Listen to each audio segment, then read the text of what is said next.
right, fight fans, appreciate your patience. It is that time for me to welcome you in to Melee 6 here at the Boeing Center in beautiful San Antonio, Texas. And guys, I promise you this will be a night to remember as we have so many amazing fights queued up and ready to go. Of course, it's a pleasure to be back here, but I don't ever like to come out here by myself. I got a couple of homies who are joining me, and they are some names you might be familiar with. My boy Chris Algieri right here. Rich Campbell and, of course, Julia are going to be bringing the action with us all throughout the evening. And let me just get a beat from you guys. How are you feeling about the event? I'm excited for tonight. I mean, the main event is a really fun fight with, two different guys with very contrasting styles. You got Casper, who's got a ton of experience, very, very technical. And then you got your boy Fuller, who is just like a wild man. He's going to bring it as long as he can for, he's going to go as hard as he can for as long as he can. But it's going to be exciting. Well, Rich, when you hear the way Chris is talking about this main event, you've got to be excited, right? I mean, this is your first time here, but we're very eager to see what you have to say. I mean, I'm excited. I've been locked away playing Crimson Desert for the past 4 days, Okay. So finally I'm going to get some good combat. Okay, there it is. Julia, always a pleasure to have you as well. Are you feeling pretty good about the fights? And how about our main event? Looking pretty hype as well. Oh, listen, I don't mean to be biased, but with RJ Casper up as the main event, I am super, super excited. He is the head coach at Iron Forge, which is hosted this event. I've also been here for all of the melees, and they just do a fantastic job. That they do, and we are going to go ahead and make sure that trend continues. Now, we talked about that main event. How about that co-main that looks pretty good too? Chris, you're telling me you're pretty familiar with these fighters as well. Yeah, absolutely. I mean, again, it's contrasting styles. You got the striker with a lot of experience versus the ground specialist who shorter, gets in there, but very, very dangerous once it's in close. Okay, right on. Now, Rich, have you ever had some combat experience yourself? Yeah, actually, recently I had a little bit of a scuffle right here on the floor against Julia, trying to steal the phone from her, trying to farm some alms. Julia, can you confirm you kicked Rich's ass? Hey, he deserved it. It's hard to disagree. Witness right here. I saw the whole thing. Well, let's check out the rest of the card because, again, we do have an action-packed night full of amazing fights for you guys to take place. Now, besides our main event, was there anything else that kind of jumped out for you, Chris, leading into things? Listen, I'm a two-time world champion kickboxer, so we got some kickboxing in the card. We got some Muay Thai, so there's a lot of action. I like when the big gloves are on and we're going to be standing up. Okay, right on. How about you, Rich? Any particular specialties you're looking forward to? Man, I've never gotten a title like the two-time before. That's pretty crazy. I got to say, that's a big accolade there. But, yeah, I'm really excited to see some of the less-known fighters as well and kind of have that mystery popping out and see which stars we can make today. We do like our amateurs here. And, Julie, I know you have a couple of homies who are actually fighting. Yes. Any particular fight that jumps out to you the most? I have to say probably the fight with Ludacris Vasquez. Okay. He came off of a undefeated amateur record. Unfortunately, he experienced his first loss as a pro, and I think that he kind of went a little bit at a different direction when it came to the training this time. So I'm excited to see what he has to show this time. Okay, no doubt about that. Well, again, looking forward to everything that is going to be coming our way. Now, me personally, I think this is like my fourth time here, so every time I get to kind of step here, it's always a new and exciting time. No idea what's coming up this time, but I know it's going to be a good time. All right, so I believe we're going to actually throw it to Beatriz in the ring, if I'm not mistaken, and she's going to go ahead and take it away. Go Beatriz. And before we start the fight night, let's give way to our national anthem.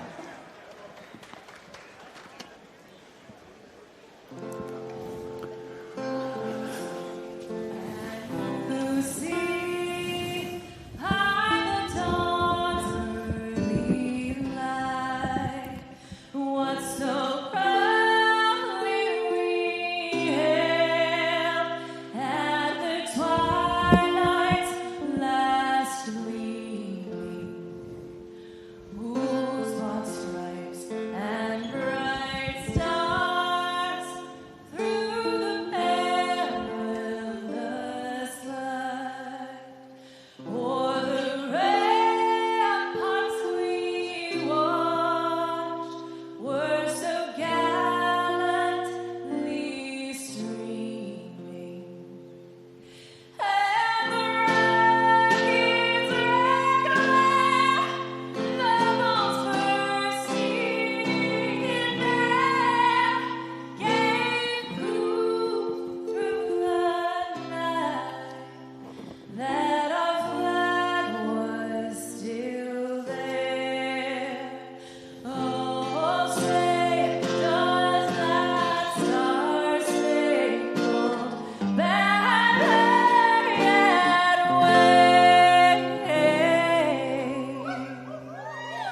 For the land of the free and the home of the brave.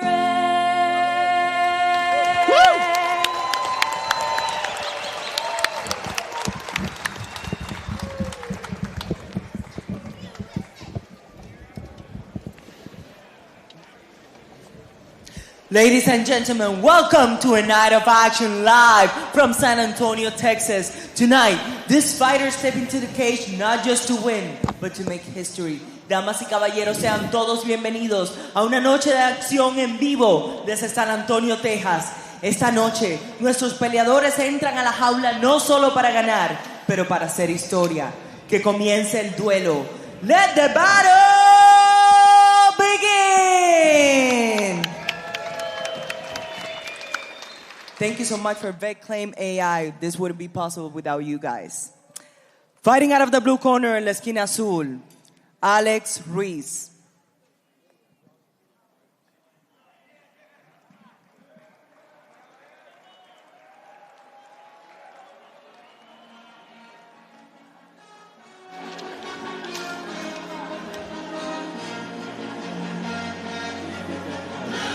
All right, friends. Coming out of the blue corner, as Beatriz said, Alex Ruiz, very excited to kick things off. Now, there is something to be said about having to be part of the opening act. I feel like those nerves can be generated a little bit higher. But as far as from what I'm seeing on his face, looks extremely composed and ready to go. Yeah, he looks cool, calm, and collected. But yeah, like you said, the first fight of the night, man, it sets the tone for the whole night. You got to go out there and with a splash. So out of curiosity, from somebody who gets most of his fights watching nerds behind computer screens going at it, when you see the nerves from a fighter in an event like this, what are you looking for to actually ID those nerves and tag it? You know, sometimes you see some nervous energy, a lot of anxiety. Guys are going to try and get that out by moving a whole lot. Here right now with Ruiz, he looks super calm and collected, but also you don't want to be too calm. You want to be turned on a little bit. You got to be switched on because you're about to go into a fight. You don't want to get caught cold. Now, I know a lot of times I see, you'll kind of go down with a certain level of, or a certain demeanor, I should say, before you actually get into the cage. Is it really easy to kind of flip that switch when it's really go time, Chris? I mean, it comes with experience. These guys don't have a ton of experience here, so you don't know how they're going to react. I mean, Ruiz just got in the ring and looked very comfortable as he made his rounds in there, so we'll see.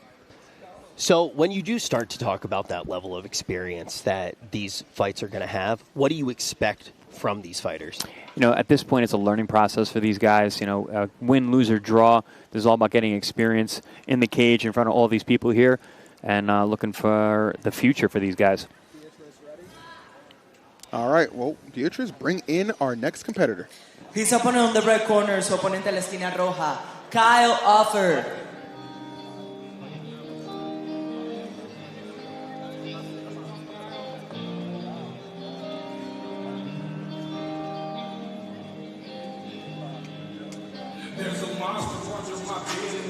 All right, now Kyle goes by the name, the nickname of Big Country, okay?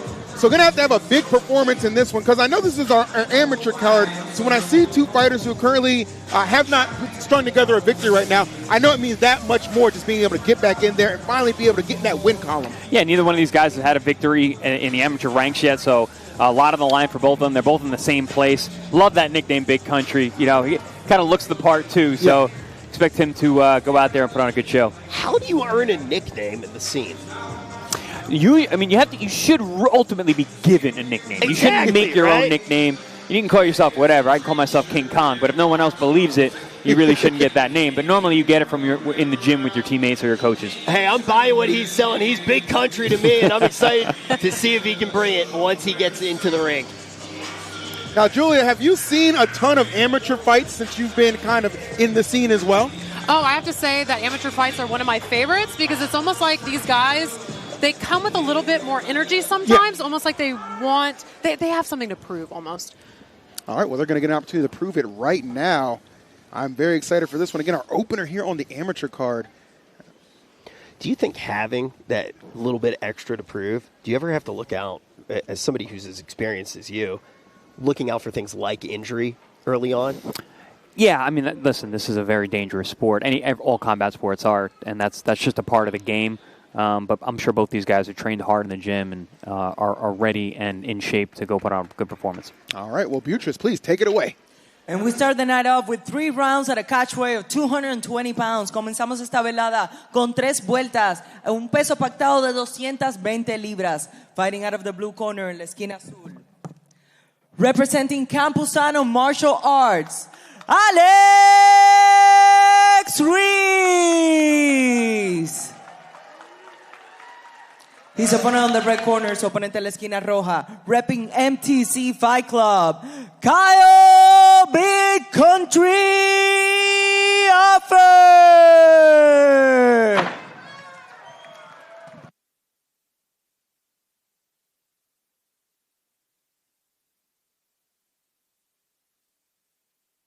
In beautiful San Antonio, and the Boeing Center is our home for the entirety of this show. Appreciate you joining us, whether you're in person or on the Twitch as well. And again, VetClaims.ai, thank you for helping to power this event. Starting the card off with the biggest guys on the card tonight. Both these guys coming in around 218 pounds. We got the big boys in the ring to start us off. Now, do you routinely see something like that as like a disadvantage? Like, how do you think that the conditioning here will play a factor? I mean, in the amateur ranks, it's a shorter contest, and also the pace is different for the bigger guys. So I wouldn't be so worried about their conditioning at this point. Okay. All right, a little bit of a feeling out process right here. But those haymakers, they do tend to fly as you get a little bit more comfortable. Maybe going for a takedown early. Oh, nice. Oh, underhook throw down there from Ruiz. I like Ruiz. He was using that front leg round kick, using his hands as well, and then brought it into the takedown with the underhook there. He really turned that against him as well. I mean, he seemed to be winning the spacing game early on, tries to collapse in, bring him down to the mat, and he just flips it around no problem. Now, this feels like it could be a little bit trouble brewing right here when you kind of get a mount on somebody like that. Got a half guard. Good half guard here, looking for that arm bar if possible. Expending a lot of energy, maybe just on the defensive front right now, too. Oh, there's a rear naked. Going for the choke. Nice. He's got it fixed in. Oh, that's in. That might be an early tap out. Nope, didn't get on the chin. Okay. Big Country. Not in a good spot here. Yep, trying to reposition himself, has his hooks in. Oh, no. Tries to get a couple jabs in, but it looks like he might be getting some 07s in the chat. Yeah, I think Big Country's in some big trouble right now. I don't know how we slip out of this. Let's see. Fights through, though. Yeah, he turned in nice there. Kept his chin in the right position. Now he's got double hooks in. Oh, and a nice reverse. There you go. Big Country's got some big fighting in him. You got to expect that, too. Again, 2 amateurs here looking to get in the win column. You see Big Country, they're trying to posture up so you can get some strikes. Seems relatively unfazed from all the DACA he was able to tank early on. Now Ruiz still getting back up off the mat. Ooh, bad position here. Yep. Yeah, that cage is not your friend right now with that positioning. No, and now he's transitioned to full mount, has Big Country here. Oh, nice Ruiz. little shove with the underhook. Nice, straight Oh, up. Oh, my head God. kick. You can do That hurt. Oh, he's my feeling God. it. Yeah. Yeah. Head kick to the temple, caught him. Oh, looking to finish. Oh! And he pulls it off. What a Oh, finish. man. And Big Country is down, boys. Dang. Big Country, not happy about that finish. Let's see if he had done that to Ruiz, he might have. Okay, I'm sorry. Apologies. It was an excellent opening contest, but Alex Ruiz got to be feeling good about that one. Wow. You can just feel the energy coming from his corner. I mean, Ruiz really looked to be in charge throughout majority of that. I agree. He had a varied attack between hands, the takedowns while we're on the ground. And, yeah, he was in some bad positions there, but he transitioned out and went right to that head kick, man. And that shot to the temple really hurt Big Country, and Ruiz didn't let him off the hook. Yeah, that's what I found so impressive about it. It's like you're immediately coming off the ground. You just have the wherewithal to know, like, okay, see a little bit of opening. Let me take my shot right here. And it turned out to be the clincher. Yeah, and Ruiz, he's 0-2, but he still has 2 fights. This would be his 3rd fight tonight. So, obviously he looked like he's the more experienced man. All right. After you do see that initial breakdown of a fighter, and then you do kind of see a little bit of that anger coming out after the disappointment. He got caught. Do you worry about a tilt with something like that, like later on in the day? No, what do you mean? Oh, I thought you said he's still going to have some additional fights later on today. No. Okay. I just saying. misunderstood you. No, I'm just saying in terms of their experience. But Yeah. All right, well, Beatriz, for the winner. The official time, 2 minutes and 24 seconds of round number 1. El tiempo oficial, 2 minutos y 24 segundos del round número 1. And your winner, by technical knockout, el ganador por knockout técnico, Alex Ruiz.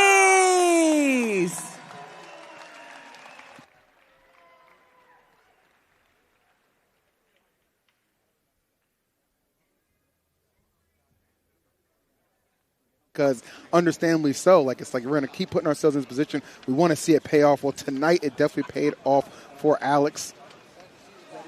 Wonderful stuff.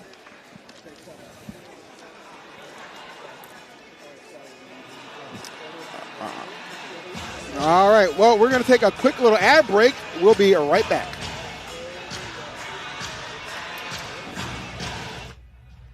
Man, did you know that 98% of veterans who file their first claim with a VSO end up having to file an average of 3 more claims? VetClaims.ai, that average goes down to 1. It's okay. We will help them.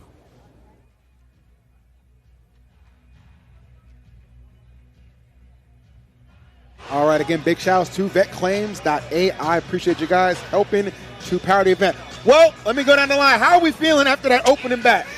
I said the big guys are starting us off the show, and they started off with a knock on the first round. Nice head kick and a good finish from Ruiz, getting his first victory as an amateur. Love it. I didn't know you could do that. I didn't know you could just kick someone in the face. I'm feeling good. I'm feeling alive. I'm feeling awake. And we get to sit right here and see it all close and personal. I mean, you guys pretty much said it. First fight of the night, first knockout, absolutely amazing. I do want to make one correction there for our viewers at home. You can do that as long as it's sanctioned. Don't just go out there kicking people in the head. That will not end well for you, obviously. You can do it. You can do it. You can do your best, that's for sure. Yeah. No, excellent start. That's kind of one of the hallmarks of this event, why I love keeping to come back at this event, just feel the energy, because we have a great crowd here tonight. We have really filled up this Boeing Center quite well. I don't know if our camera right here is doing it justice. We got a lot of heads in here having a really good time. Chris's first time on the desk with us. Now, I know it's not your first time, obviously, in the ring. You sported an incredible resume. You want to run that down for us real quick? I'd love to hear it. Yeah, I was a 2-time world champion kickboxer. I had 20 professional kickboxing fights. Got 29 pro boxing fights. World champion.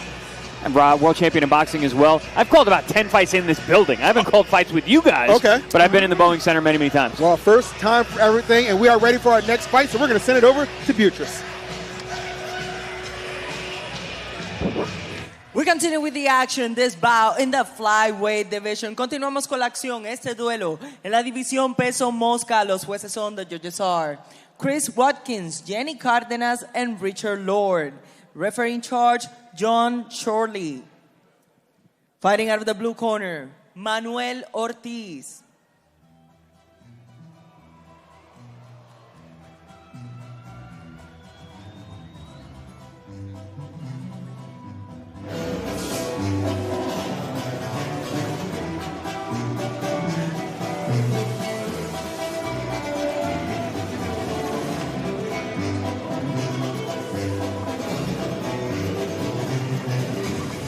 All right, Manuel Ortiz in his debut appearance.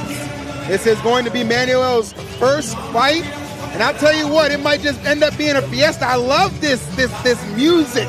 You know, I really think music is a big catalyst to how well you perform in that ring. If you come out to something soft and melodic, you about to get your head kicked off. But something like this, it's time to turn up. I'm talking about quinceañera, you know what I'm saying? That kind of type. Even I think that's for girls. But anyway, you know, he looks at the man. Do I get fired if I'm biased? Am I not allowed to be biased? No, you can be biased as you want. Hell yeah, man. This guy's Raymond. I know I sound a little bit unk, but he instantly walked up on the stage, started farming that aura. I love the hair. I love the music. I am fully behind this man. E, you were saying about music can really tell you a lot about a fighter. I think a hairstyle can tell a lot about a fighter, too. Oh, absolutely. Look at that thing. That's a strong mullet. That is a beautiful mullet, obviously. And the fact of the matter is to keep it so clean and pristine while you're training to go into battle, that right there is a talent in and of itself. Come on now. I see what you're doing, man. I like this. could be a legendary debut. Now, one thing I really like about what we're about to see in this particular exchange, guys, is it's going to be both of these are making their debuts, okay? So it's not going to be really any unfair professional advantage in that regard. Both of our fighters we're seeing here are going to be making their debuts. So, hey, it's pretty much a pick 'em at this point. We'll see. Yeah.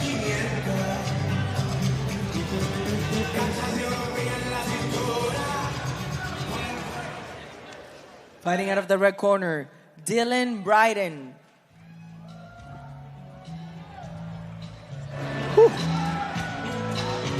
Some very different music, huh? I know. We got Country Boy coming out. Okay. I mean, we are in Texas. I dig it. All right, how's your aura right now? Oh my God, this guy's cool. Holy crap! He's about to go to a fight. It's like it's the last drink at the bar. This guy is calm, cool, and collected. This is the song that I would listen to right before I get the press ordering Taco Bell at 4 in the morning. And he's out here ready to kick some ass. All right, well, we know what Rich was up to last night. But as far as what's about to go on in the cage, I'm excited for it again. Debut here for Dylan as well. So when you actually do break up fighters into class, it's purely based off of weight, right? Not the wingspan? Yep. So, okay. Weight doesn't matter about height, age, reach. That doesn't matter. It's all about weight. Like, these guys are about 100 pounds less than our opener, so we expect an entirely different kind of fight. Okay, yeah, right on. Look, I will say Dylan is coming out of Renzo Gracie Austin, which is very well known for their jiu-jitsu, great jiu-jitsu team, as well as I see one of his cornermen was actually the main event of one of the previous melees. Oh, really? So Okay. very cool stuff to see. Maybe that's why he's so calm. Yeah, I cannot blame him for that. All right, we'll leave it to Beatriz. Introducing the blue corner, La Esquina Azul, representing SFA MMA, Manuel Ortiz. And his opponent on the red corner, su oponente en la esquina roja, from Renzo Gracia, Austin, Texas, Dylan Brighten.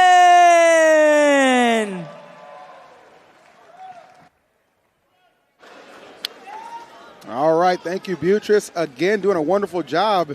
And we are, if you're just tuning in, we're still on our amateur card. This is going to be the second fight of the evening. Dylan Brighten and Manuel Ortiz, both of them making their debut, and we couldn't be prouder to have them here at Melee 6. Yeah, and I want to go back to what Julie was saying as well, because I thought that was super interesting. So when you're trying to assess a fighter that you might not know as much about, do you typically look at the gym to try to figure out what their fighting style might be, things like that? I mean, every fighter is different. Just because a gym is known for one sort of style, I wouldn't really say it's a good indicator, but it is something to take note of. Yeah, I agree. I think you can tell a lot from someone's team, the experience level and the kind of people that they're working with. All right, love this little feeling out process we're getting. Oh, my goodness. Right to the head kick. I'm saying. Oh, nice hands. Oh, wow. Those strikes quick, fast, and furious. Lord have mercy. Nice hands from Ortiz in there. Let those hands go and then went right in for the takedown. Look, I know I'm a chubby 34-year-old, but that kick looked like a bit of an overextension to me, given that space to really get in and letting those punches fly. Yeah, the thing about head kicks, man, you got to set him up, and he just threw that thing willy-nilly, which is why he got countered. So would you say that that's kind of showing your hand a little too early, Chris? Yeah, I mean, again, coming from Renzo Gracie, it's much more of a grappling gym, jiu-jitsu, striking, not really known for their striking. That could have been a little bit jumping the gun there, trying to go for that head kick, the big shot, because Ortiz obviously has some good hands. Sure. And was able to transition to the takedown very nicely. Oh, good knee on the inside. Yeah, that knee. After getting some height right there.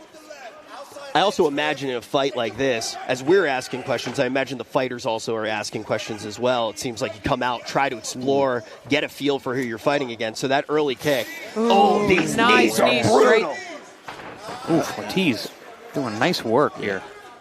This guy is absolutely relentless, like a Wolverine. Does he have both hooks my in there? Goodness. Yeah, he's in real good position here. He's got both hooks in the back. Usually they charge you a quarter to do that kind of ride. He's getting it for free right now. My goodness. And Brighten's taking all that weight right now, so he's utilizing a lot of energy standing up like this. Man, he is all over him like a Discord mod at TwitchCon. Starting to flatten him out here. Oh. Ortiz, man, got some heavy hands on the inside here. Oh, my Lord. Yeah, he is. Okay. This is looking pretty bad right now, and it feels like he's just fading yeah, with some underneath. He's got it cinched up there. That's deep. This might be another round one. Wrap it up. And there's a tap right there. Forget about it.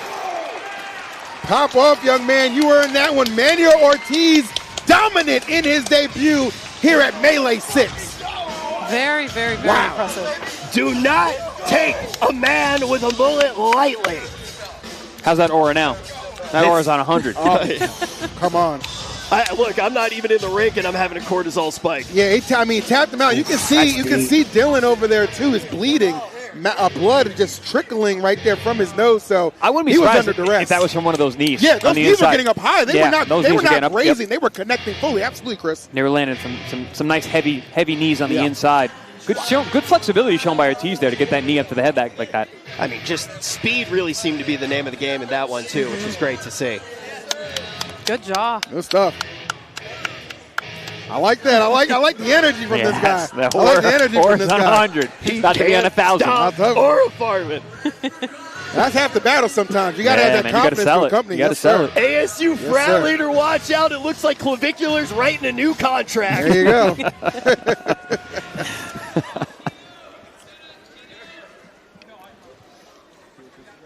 All right. The official time, 2 minutes and 25 seconds of round number 1. El tiempo oficial, 2 minutos y 25 segundos del round número 1. And your winner, by rear naked choke, Manuel Ortiz.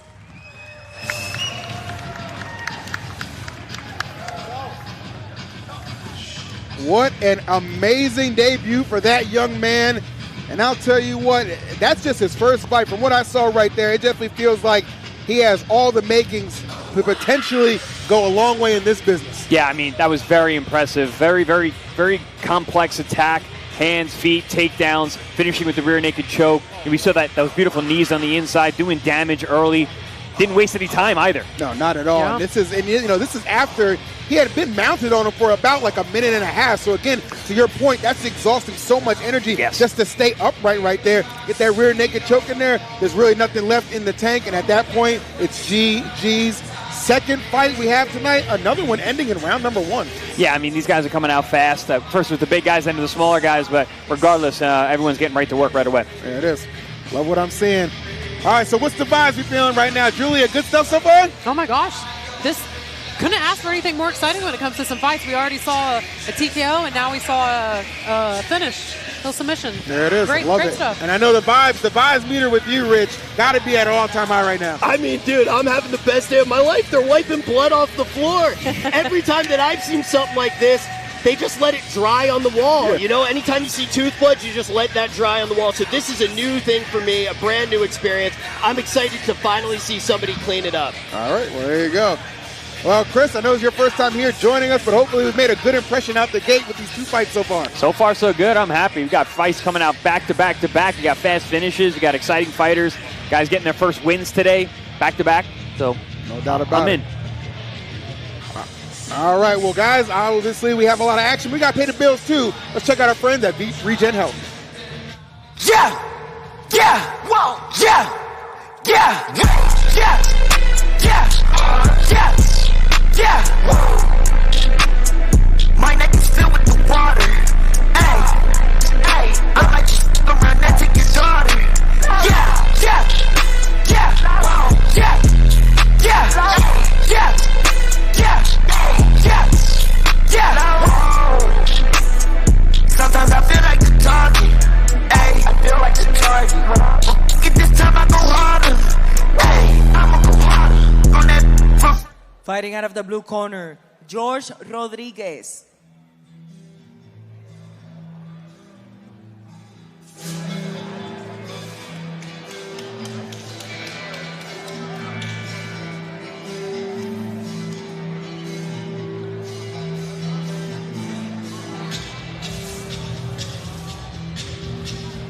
All right, George Rodriguez coming through, representing Garland, Texas, and going to be another debut here. So, George, let me tell you something. The 2 fighters we got coming up, they have a heck of a debut showing to follow up, but I'm sure more than ready to perform right here on the big stage at Melee 6. Didn't we just see that corner? Yeah, same corner as Manuel Ortiz, the winner of the last fight. Well, that's got to be a good feeling if you're George. You're thinking, okay, I had the right guy training me for this. You know what I mean? Okay. Blue corner's having a good night so far. Yeah, I would say so. Blue corner's 2-0 right now. Yes, they are. Could be an opportunity to make it 3-0. We shall see. But, of course, we know George's opponent going to have something to say about that. And for some of the newer people who might be tuning in, what's getting put on George's face right there, Chris? It's Vaseline to make sure that the face stays nice and moist, and you don't hit with a clean shot that'll cause a cut. Listen, a cut will happen regardless if it's a clean punch, but the Vaseline makes it a little more smooth so that punch can glance off without causing any abrasion. There you go. So when you do start talking about who you see in the corner, that means they're getting similar training coming out of the same gym? Generally, yeah. Okay. If the same coach is probably the same gym, same training partners. His opponent on the red corner, Ronnie Bolan.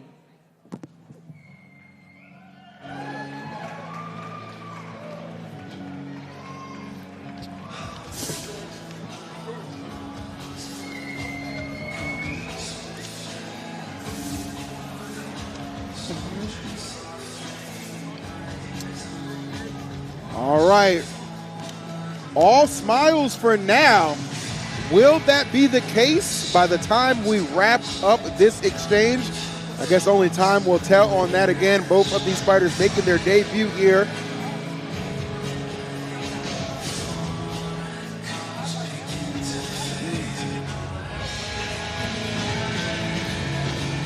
I'm just going to say it right now, this dude's absolutely shredded. Yeah, he looks to be in great physical condition. A little bit of a weight advantage there. Yeah, so a tiny bit of a weight advantage. How does height factor into a fight like this?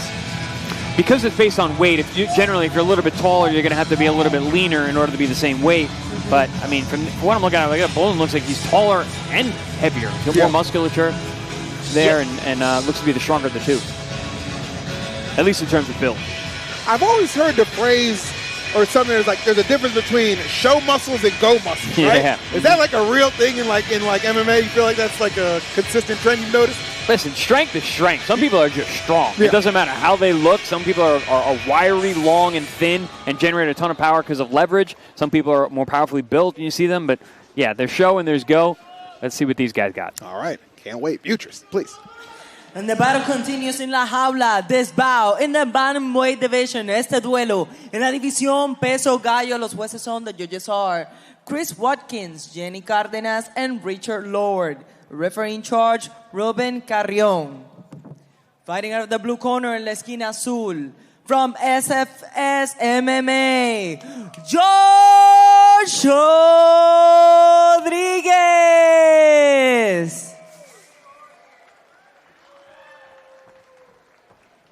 And his opponent on the red corner, su oponente en la esquina roja, from Sweden, Ronnie Bolan.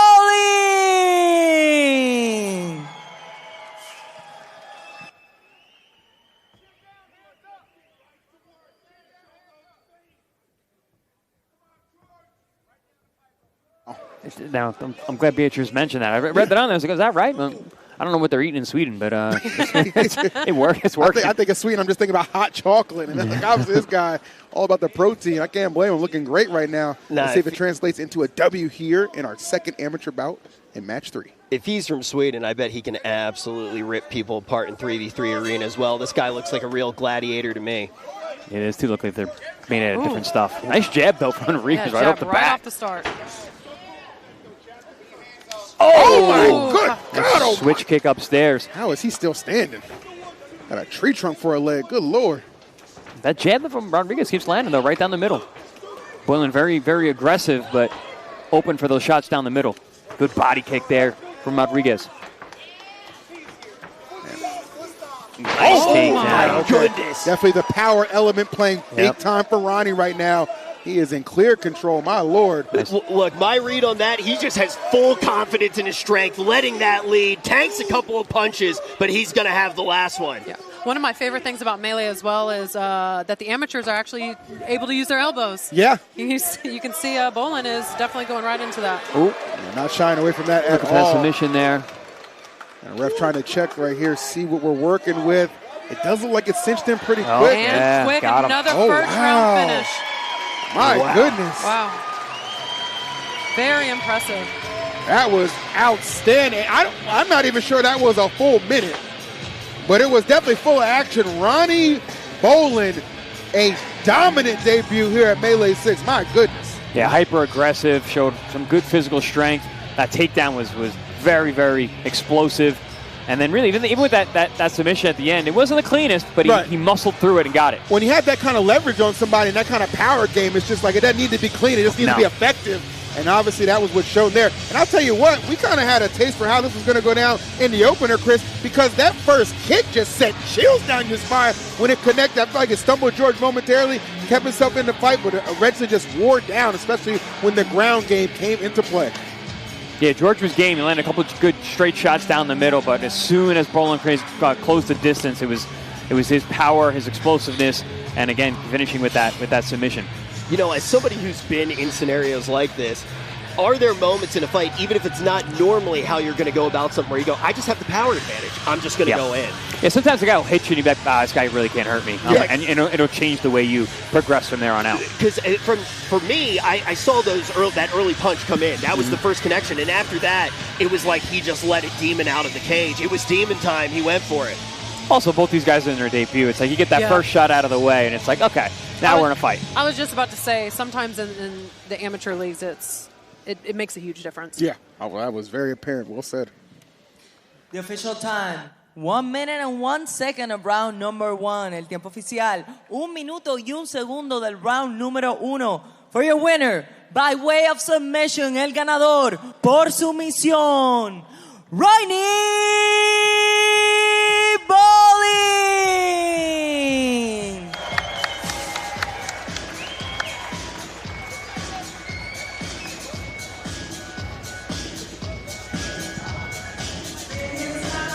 All right, always appreciate the good sportsmanship between our competitors as well.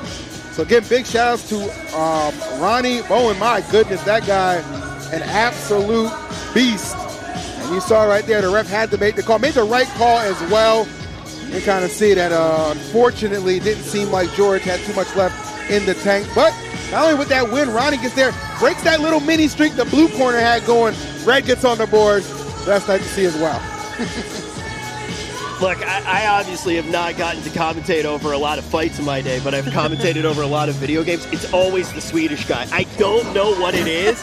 There's something about it. It's just like it's cold, and they just start training. They just train half the year. It was really cool to see somebody, though, from overseas coming in and getting to dominate. Yeah, he didn't come all the way over here to lose, so he came out there very, very prepared, powered through, and he was obviously in fantastic shape.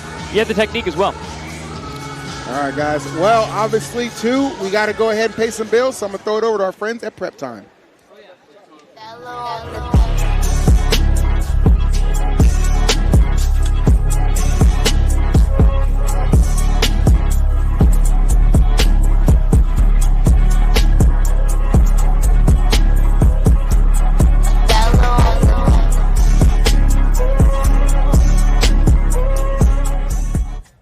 Fighting out of the blue corner, Brian Seneros.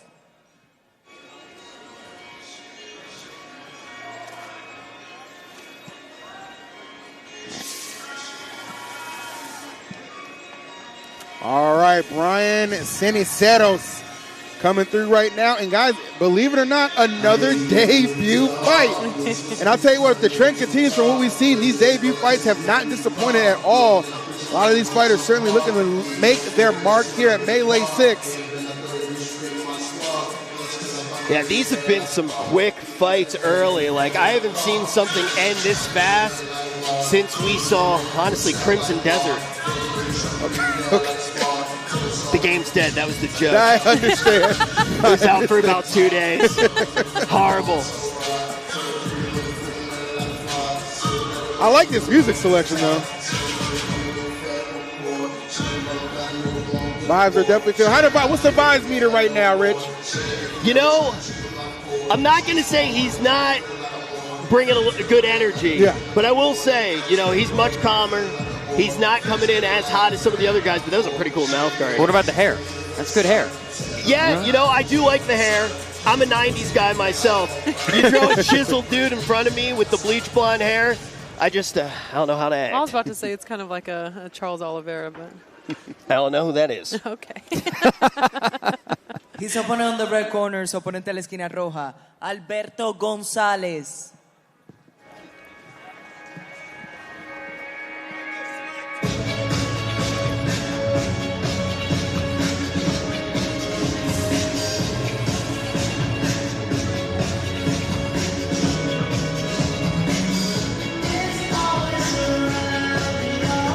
All right. Alberto González also making his debut here at Melee 6. Looks like he's got some length on him, too. I'm interested to see who the tail of the tape will be on this one. Good idea. That wingspan looks pretty lanky right there, but some muscle to back it up. Let's take a look at this. Oh, wow. Yeah, I was thinking about that. Yeah, that's a 7'4" wingspan. My goodness. Alberto got Brian covered in that regard. Slight advantage on the height as well. Weight just about the same, but they're both, again, making their debut. First time fighting in the cage at a sanctioned event like this. Very eager to see who's going to take it down. 74.5 wingspan. I mean, look, I've seen some impressive numbers in my day, the likes of 8.1, things like that, but 74.5, is that an impressive wingspan? For this weight class, yeah. They're actually both pretty tall and long for the weight class. Gonzalez obviously is taller and longer, surprisingly, for a 155er. Yeah. Also, combined with this music, he's got a little bit of like a lover boy vibe to him, right? Yeah, right. That's why he didn't come out biting like a rose or something. You know, Yeah. throw it to somebody in the crowd. Complete the aesthetic. But, you know, it's still early. It's the Hey, debut. listen, he fights for what he loves. And the work continues in La Jaula, sponsored by, presentado por VetClaims.ai, U.S. Global Investors, and Unique Prints.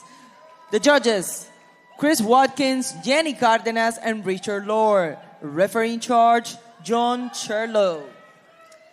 Presentando la esquina azul in the blue corner, representing SFS MMA, Brian Seneros.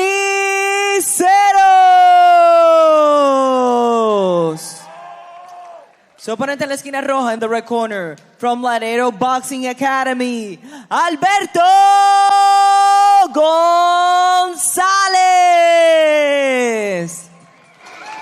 All right. Thank you so much, Beatriz, as we are ready to head into the fourth match of our stacked card for the evening.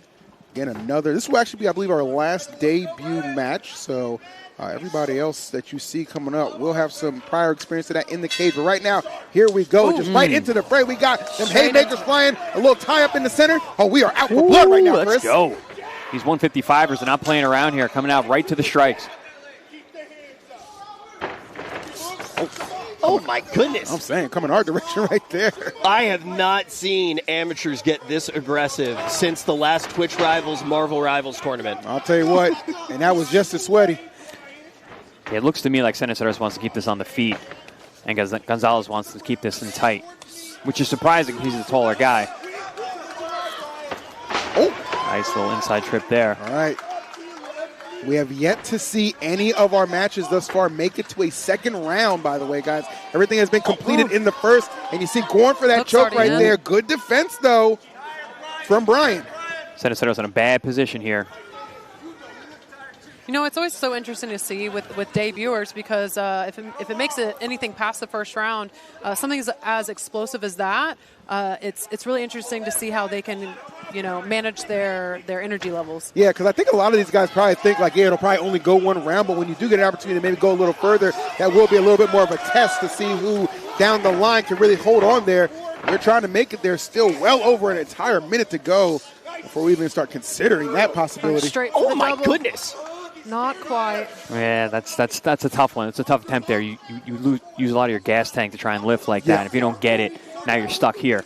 And like I said, that elbow. Seneros wants this on the feet. Yeah, that was good stuff. He forced the break right there. Good body shots. Ooh, that hurt. Oh, yeah, that hurt. He stunned him right there, backing him up into the corner, and just letting him fly right now. Yeah, Seneros has some heavy hands. sprawled and almost stuffed that, but then really just gave it up there. Yeah, I feel like, did he just run out of energy right there? Every time he gets to the floor, to me, it looks like he's tired. Yeah, I think it's more that he just doesn't really have a good ground game, Seneros. Okay. Gonzalez is obviously the better grappler. Yeah.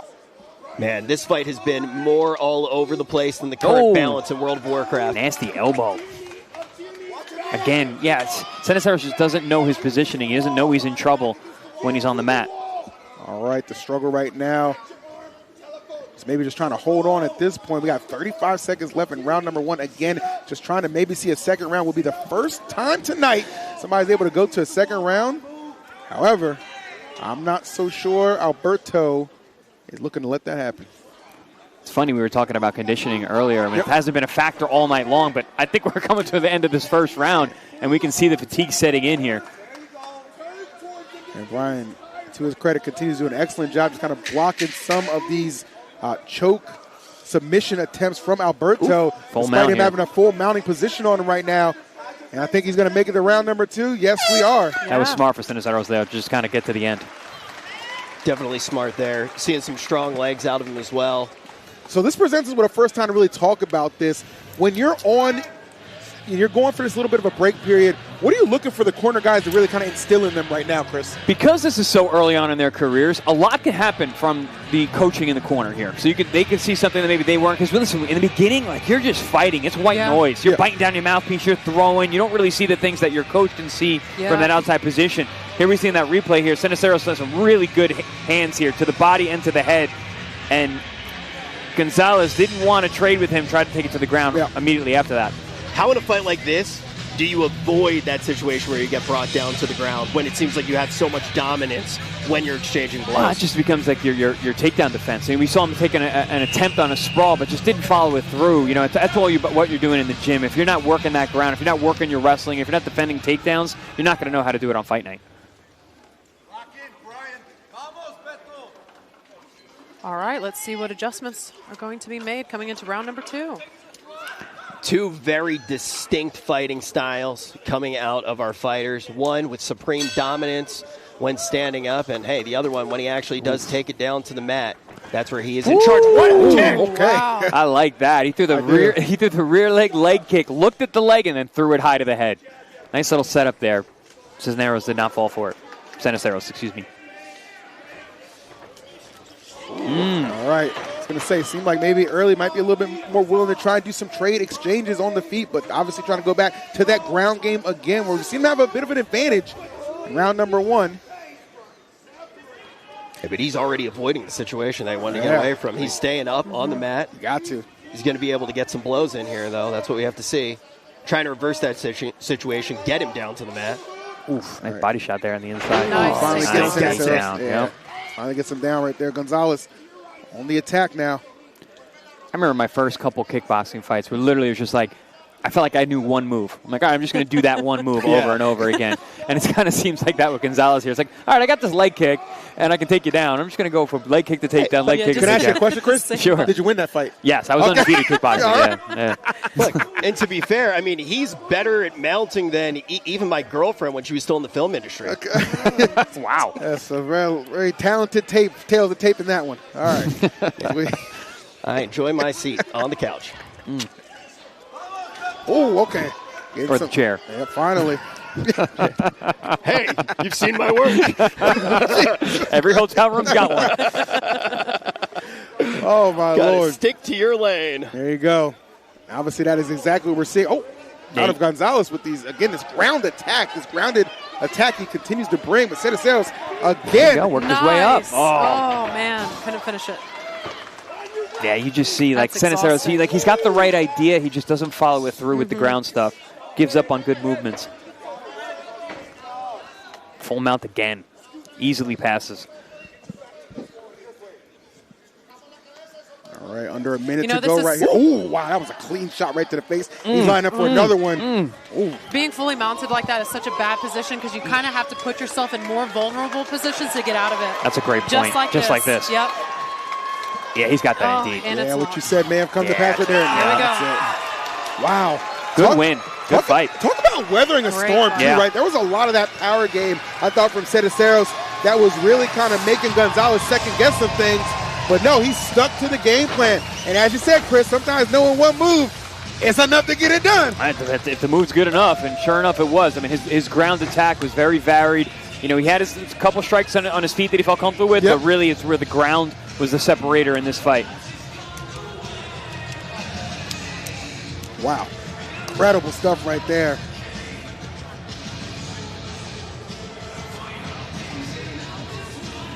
Yep, there it is. And just like you said, you know, when you're in that full mount, when you're fully mounted, you got to put yourself in worse position to get out, and he got caught. You really have to be explosive with your energy too. So if you don't have much left in the tank, and you have to move between those positions pretty quickly.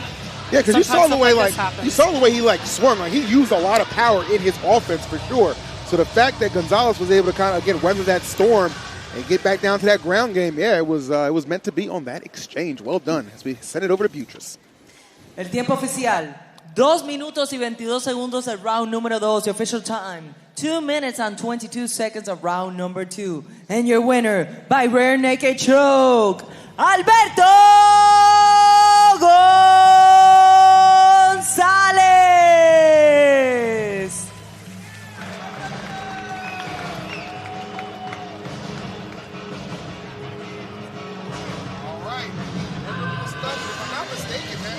The same corner in their debuts, both red debuts, same corner, going back to back in the W column. So very nice. Got to feel really nice. If you're looking to get trained, I think I know the gym for you. And doing something right over there. Yeah, a lot of debuts being made at that gym tonight. Crazy stuff. Love that. Yeah, I love that. Still having enough energy to just get there, soak in the moment at that point. Oh, he had to earn it. Yes. That was the most competitive fight that we've had tonight. There was an ebb and flow and a back and forth. Yes, so, sir. you know, he's feeling that victory there, the thrill of victory and the agony of defeat. And I'm excited now because, as you pointed out, this is kind of a big switch now in the show. Yeah. We got to see a lot of these early fights where we had less experienced fighters. We got to see a gym make a name for itself. But what do we have to look forward to now as we start to get into some of these bigger names? Yeah, for sure. I mean, I'm kind of looking down the line right now, and I'm seeing a lot of fights listed alongside of a lot of the guys we're actually going to have coming up. Again, our amateur fights are still going. However, the debuts are finished. We're going to jump into some experienced fighters as we throw it over to a quick ad for you guys.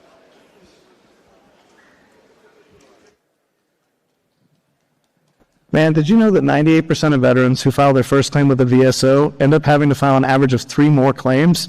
VetClaims.ai, that average goes down to 1. It's okay. We will help them.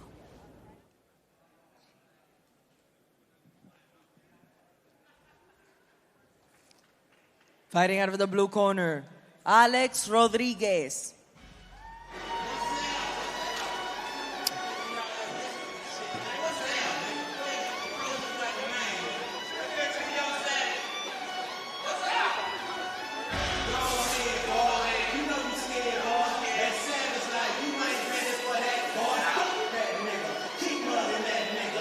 All right, well, we got some colorful intro music for this one. Throw it up, baby. All right, I hear you, Alex.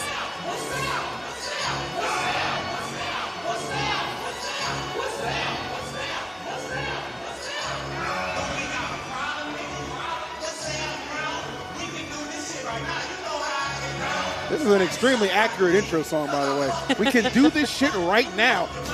They're definitely about to. I'll tell you that much. Yeah, sorry, you don't got to read between the lines on that one. No, sir. I was quiet for a second. I had to pull out Shazam. We're bumping this all the way back to Austin tonight. There you go. Loving it. Went on the Vaseline, getting clean, ready to go. Yeah, this is the only event that I've been to that's used more Vaseline than we use in my house. Well, Alex comes into this on a split. He's got 1 win and 1 loss. So obviously some experience for sure in both victory and defeat. I'm sure he'll play a little bit of a part in this. See how it goes. Plenty of energy right there entering the cage as we'll send it back to Beatriz to introduce the red corner. His opponent on the red corner, Jeff Wilton.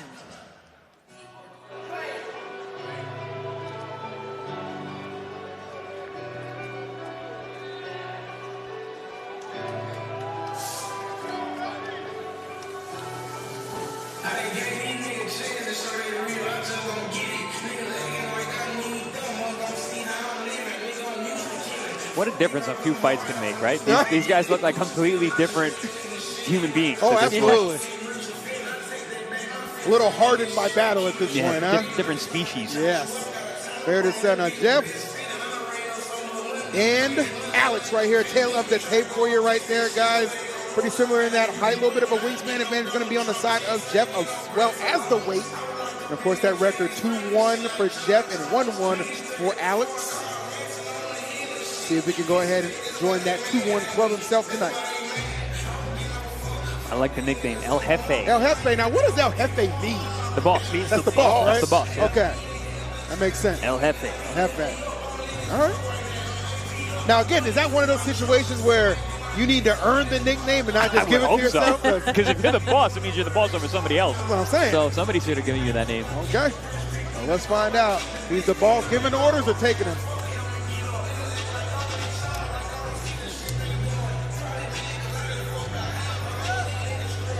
Again, if you guys are watching from home, we certainly do appreciate you spending your Sunday evening with us here in San Antonio. Again, the Boeing Center has been wonderful to us thus far for Melee 6. It's been an awesome event. Great fighters so far, plenty more to come. And a great commentary crew to join you and keep you entertained throughout all the action.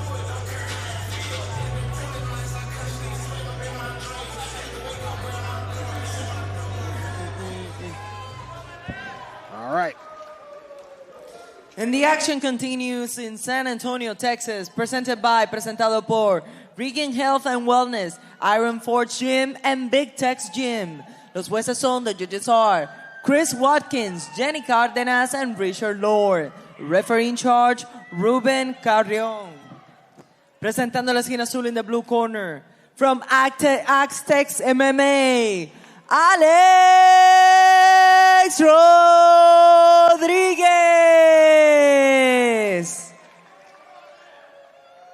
Su oponente en la esquina roja, his opponent on the red corner, repping Forza Combat, Jeff El Jefe Wilton. All right. Beautifully said as we prepare to square up for fight number 5 on the card. I can tell the chat's really excited for this one. I peeked in for just a second, and they were spamming looking, so I know that their eyes are glued on the fight. Oh, yeah, I see some intensity right here. This is going to be a good one. Yeah, I agree. Very different vibe here. Yes. Oh, look at that check. Like, just completely nonchalant. Yeah, these guys are a little bit more experienced, but that goes a long way. Oh, 100%. Yeah, being in the win column and just in this kind of environment definitely do a lot for you. All-time right hand by El Jefe. Both of these fighters just looking so methodical.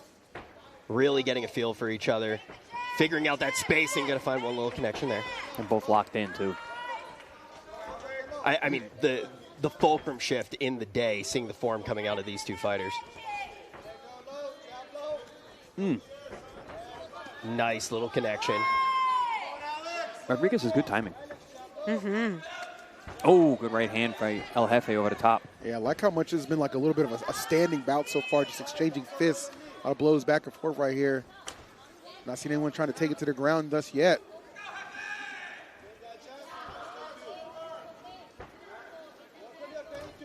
I will say blue corner has excellent Muay Thai fundamentals and balance.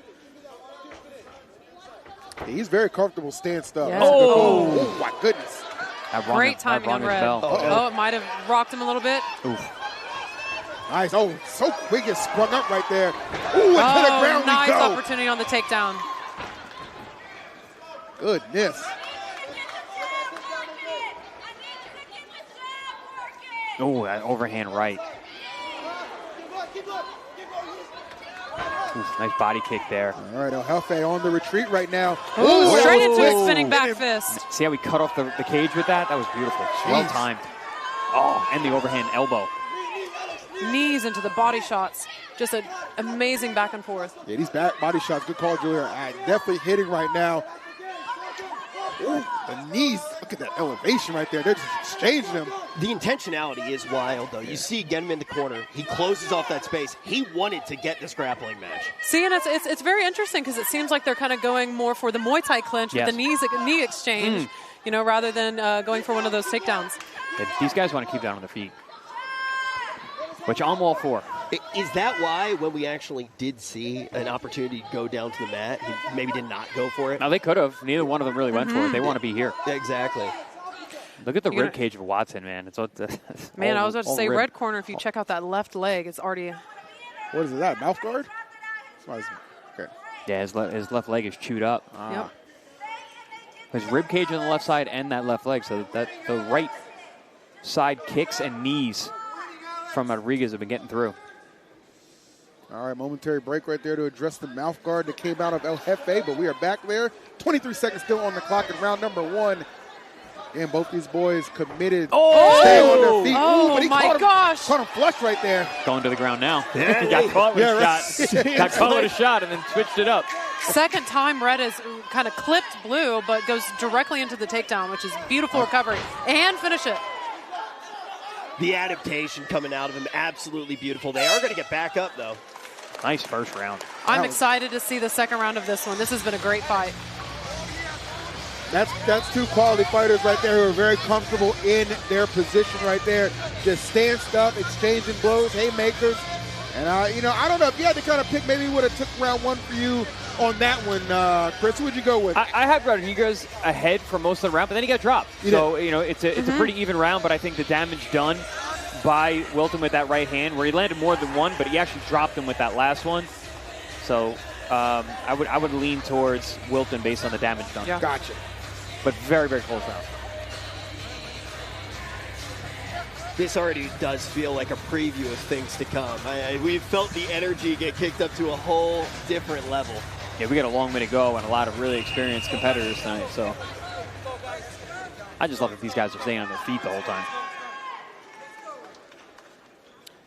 Yeah, it's a totally different vibe, too, from what we've seen so far. Again, you kind of said it best, Chris, just having that little bit of experience already. A little bit goes a long way. There it is. As we are going to round number 2 right now, folks. If you tuned in now, you tuned into a damn good one. It's match number 5 on our card, and it has been a banger so far.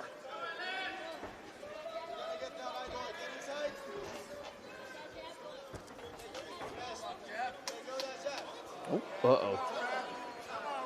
Might have caught him by all the jewels right there. Understandable. I wouldn't be surprised if either or both of these guys have had other combat sport experience, whether it's Muay Thai or kickboxing or even boxing, because their understanding of range and striking arts are very, very good for guys with only a handful of fights. That's fair. What happens when you accidentally do let one fly into somebody's cojones? Like, do they just take a little bit of a break? Yeah, you get a break. For an accidental shot like that, you can get up to 5 minutes of recovery if you need it. If it seems like intentional or something like that, then they'll take a point. Okay. Now, is it, again, still feeling out the space, is it not customary to wear, like, a cup down there? Or? Oh, no, they are. They're wearing He had to pull it down. Absolutely. Yeah. Gotcha. Nice little overhand. Come over the top of that one. That was a crazy right hand attempt. Some blood on Watson's Straight chest. Into the takedown. Beautiful finish. Nose. But Watson just doesn't let him keep it. Yeah. Oh, nicely knee to the back of the quad there. Man, he's pulling out all the physics homework that he's ever done in school. Nice finish. The torque on that leg. Goodness. It's really hard to fight your opponent's body weight when you just kind of slam down like that. Yeah. Oh, wow. As you can see, Blue is a little bit too high, so Wilton trying to use that leverage, kind of bucking up with his hips a little bit to try to shake him off. Oh. And go straight to the ankle. Yeah. I love the transitions from Rodriguez, man. He's very fluid. Hey, do you think this is a read from him as well, realizing that his opponent, Wilton, isn't going to be as comfortable on the ground? Yeah, I think he noticed that once he got dropped, that he was able to take him down relatively easily after that and controlled him for the end of the round. Yeah. Listen, it's about winning. It's not a pissing contest. Exactly. You don't have to be on your feet. It seems like he's completely switched now to this war of attrition. He's just getting in 3-4 knees every single time he takes him down. It makes sense, too. It feels like it's kind of like the fight wanes. You kind of have to, adjust your style on the fly, and I think he's done an excellent job in that regard. Yeah, El Jefe right now off. in a little bit of danger, it feels like. This is an unrelenting attack from Rodriguez. And you'd be surprised for a striker how taxing being on the ground can Yes. be. If you're used to being on your feet and now all of a sudden you're forced to be somewhere you don't want to be, your gas tank goes down way quicker. I also feel like there's a level of you're continually trying to get out of it, too. So the amount of energy you actually do have to use is wild. All right, a little under 30 seconds right now for round number 2. This boy's trying to go the distance. It's booked for 3. If you can make it to 3, you get it.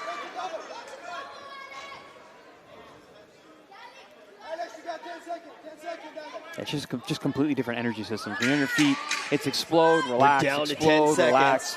And then on the ground, it's just isometric holds and squeezing. Nice. Good round for Rodriguez. That's fantastic. Way to get it back. If you want to say it was kind of like a little bit of a debate from round 1, there's no debate to me right there in round 2. Definitely got to give that to Rodriguez for sure. So that's going to tee us up for what I believe is going to be an excellent third and final round between these two. Wow. I got it 1-1, but I could see an argument for 2-0 for Rodriguez. But he definitely won that second round. First round was close. I leaned towards Watson in that one. Wilton, excuse me. But yeah, good competitive fight here. Yeah, I think just kind of the way you're thinking about it too, Chris. Probably in the mind of both of them, like, okay, it could very well be 2-0 me, could be 1-1. I got to make sure it's a statement in round 3. I don't know. In my opinion, I definitely think that Wilton kind of showed quite a bit in round 1 with those knockdowns. Yeah. You know, I think that definitely made a little bit more on his case. So I'm curious to see who has a little bit more of that ambition the last round. I agree. I got a 1-1. So right here, this fight is going to be determined by this round. Let's do it. Can't wait. Our first round 3 of the evening. No coincidences between some experienced fighters here.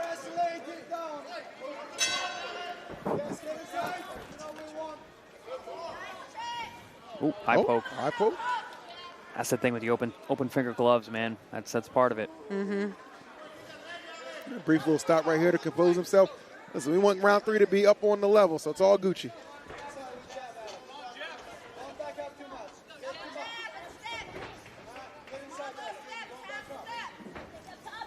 El Jefe going back to that overhand right, which did him so well in round 1. Yes. Good left hook there, too. Going for those power shots. I think he'd be very content if they could just keep this, if he can keep it upright. He does not want to be taken to the ground again. We've already seen that's where Rodriguez definitely seems to excel. Could be the thing that clinches this for him.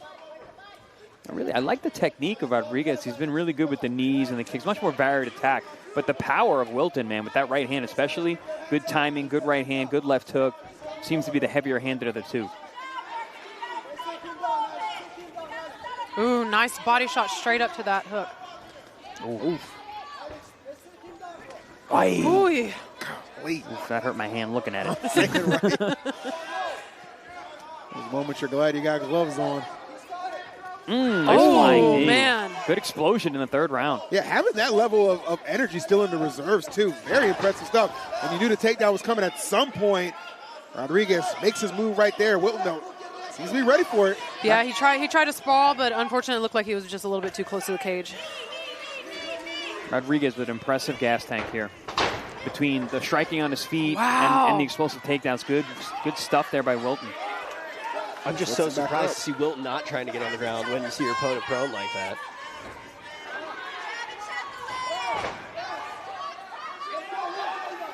I think I see why he's named El Jefe. He's a strong cat. Yeah. You can see the way that he's blocking these shots and not staying down when he does get taken down. All right, throwing one or two strikes there, right there with the elbow to the head. Yep, here in Wilton's corner calling for an elbow.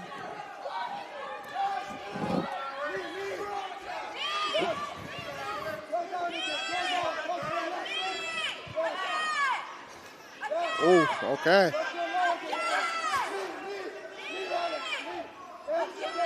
Rodriguez is in dominant position here, though. Yes. Even though those knees are coming from Wilton, there's nothing on him. Yeah, that's the thing I'm thinking right now. Like, Rodriguez might be able to shore up the fight right now. If Wilton kind of get himself free and get any kind of offense going again. Oh, but there's essentially a takedown by Wilton by a mistake made by Rodriguez. Let's see, at the 15-second marker right now. That one mistake could decide the fight. Yeah, for real. Just 10 seconds left on the clock. Rodriguez was having a really good round. Close, but nice job just holding on to him. Left hand. And that's it. Wow. I don't know. That might This is close. That's going to give you some real discussion right there at that judges table. Yep. They're going to have their hands full figuring that one out. It felt like it was slipping away from him, too. And then just that last one 20 last seconds. Yeah. And that's a couple of times we kind of saw that. Rodriguez in control, and Wilton just out of nowhere, just able to bounce on, make it, kind of question, like, okay, who really did take that round down? I'm telling you, El Jefe, man, he's strong. You could see the strength, and he kept it late in the bout as well. Yep. I was impressed to see it, too. I really did feel like he was starting to get tired. We talked about how chewed up he looked. Both these guys showed excellent conditioning.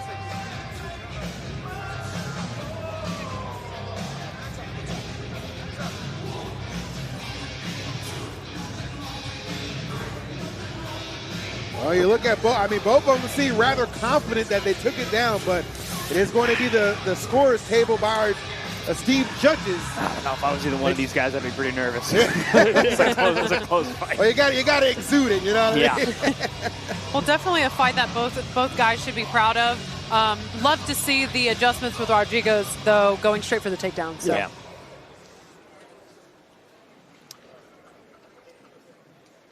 Here's that last 20 seconds there. Rodriguez had made a mistake and given Wilton the opportunity, and then that big left hand right at the bell. All right, let's find out who takes it down. Beatriz, please. After 3 rounds of action, we go with your winner. Después de 3 vueltas de acción, nos vamos con el ganador. And the winner, by split decision, el ganador, por decisión dividida, Alex Rodriguez.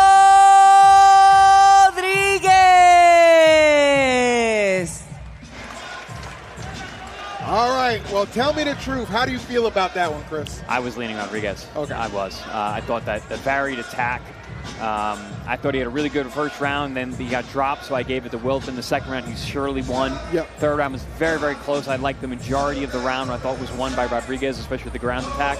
And then Wilton came close at the end, but I ultimately think the right guy won. But it's one of those decisions where no matter how it went, both guys are going to feel they won the fight. That's fair enough. Well, I thought that was maybe our best fight so far. Oh, yeah. I mean, for it to go 3 rounds that close, that was definitely electrifying. Rich, how you feeling about it? Oh, man, that was excellent to watch. And, to see, I do feel like the best man did win that fight. Just with how he was the right man, with how he was able to switch up. Because, like you said, if we go all the way back to the beginning, he didn't want to go down to the ground either. And the second that he saw that opening, he started bringing him down. And just an incredible fight all around. Agreed. Julia, I thought that was a pretty good banger right there, especially loved how you pointed out how he was content to switch to that ground game when needed, and that could have been the difference maker, get those few extra points to clinch that victory. Oh, yeah, I agree. I think fights like these especially show the art component when it comes to MMA. So. Love it. All right. Well, we are going to go ahead and throw it to a quick ad break. Don't you guys go anywhere. We'll be right back. Champions aren't built overnight. It takes discipline, strategy, and the mindset to keep pushing forward, round after round. Building wealth works the same way. At US Global Investors, we believe in long-term investing strategies designed to help you stay strong through market volatility and keep your financial future moving forward. Stay focused, stay disciplined, build your financial legacy at usfunds.com. En la esquina azul, in the blue corner, Jose Garcia.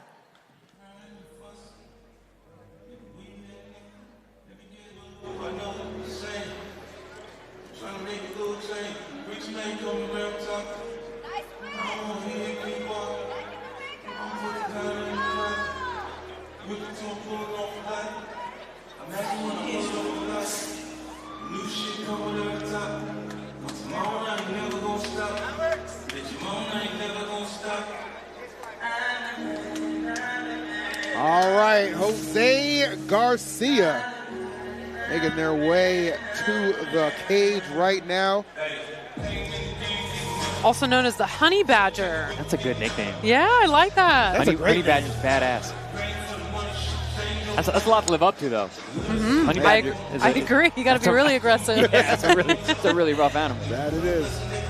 This is actually our third fighter coming out at SFS MMA. Very, very cool to see. All of his teammates are out around him. 100%. That is a whole squad. There's something to say about the entourage like that, too. And look at them. We could see we saw 2 of those members fought already. No, all 3 of those guys fought tonight. Churning out this young talent. That's got to be expectations, too, when you see how well that your teammates are doing, too. It's just like, hey, I want to be in the winner's circle as well. Mm-hmm. So. It's good to have that competition, too. It's like you want to outperform. Yep, 100%. Like, oh, you got it done in one round? I'm going to try and do the damn same. Very confident Jim to be representing as well. So Jose Honey Badger stands at 3-5 as far as the win-loss percentage goes. So definitely plenty of experience here. I mean, you got 8 amateur fights under your belt. It's a good amount.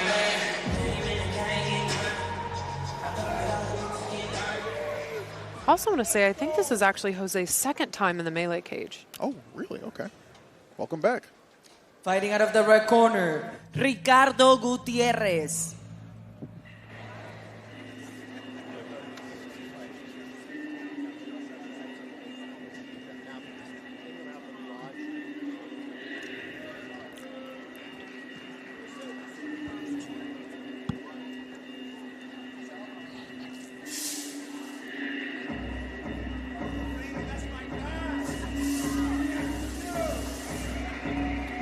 All right, welcome in Ricardo here.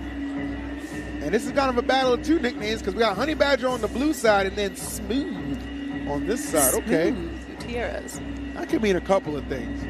He's like slick in the cage, hard to keep track of. You know what I'm saying? Could be good with the ladies. Maybe just uses a lot of baby oil. I don't really know. It can go either way. No Diddy. You know, never that. We shall see how this one goes down. Looking forward to it. Match number 6 if you're just tuning in.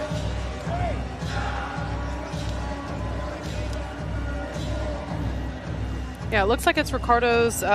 He's looking for his first win tonight.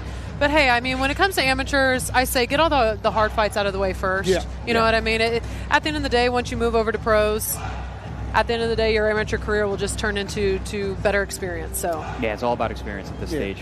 I like this for Garcia right there, getting that 3-5 record. But on the other side, Chris, maybe you could speak to this 0-6. I know you've never faced that kind of difficulty in your career. However, what does it say about somebody who's willing to just keep coming back and back and back despite not achieving that victory just yet? Are you just chasing that? Is it an ego thing, or you just think you could just keep improving fight to fight? It could be, or he's just learning on the job. You know, just learning while he's fighting. Some guys want to just get in the cage and get to work and try and get that win and get better and better and better until you eventually get over the hump. But I don't really know his backstory, so you never know. That's fair, because I love the tail of the tape, but it doesn't always give context to exactly why those losses occurred. So it could have been half a point decision. You never quite know. Exactly. The ball could have been close. It could have been some robberies. You never know. Coming up next, 3 rounds of battle in the bantamweight division. A continuación, 3 vueltas en la división peso gallo. Los jueces son the judges are Chris Watkins, Jenny Cárdenas, and Richard Lord. Referee in charge, John Shorley. Presentando la esquina azul in the blue corner from SFS MMA, Jose Honey Badger Garcia. Su oponente en la esquina roja, his opponent on the red corner from Laredo Kickboxing Academy, Ricardo Smooth Gutierrez. All right, thank you. Wonderful stuff right there. We are ready. Match number 6 on the card.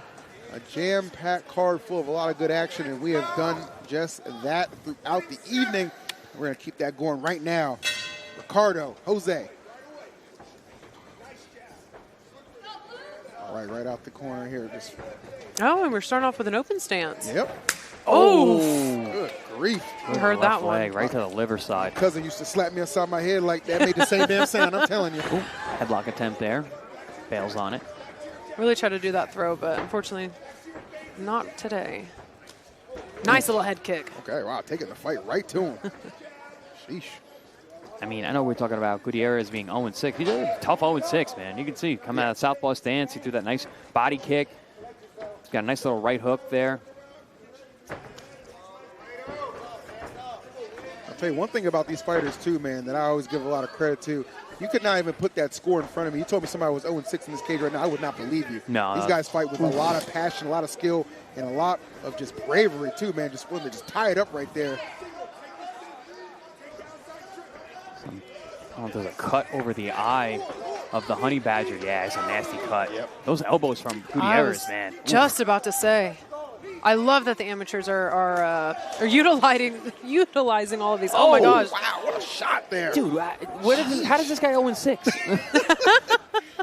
The fix was in, man. Yeah, for real, man. He's throwing these sneaky elbows. He's got a nice check hook. He's throwing body kicks. Hey, listen, I'm sure a lot of those losses were lessons. You know what I mean? A lot of things to go back to the gym and work on. Absolutely, Julia. 100%. Oh. That was actually a good kick. He just lost his balance. Yeah, a little bit of a slippage right there. Gutierrez trying to take advantage of it. Didn't get too much on it. But again, I'm trying to keep an eye on that cut. Yeah, keep an eye on that side. eye. Yeah, exactly, on the left side. Over there on Garcia. I'll say Red is doing a good job keeping his hands up. Blue is getting a little close. Yeah, Gutierrez is definitely the cleaner of the two. Garcia, a little bit wide and sloppy at times, which is why he's got that cut over the eye. Got caught one of those nice little razor elbows. Ooh, trying to line him up right there. Goodness. Another elbow there. That injured eye. He is feeling, oh man, he is looking a little Man on wobbly. those elbows. All right. Red corner looking to finish it. This has been the most comprehensive we've seen anyone be with those elbows. Seriously. Keeps going back to it.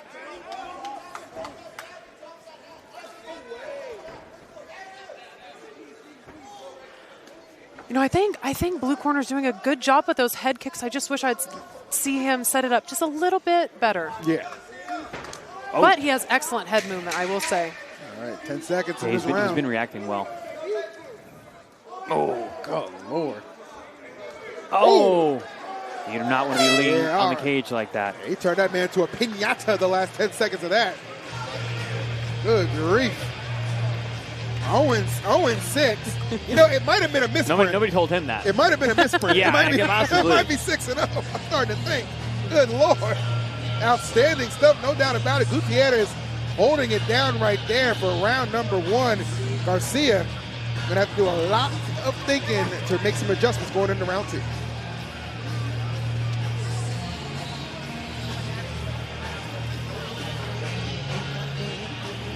Some of the action from round 1, that was that nice overhand right, which that actually might have caused the cut. It wasn't even one of the elbows. Wow, that's even more impressive. Did that with a punch. I like that right hook that he was throwing from the southpaw position. Yeah. He had good timing on that. Corner looks like it did a good job with that cut, though. Just bandage that up, get ready for war again. All gas, no brakes right now. Here we go.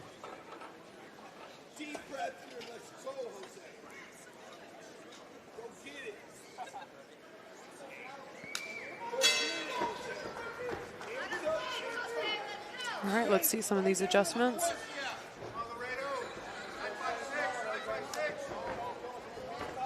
Nah, man, we got the wrong numbers. There's no way this kid's up 4-6. This got to be. I'm not bringing that up anymore because that can't be true. Well, either way, I don't know. I If mean, he keeps up this pace, he's going to put himself in the win column. Oh, my goodness. I mean, hey, good on him taking some hard fights. Yep. Oh, mouthpiece there's out. a mouthpiece. That was Garcia's mouthpiece. I don't know. If I was him, I might want to get that back in. The way Gutierrez has been coming at him. I mean, regardless, that means the mouthpiece is ill-fitting. There's no way it should come out that easily. But also, when you're fatigued and you have your mouth open, it is easier for that to fall out. Got you. Yeah, a well-fitting mouthpiece is like hard to pull out. It should really lock into your teeth. Oh, my goodness. Hey. Almost had to catch him there.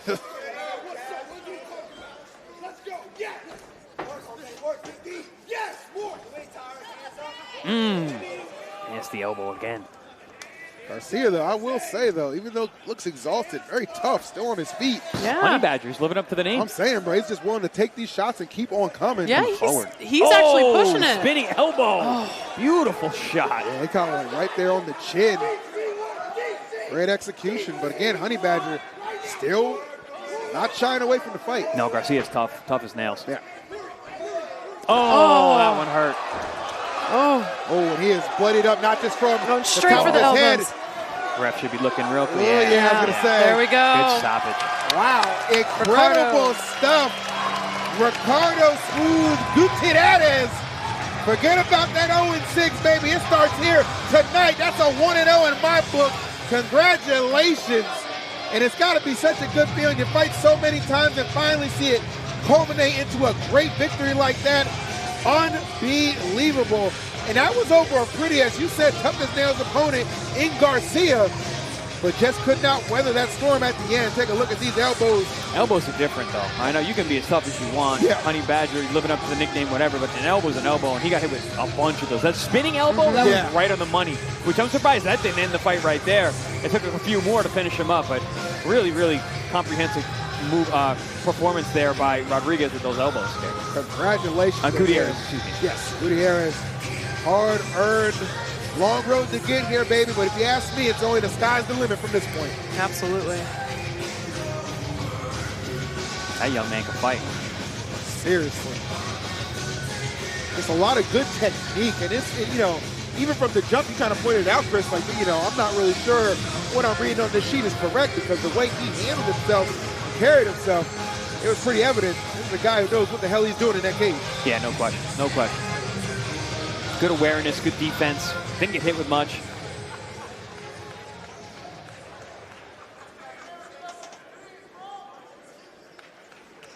El tiempo oficial, 1 minuto 40 segundos el round número 2. Official time, 1 minute and 40 seconds of round number 2. And your winner by technical knockout, el ganador por knockout técnico, Ricardo Gutierrez. I'd say both men lived up to their nickname. His nickname was Smooth, right? That was a very smooth performance. That it was. Outstanding stuff. Great work all around. Left it all right there in the cage. All you can do is tip your cap. Hell of an effort for both fighters. Wow. Oh, what a great feeling. You see that replay, you see the adulation, the excitement, all of it. All that training, all those fights is culminating into a huge victory here in San Antonio, Texas, in the Boeing Center. Not too many better places to go ahead and get your first win there for that young man. That was the thrill of victory and the agony of defeat in one picture. Just looking at them, my man is excited, the other man's on the floor getting attended to. But that was a very comprehensive performance from Gutierrez. I really liked what I saw in terms of his variation of his strikes. Elbows, kicks, good defense and all, blocking the takedowns. Excellent stuff. No doubt about that. All right, well, as excellent as that was, we're going to go ahead and throw it to a quick ad break. We'll be right back.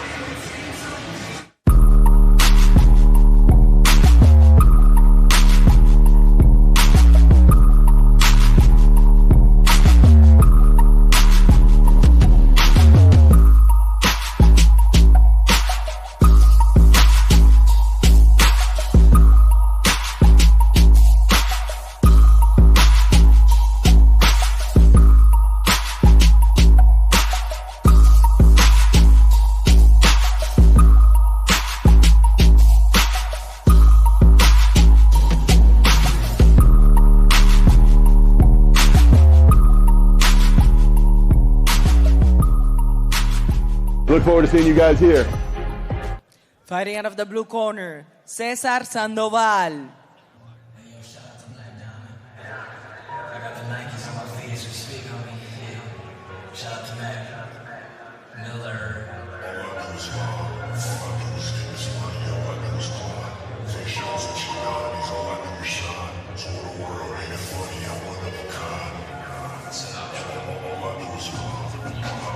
All right, I like that shirt, Born to Fight. That's very telling to me right there.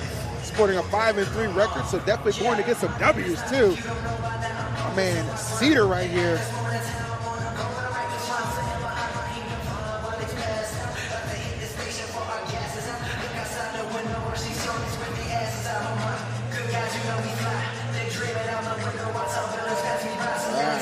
Oh, I love that tattoo. He's got the Majin Buu tattoo on his back. That is nice. Reference. Yeah, a little Dragon Ball Z reference. That is cool. Explains the nickname right there, Majin Caesar. I like that. An anime guy, Chris? You know anything about anime? I mean, I'm way older than you guys. I do remember Dragon Ball Z when I was in high school about 20 years ago. That's the one to remember. But I do remember some Dragon Ball Z stuff. Oh, man. Oh, I love my anime. Piccolo was my guy. Piccolo was a thug, bro. Vegeta, Piccolo.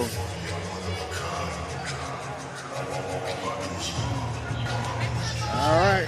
This is going to be Majin Caesar is the nickname out the blue corner. Again, 5-3. We're going to go ahead and get his opponent right now. His opponent on the red corner, Jorge Turcios.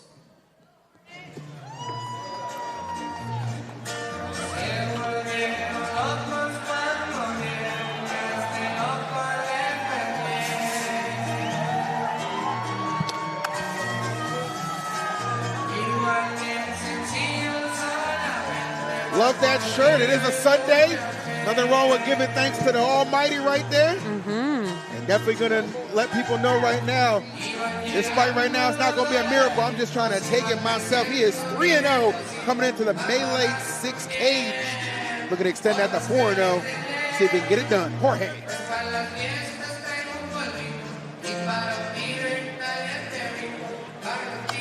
All right, you see the tail of the tape right there. Going to be advantage right there to Caesar in the wingspan and height category. Just a slither of weight right there. But again, for Jorge, though, he has yet to give up a loss here in the cage. So far in his amateur career, yes, it's early, but 3 wins is 3 wins. And as we see tonight, it ain't easy to get a win up in here. No, these guys are matched very, very tough right from the get-go. And we've seen that all night long.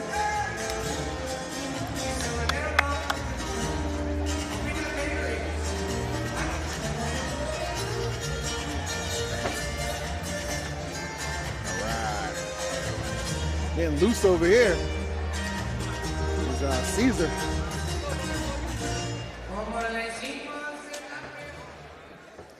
We move forward with 5 rounds of war in the Bantamweight division. Continuamos con 5 vueltas de guerra. En la división peso gallo, los jueces son the judges are Chris Watkins, Jenny Cárdenas, and Richard Lohr. Referee in charge, Ruben Carrión. Presentando la esquina azul in the blue corner, from USA, repping Empire MMA, César Majin César Sandoval. Su oponente en la esquina roja, his opponent on the red corner, desde Honduras, representing Aztecs MMA, Jorge el Animal Turcios. All right, wonderful job by Beatriz right there. And we are ready to go. Our first title bout of the evening, which does mean this will be contested with 5 rounds if it is needed right here. So a little bit of a change up right there, which I'm excited for. Somebody going to walk away with a little bit of gold right here, and of course a couple of bruises to accompany that. El Animal. I know I saw him doing some, going straight for the shot, just like he was doing in his, right for it. Okay. His intro. No wasted time right there. He said, look, my strategy is not a secret. I'm going right to the ground, and you're coming with me. And the El Animal trying to live up to that name early. El Animal trying to maul his opponent. In good position here. A little bit of a contrast to what we've seen thus far in a lot of our fights, where they kind of start out standing right there, but is willing to just get that ground game going early right now. It looks like Sandoval was trying to go for that guillotine, I believe. He's trying to well, he has a not quite the positioning. It's the Animal trying to escape right now, but he's almost got it flush under the chin. It might just have it right there. Uh-oh. Oh no. There we go. I'm able to see it a little bit. Yeah, I see his hands are gripped under. You want to be careful not to kind of tire your arms out, squeezing too much. Is this worth going for right now? Just like throwing all of your... No, because he doesn't have the position with his feet. He doesn't have an anchor for that shot. He's just really, like you said, gassing out the arms. Yeah.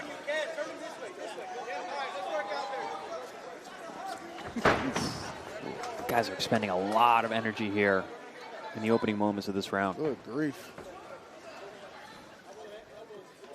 I mean, just from like right out the jump. Sandoval's being smart, though. He's not giving it up. Definitely trying to work those underhooks and bring him back up. Making him out work for everything. Man. Oh, there he goes. Somebody's bleeding. There's blood. I was almost curious to see if he maybe scraped his elbow against the cage. Cage can be unforgiven. Because there really hasn't been any strikes. No, not at all. This has Nothing been like, meaningful. Yeah, they've just been on the ground from Jump Street. A couple little stray hits finding their mark, but nothing significant right now. Really working out.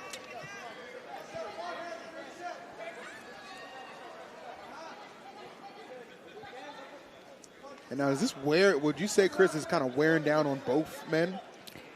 To a degree, yes, but more so on Sandoval Okay. because he's defending. And again. Nice. Yes, he is. That's just nice. He's defending and he's getting the worst of it. So there's that too. And also, Tercios wants this fight. This is the way he wanted it to be. Yeah. He wants it to be on the ground. Very true. Yeah, I'm curious to know his wrestling background. That's another thing I said earlier. Like, some of these guys might have other combat sport experience, but also you can have guys here that have tons of jiu-jitsu experience. Right. Goodness.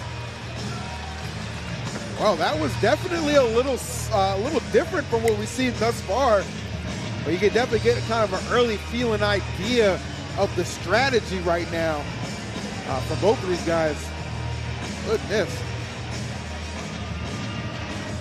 Keep in mind that Tercios is also from Aztec MMA, which is where we saw Alex Rodriguez. We had that really good fight with Wilton earlier on. And that kid looked really good, so you can expect Tercios to be pretty adept as well. Good catch. Good.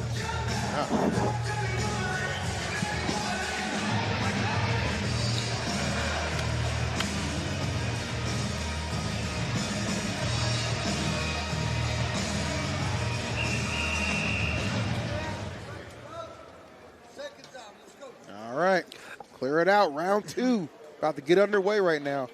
Round two of a possible 5. Again, guys, this is a title bout right here.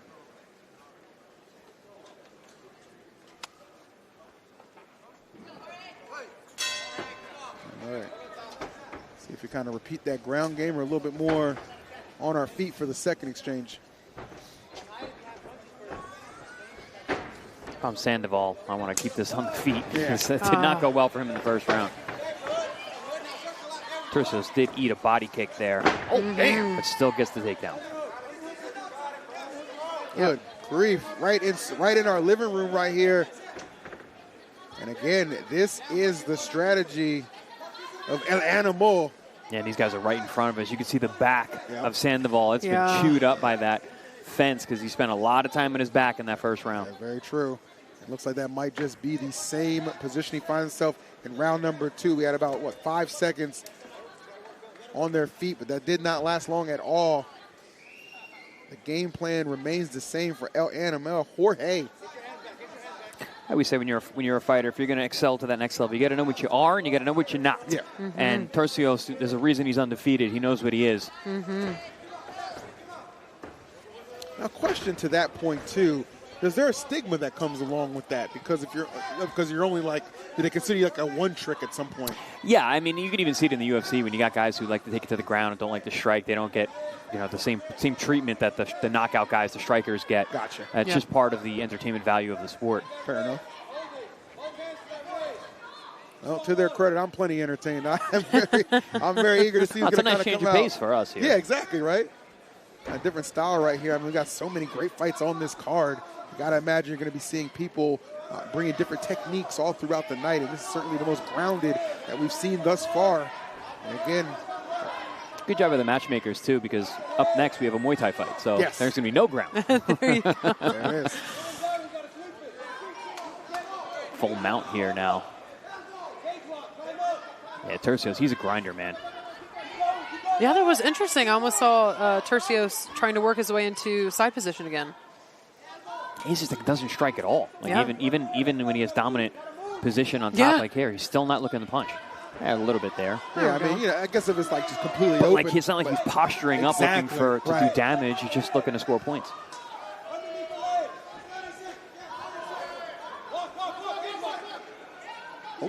Trying to use some momentum here. Trying to buck him up. Okay. Yeah, Sandoval is just he's working so hard to get almost nowhere. Oh, it looks like he's. Look at the leg control too, right? Like just underneath the quads. Nice little reversal. Oh, he needed that.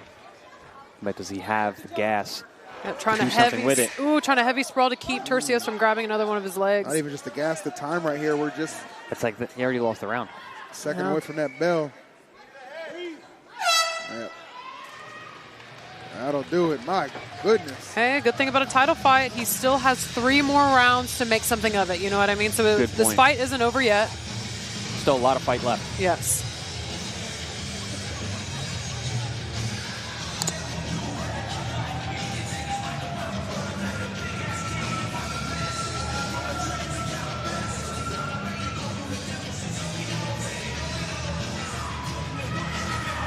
Well, I'm sure if you're Sandoval, you're thinking like, damn, I still got maybe 3 more rounds of this. Strap in, my boy. Spending 3 minutes at a time underneath this kid Turcios is not fun. That definitely looks like a very rough time for sure. That is just the game we play. Let's see if we can get an adjustment. I mean, if you can just keep it, a little bit more on your feet is going to be the game plan. But the problem is you spend so much time fighting and exerting all the energy on the ground. You're not gaining back any energy. You're just continuing. It's just continue to drain from you. So it gets that much more harder. And there's no momentum to build. Yeah. It is. It's all about MMA, though. There's so many different ways to win. Like, you don't have to be a good striker.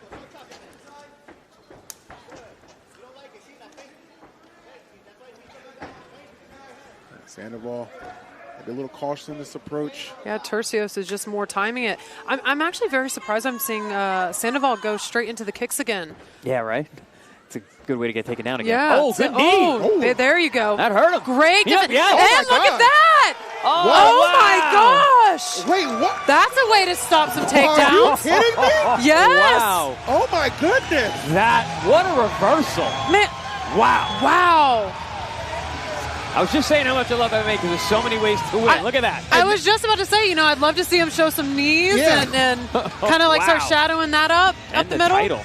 I mean, you can see it right there. Like, Jorge looks like he doesn't know what happened right there. That one, Take a look at that replay. Yeah, please, we got to see that one again. Boom. It was a great Straight knee into right it. there. Beautiful. He transitioned from those kicks, like you were saying. I was surprised as well, because normally when you got a guy who's trying to take you down, you don't throw kicks with him. You throw knees. Sure enough, nice transition. It looked like when he saw him coming into, he was thinking like, let me just go get a low stance so I can go ahead and hook those legs, get him to the ground again. And that ended up being his undoing. The reliance on the ground game cost him right there. Kudos to Sandoval being tough as nails right there and handing Jorge his first loss in the cage. Wow. First loss and by stoppage. Yeah.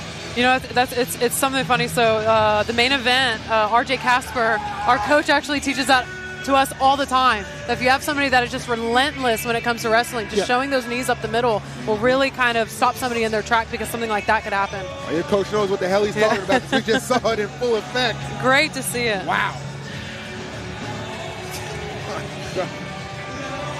All you can do is tip your cap. That was outstanding.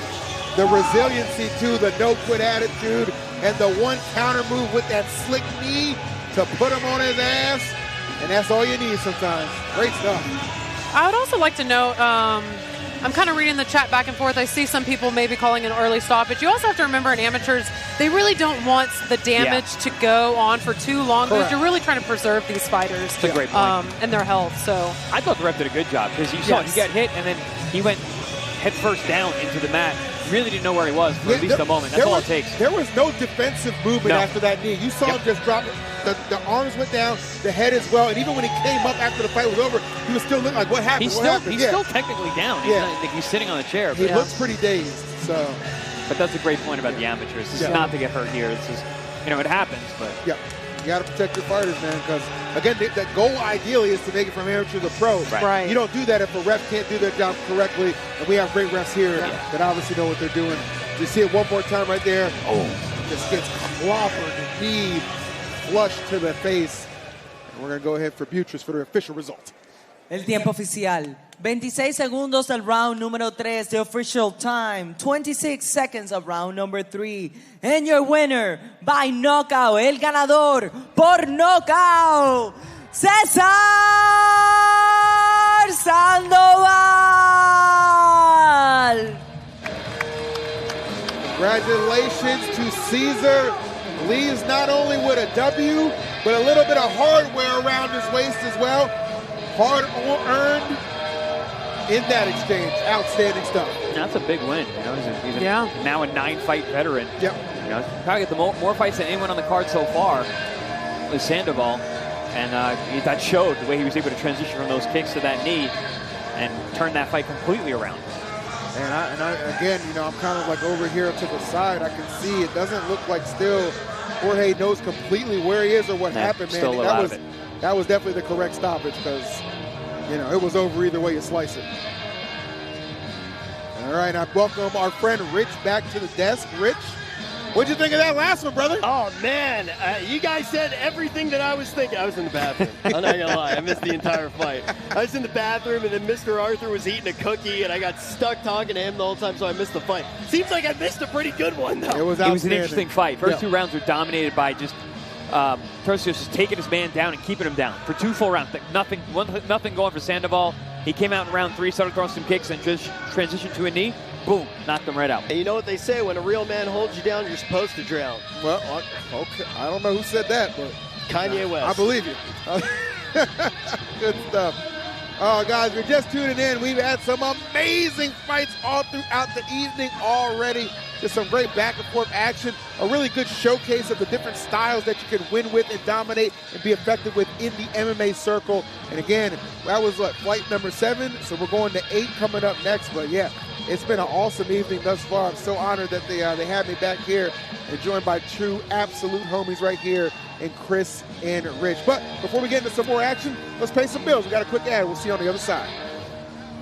So why do I use unique prints? Is that what you want to know? They're the best in the game. I've known Tori since before I even opened the gym. I love unique prints.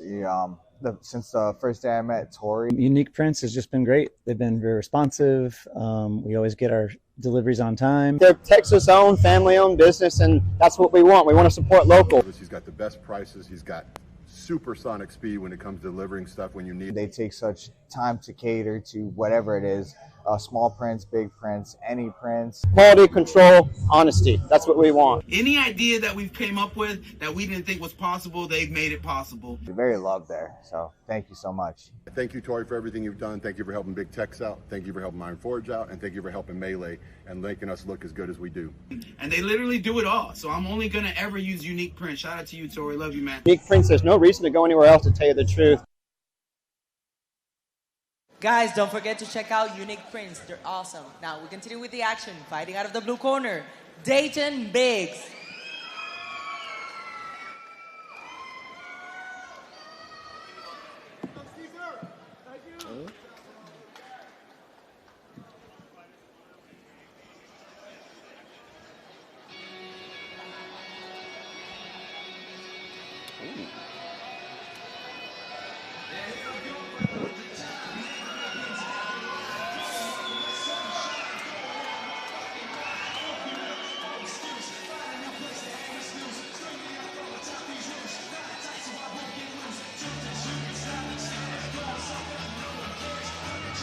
I'll tell you right now, anyone who comes out to some Lincoln Park is a friend of mine.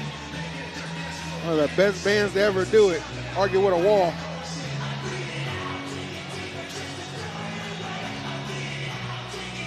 Margot Rich Offhands Carbonetti. How about that name? Yeah, these are some real nicknames Rich coming out here. Hands. I don't even know what that means, bro. He got rich off his hands. Oh, Rich off his okay, hands. I got you. He's making money with them I with them paws, like bro. his offhand was, I don't know. My dyslexia kicked in, I'm sorry. But yeah, Marco. And I was going to say, that's a very Italian name, Marco Carbonetti. Oh, yeah. But it seems like he is actually from Italy. Okay. I like There you that. We got some good Fellow representation paisan. here, right? Yeah, we really do. Italy right there. We had Sweden earlier on. We got some Did we people have from Mexico. we had Honduras as well in the last fight? Oh, yeah, we got some people repping. Love that. I mean, MMA is an international sport. Oh, okay. Apparently, sorry about that, folks. Just heard. This is actually Dayton Biggs. Excuse us. Looks like they got a fight was switched. So apologies. That is Dayton Biggs. Yeah, we jumped up a My match. bad, guys. But Well, I was going to say there is no way that this guy weighs 125 pounds. I was Great point. I was like, how on earth do I weigh 170 and this man weighs 125 looking like that? So he's going to be coming in at 154. Oh, man, I'm still fat. His cut routine must be insane. I think that's where we would be heading with that one. All right, so Dayton Biggs. Sorry about that, guys. We got. He's Marco up on the Richard- red corner, Andy Nelson.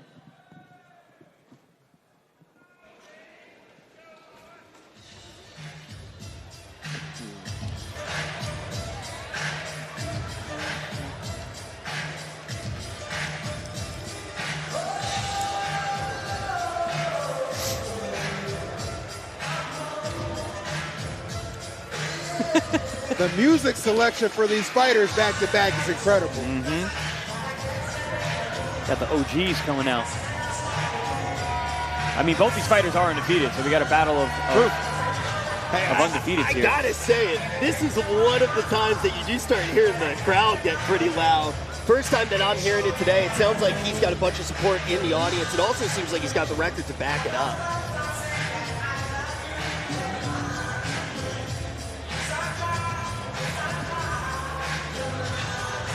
Man, I don't know which intro I like better. Two bangers, back to back. Love it right there. Definitely the makings of an excellent fight. To your point, Chris, right there. Yes, both of these guys being undefeated definitely adds to the heightened excitement that we're going to see here. Another title bout again, which means another 5 rounds for us to enjoy. For sure, having to go the distance. And by the looks of both these guys, they cut a good amount of weight for this fight. These are big 55ers.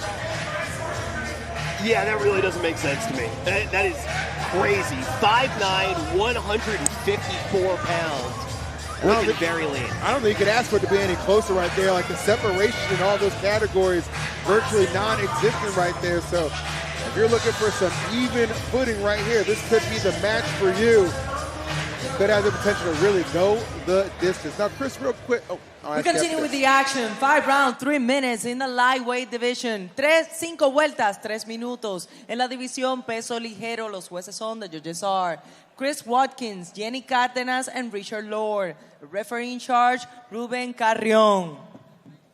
Presentando la esquina azul in the blue corner, repping Pete's Pride Muay Thai, Dayton Biggs. His opponent on the red corner, la esquina roja, from Lost Boys Fight Club, Andy Nelson. All right, Beatriz, killing it as always. A wonderful introduction for what I know is going to be a wonderful fight. What I was going to ask you, Chris, is you mentioned how it looks like these guys definitely cut some weight to make the 155 here. How difficult is that to really kind of cut weight? Does it take a lot of time, or can you generally get it done in a couple of weeks leading up to a fight? No, really, you got to. It should be done. If it's done properly, it takes a few months to really get your tissue ready to take the water out and then put it back in, so you can look as full as these guys do. Because these guys look big for 55. I mean, they definitely do. But overall, impressive physiques. Like waistlines at this weight looking smaller than Hassan's head. But we're going to see those opening blows. Nice kick to open up the fight. These guys are both explosive. Good shot there by Biggs along. Look at this. He wraps such a good countermeasure, right? Just like, you want to take me up? Okay, I'm going to stay here. But Biggs is good. He's got good hand control. Wow, we can't really see it. It's on the other side, but we can see it. Yeah, so Nelson had to get that up.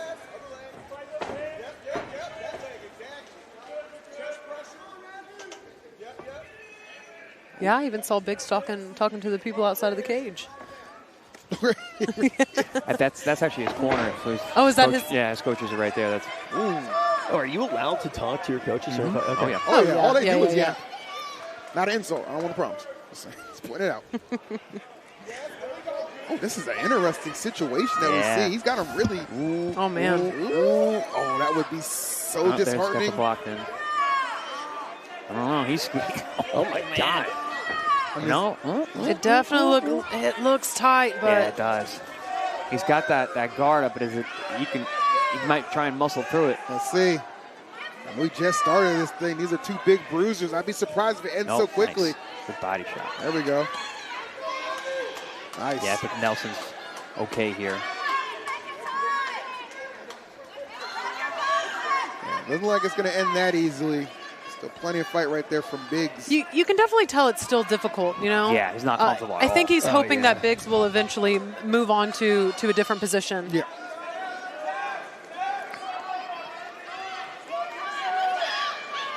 I mean, he is squeezing for everything it's worth. Nelson needs to be careful. I know he needs, Yeah, he got him. Just about to say, ref's going to call it. Wow. You just don't know. If you are good, you got to let the ref know. Yep. Fight or fight back. Great performance by Biggs. Good grief, man. Hayden Biggs with a big-time performance there. Just completely hands Andy pretty much a one-sided loss. I mean, that wasn't super even one-sided. That wasn't even close. He's already posing for the picture. He doesn't even look like he's out of breath here. What a monster. Wow. Yeah, that's a nice smile. It's always so crazy to me, too, because you got somebody, Biggs right there has been undefeated, but he's undefeated with a 2-0. Andy over there is a 4-0. You just don't expect necessarily a fighter who's 4-0 to just kind of go out that quickly, but it's all about positioning here as we take a look at the replay. Yeah, as soon as you saw Nelson's hand go down, and then he started, it was losing any kind of strength, the ref was smart enough to see that there and stepped in just right in time.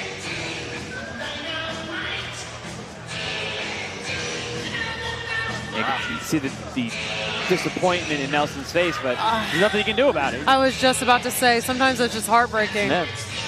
It's almost like, because we kind of almost saw like a similar strategy earlier from Jorge the Animal. He really wanted to do the ground game, end it early with a submission, but here it was kind of expertly done on the part of Dayton Biggs himself. The difference here, though, was Biggs was always looking for finishes. You know, with Torcios, he was languishing. He was trying to score points. He wasn't looking to get the finish. That's why he got caught. Gotcha. El tiempo oficial, 1 minuto y 56 segundos al round número 1. The official time, 1 minute and 56 seconds of round number 1. For your winner, by way of submission, el ganador, por sumisión, Dayton Biggs. Now, we talked about these guys. They obviously cut a lot of weight. It's such a shame, you know, to put in all that work for months at a time, make the weight, go out there, and you get a result like that in such a short period of time. It leaves you really unsatisfied. It does, but as you know, as a viewer, you kind of get the feeling like you understand why these fights can be decided so quickly. Yep. You just see the results. Sometimes you go to the full 5, sometimes you don't even make it through a round. That's just the sport that these guys compete in, and one you have to absolutely respect, because it is a dogfight out there, no matter how long it goes. Biggs, you know, for his third fight and winning a title, he looked very, very professional in there. Even though he's still an amateur, that was high-level stuff. Yeah. I mean, look at him right now. He really just looks like a class act. 2-0, now 3-0. It looks like he has much more experience behind that smile. And we talked about the physique, and I think this is also going to show everybody at home that every exercise is important. You can't skip your mewing.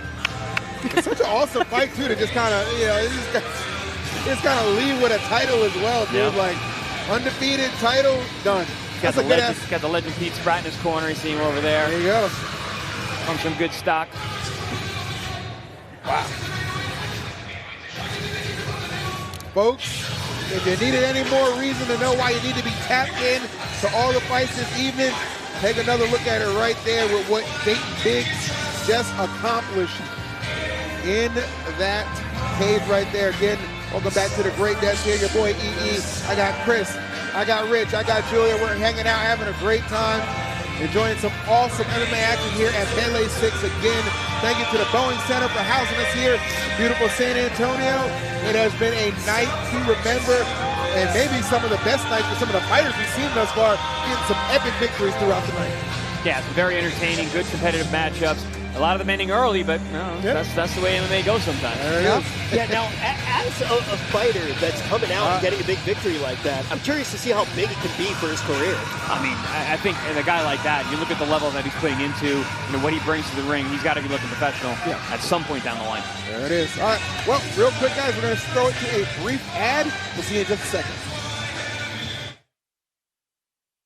Man, did you know that 98% of veterans who file their first claim with a VSO end up having to file an average of 3 more claims? VetClaims.ai, that average goes down to 1. It's okay. We will help them.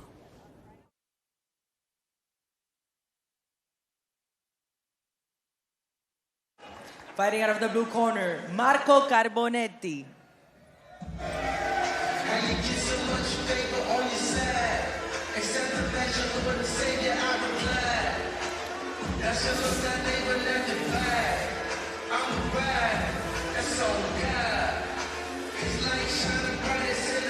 All right. Now we have Marco. Here we go. Marco Carbonetti pulling up right now. Muay Thai bout ahead of us right now. He is coming in sporting a 4-1 record and joins us, I believe, from Italy, if I'm not mistaken. I believe so. And now we're getting the battle of the nicknames. This is Marco Rich Off Hands Carbonetti. I love that nickname, Rich Off Hands. Oh, it's good. It's good. You know the nickname is serious when it takes 10 times longer to say. This is an absolute monster walking into the ring. He's got a great name, too, though. Marco Carbonetti. Yep. Come on, it's a great name. Yeah, like, come on, I know. leave some names for the rest of us. He's got a great birth name, and he's got a good nickname, too. Yeah, this guy's got to boot up the stream. Marco Rich Off Hands Carbonetti. That really makes the name XQC seem stupid, doesn't it? All right, looks very focused. I like his gloves, too. Again, a little bit of a different style right there. Again, to point this out, it is going to be a Muay Thai fight, and we're going to introduce his opponent right now. Su oponente en la esquina roja in the red corner, Christopher Garcia.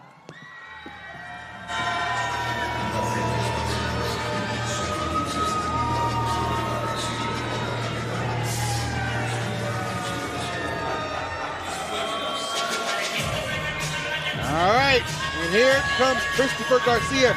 Rich, can you help me out with Christopher's nickname there? You're the host. It's El Gallo Negro. Thank you, Chris. Not shying away from it. It's words, Rich.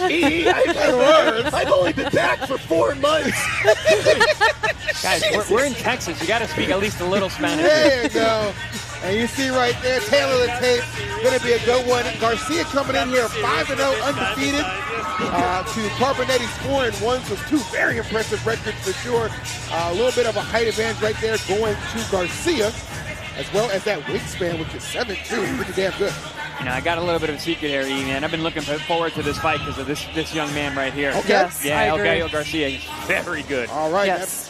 This is actually Christopher Garcia's 3rd time in the melee cage, so he's pretty comfortable here. Yeah, wow. Every single time he has absolutely dominated and done a great job. Yeah, he can really fight. Yeah, we've seen him a couple of times, and he always makes an impression. I mean, you don't just get 5-0 by happenstance.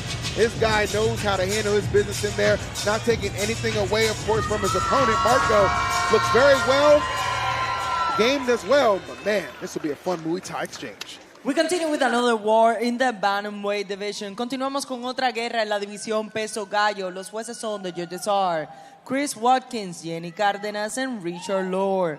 Referee in charge, John Cherlo. Presentando la esquina azul, from White Tiger, Muay Thai, Italia, Marco Rich of Hands Carbonetti. En la esquina roja, representing Mexico and Salvador and Aztecs MMA, Christopher El Gallo Negro Garcia. All right. Awesome entrance for what I know is going to be an awesome showdown. Muay Thai has entered, and this will be a completely different contrast to what we saw on the last exchange. These boys are going to be on their feet going at it. Don't worry about that. Here we go. And we are going to be on our feet the whole time. Oh, straight into it. Oh.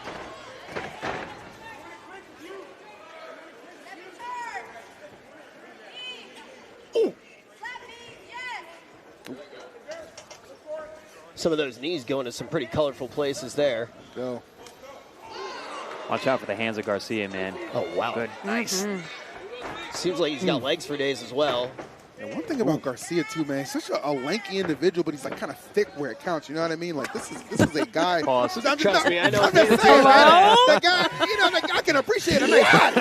The guy is built nice for fighting. That's all I'm saying. Well, I'm having a good time too, but I'm glad you're enjoying yourself. I'm the unk here. I'm supposed to say stuff like that. You're too young for that. How old are you? I'm 43. Okay, you got me by 5 years. All right? Not that yet. I haven't seen EE acting this crazy since school. Nice little Superman punch. Yeah. Oh, it followed by another one.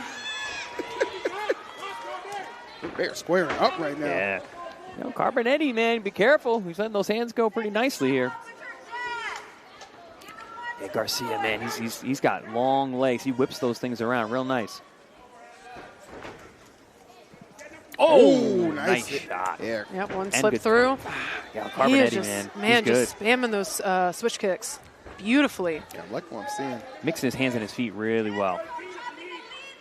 Yeah, good mix right there. Just kind of keep your opponent off guard, off center. Not exactly sure what to expect on the offensive front. Carbonetti has a good defense as well to accompany that. Garcia, ooh, good counter there. Garcia looks like he's like, all right, I can't just go in the front door with this guy. I gotta use my head. There you go. Yeah, Carbonetti looks super relaxed. Rich off hands. Mm-hmm. Mm-hmm. Nice. Change of speed from Carbonetti. Common from good Muay Thai specialists. A lot of patience between these two as well, man. Tells you a lot of respect being exchanged right now.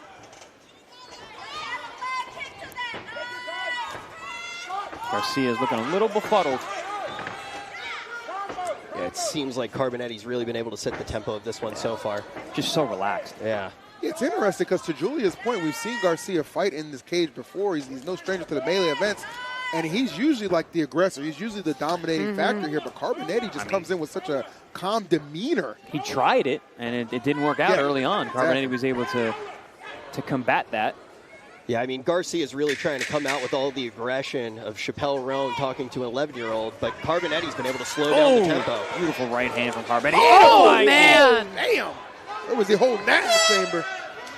Beautiful first round. Amazing. Garcia's tough, man. That knee was right on the money. Golly. This is shaping up to be very early, but this is shaping up to maybe be match of the night thus far. Just given Garcia's history in this very event. We know how good he is. Carbonetti, though, what a showing he is having early. My goodness. Something to be said, too, about like the first minute, your strategy just being put on complete hold, having to readjust on the fly. To your point, Chris, kind of mentioned how Garcia, okay, I got to use my head a little bit more here. Can't just bring the fight to him, or it might not be much of a fight. Yeah, that's the thing. That's when you get to this level of, professional or ranks for guys that are this good, you can't just be shot out of a cannon all the time and make it work. Because at the end of the day, skills pay the bills. And rich off hands is rich off hands for a reason. There it is. That's a nickname I can see he has earned. Yes. So when you're in a situation like this, when somebody is slowing down the tempo, when your fighting style is really all gas, no brakes, what do you do as the aggressor? You got to fall back on your technique. Right now we're seeing a lot of the smooth, relaxed posture by Carbonetti is winning the day, but Garcia's a very technical fighter. Yes. He's used to blowing guys out, but he's got to go back to his technique and be very disciplined. I would also like to say that I wouldn't say it's a mismatch of any sort. Garcia is definitely holding his own, has been pushing forward and also landing his shots of his own. And we still have a lot of fight to go. This is a 5-rounder. Oh, yeah. And Garcia, he's a smart guy, too, man. Like, at any given point, that adaptation can start kicking in, too. Send it back to Carbonetti, but I definitely got to give it to Carbonetti thus far. He has definitely been in control of the majority of these exchanges. It's definitely entertaining. Also curious to see about the gas tank as we go a couple rounds, because Garcia, I know he's got a great gas tank. I mean, I don't know much about Carbonetti. I see he's good, obviously, but I don't know what kind of condition he's in if we go down the stretch in a 5-rounder. One thing I think is interesting to see with Carbonetti is the fact that he seems very comfortable with his range. So any moment that he has to kind of lower his arms, kind of relax a little bit, he's definitely taking it. Range is an interesting point because we saw, like, on the tail of the tape, the wingspan advantage clearly in Garcia's favor, but it doesn't feel like it's playing that much of a part thus far. No, it's because of the range manipulation by Carbonetti. He's being able to push and pull, and step out, make Garcia just miss.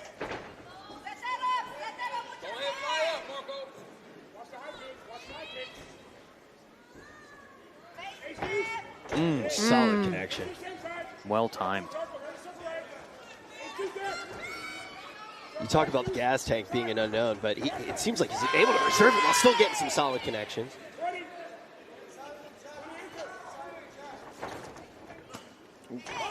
That's footwork. Standing. Oh, there we go. That's the thing about gas tanks. They tend not to empty as quickly when you're in control. Yeah. If you're the one leading off and you're in the control of the pace and the space, you can usually make it last longer. Where Garcia's got to work hard all night. You're switching into gear, getting to operate effectively. You talk about that spacing game, moves him back up against the wall for a little bit. He's really good at not breaking position either.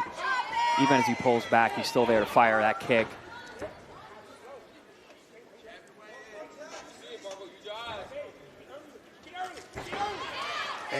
Stopped him with that teep. Dude, Marco is so just solid on the defensive end, man. That was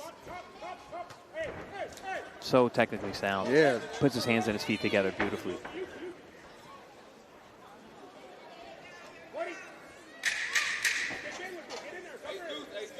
And interesting, the only clinch we had, or clinch attempts we had, was right in the beginning of round one. Yep. Since then, we've been kickboxing at mid-range. That's it. Complete separation. Watching the eyes really just has been so impressive for me. I mean, you got Carbonetti out here just kind of looking like he's fighting with a Mangekyo Sharingan. The thing that's interesting to me about Carbonetti, too, is when they do have those moments of, like, non-interaction, he's so comfortable at the distance, just kind of put his hands down, relax momentarily, even just that half a second, split-second moment, and then right back into that, that defensive, offensive stance he needs to be in. He's like, he's either all the way switched off or he's exploding. Yeah, right? It's like you just keep turning it on and on. Right? Yeah, his speed changes are impressive.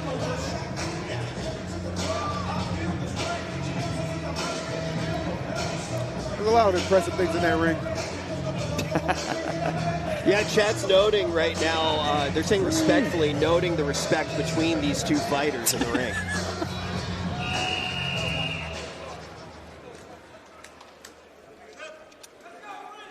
Right. Round 3.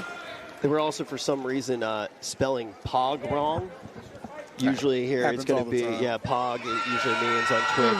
Very exciting moment, very hype moment. But they were spelling it with an A and a bunch of vowels that we don't usually use. But we're going to kick it off quick here. A few really solid kicks. Both of them going much faster here. Oh. Jeez, hold up. Okay. I was going to say Garcia needs to ratchet it up here in round 3. He's allowing Marco to dictate the pace. Yeah. And I really think, I'm serious. I'm looking at Marco in between rounds. I'm like, I don't know if his gas tank is there. He looked a little gassed going back to his corner that last round. So you think now it's not as much falling back on the form, it's dictating the tempo, using that speed? I think he's got to make Marco work harder. Yes. That's true, actually. Yeah, I mean, that would kind of fall right into what Marco seems to be going for, a nice, slow, controlled exchange. But if Garcia can just keep pushing that pressure, you're going to test and see if whether or not he's got the stamina to hang with you as the fight wanes. That's a very good point. Yeah, I'm just watching the breathing of Marco.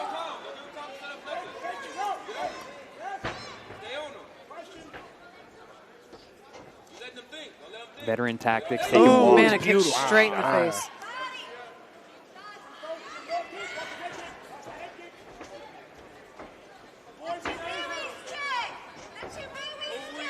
Really, really competitive stuff here tonight. No easy fights here in the melee cage. Not at all. So sixth iteration, man. The team does an excellent job scouting and finding that talent that's going to deliver the best product for our fans in the arena and watching at home. None of these fights have disappointed on that front at all. That's for sure. We know that NMP viewers are eating well right now because this one's going to be all about the feet. This round, we've seen some really impressive kicks. So savvy is Marco, man. Looks down, strikes up, looks up, strikes down. Make you think he's going to throw a kick. He throws his hands. That's refined technique too, man. That's outstanding stuff we're seeing.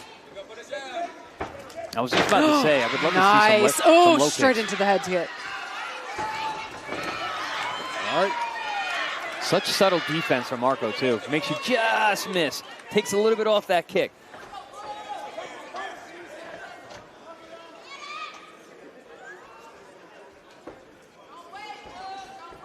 All right, Garcia looking for it. Man, He's not doing enough, though, for me. Yeah, I mean, Carbonetti goes out of this, and once again, it's just back to his game, back to his tempo. It feels like Garcia looked his best at the start of this round when he was just bringing the fight to him because it did have Marco off balance a little bit, but he didn't continue that. That's the thing. He kind of like took his foot off the gas, surprisingly. Well, it is kind of hard to do that, especially when you take into account that this is a title fight and that it might not end that early. Also, Marco is just very sharp on the inside. Ooh, got to take advantage of that, though. I feel like you make a guy miss like that, you got to do something with it. Yeah. You expect a punch there, it doesn't happen. That was a great dodge by Garcia. Oof. These boys are going through it right now, man. Again, we're very familiar with Garcia, but how about Carbonetti making a name for himself through 3 rounds thus far? Very impressive. Very technical, very savvy. Real veteran out there, Carbonetti. A lot on the line here in this one as well. I mean, we talked about their record, but as you start to think about how much this one is going to mean for our 2 fighters, you can feel those stakes in the arena. Nice low kick there by Garcia, and he brings it right back up to the head. And I'm talking about that subtle defense by Carbonetti. Just rolls with that shot, takes the power off that kick.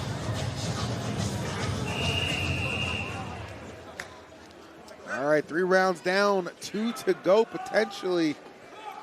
Something drastically changes, but man, these 2 have been matched up quite well thus far. I'll say both guys look great.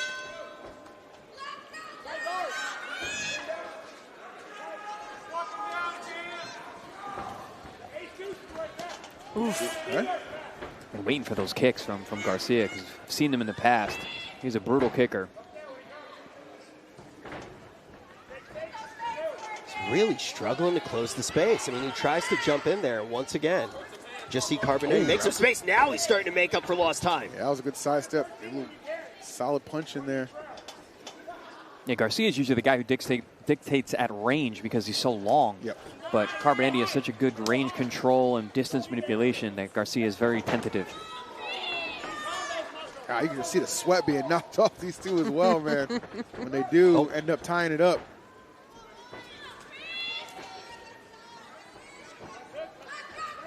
Ooh, good right hand by Carbonetti and a head kick.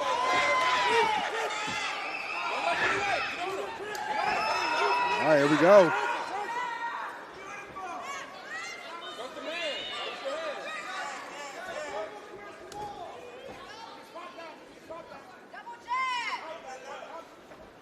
Also, know what I'm noticing a little bit, just the difference in Thai from European style to over here in the States. I think Garcia is used to fighting more guys who fight Thai over here, which is, you get a lot more boxing influence. And then European, you get a lot more kickboxing and smoothness and very different styles. In your experience, what style do you see have the most success generally? Well, I mean, I was more Dutch style, which is a lot more punching. Okay. I wasn't a Muay Thai fighter. I was a kickboxer, full contact and also some K1 stuff. But I was more familiar with the Dutch. I didn't like the clinching or the elbows, and I was always better with my boxing. Gotcha. Which I think Garcia falls more into that.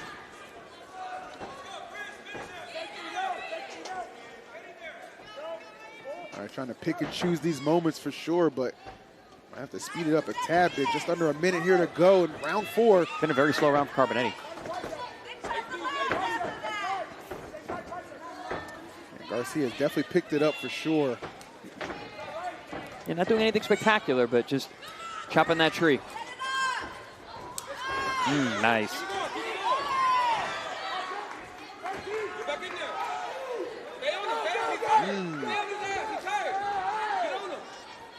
Oh, beautiful shot. Again, Carbonetti just being a veteran. Fought the beginning of the round kind of slow, was saving it for the end, and came on big.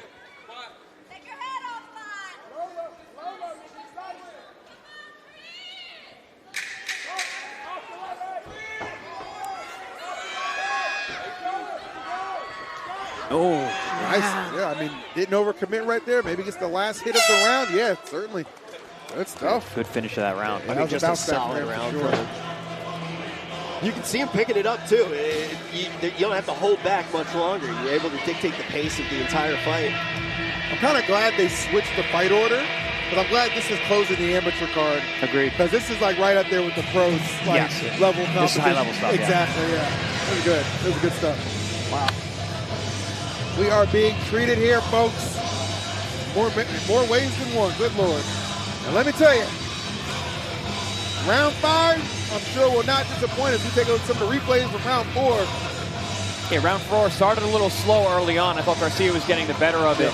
But Carbonetti really came on toward the end of the round, landed some big shots. May have stolen the round. This is going to be an interesting scorecard if we do make it to the full route. Yeah, I mean, by the end of the round, he was connecting better than Summit on a webcam. It was really impressive to see. But this last round can decide it all. If you had to say right now, who do you have out in front, Chris? I got Carbonetti ahead. Yeah. For sure. He started real strong. Seemed to have shut Garcia down a bit in those middle rounds. But I think they're both gonna go for it here in the 5th round. There's nothing to leave the ring with. Yeah, it seems like the long-term strategy of Carbonetti has definitely kind of outweighs the burst that we're seeing. Garcia does get his hits in, his strikes in for sure, but man, Carbonetti's done an excellent job. The pacing, it's been largely in his favor, so this has to be a very convincing and dominant round for Garcia. He might be tasting his first taste of defeat here, man. The question is, does Carbonetti try to keep it slow here, or does he pick up the pace himself? I think he's going to go for it. I think so too. It's the last round to kind of just empty the tank. You don't get rich off hands by not throwing them. Exactly. Time to cash in. There it is, man.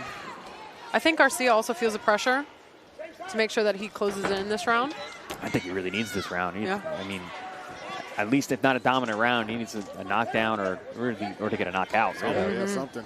Knockout would be preferable, but the way Carbonetti's played it, man, I don't know if that's going to be on the table. I think Carbonetti's mindful of that as well. Wants to make sure not to overexpose himself.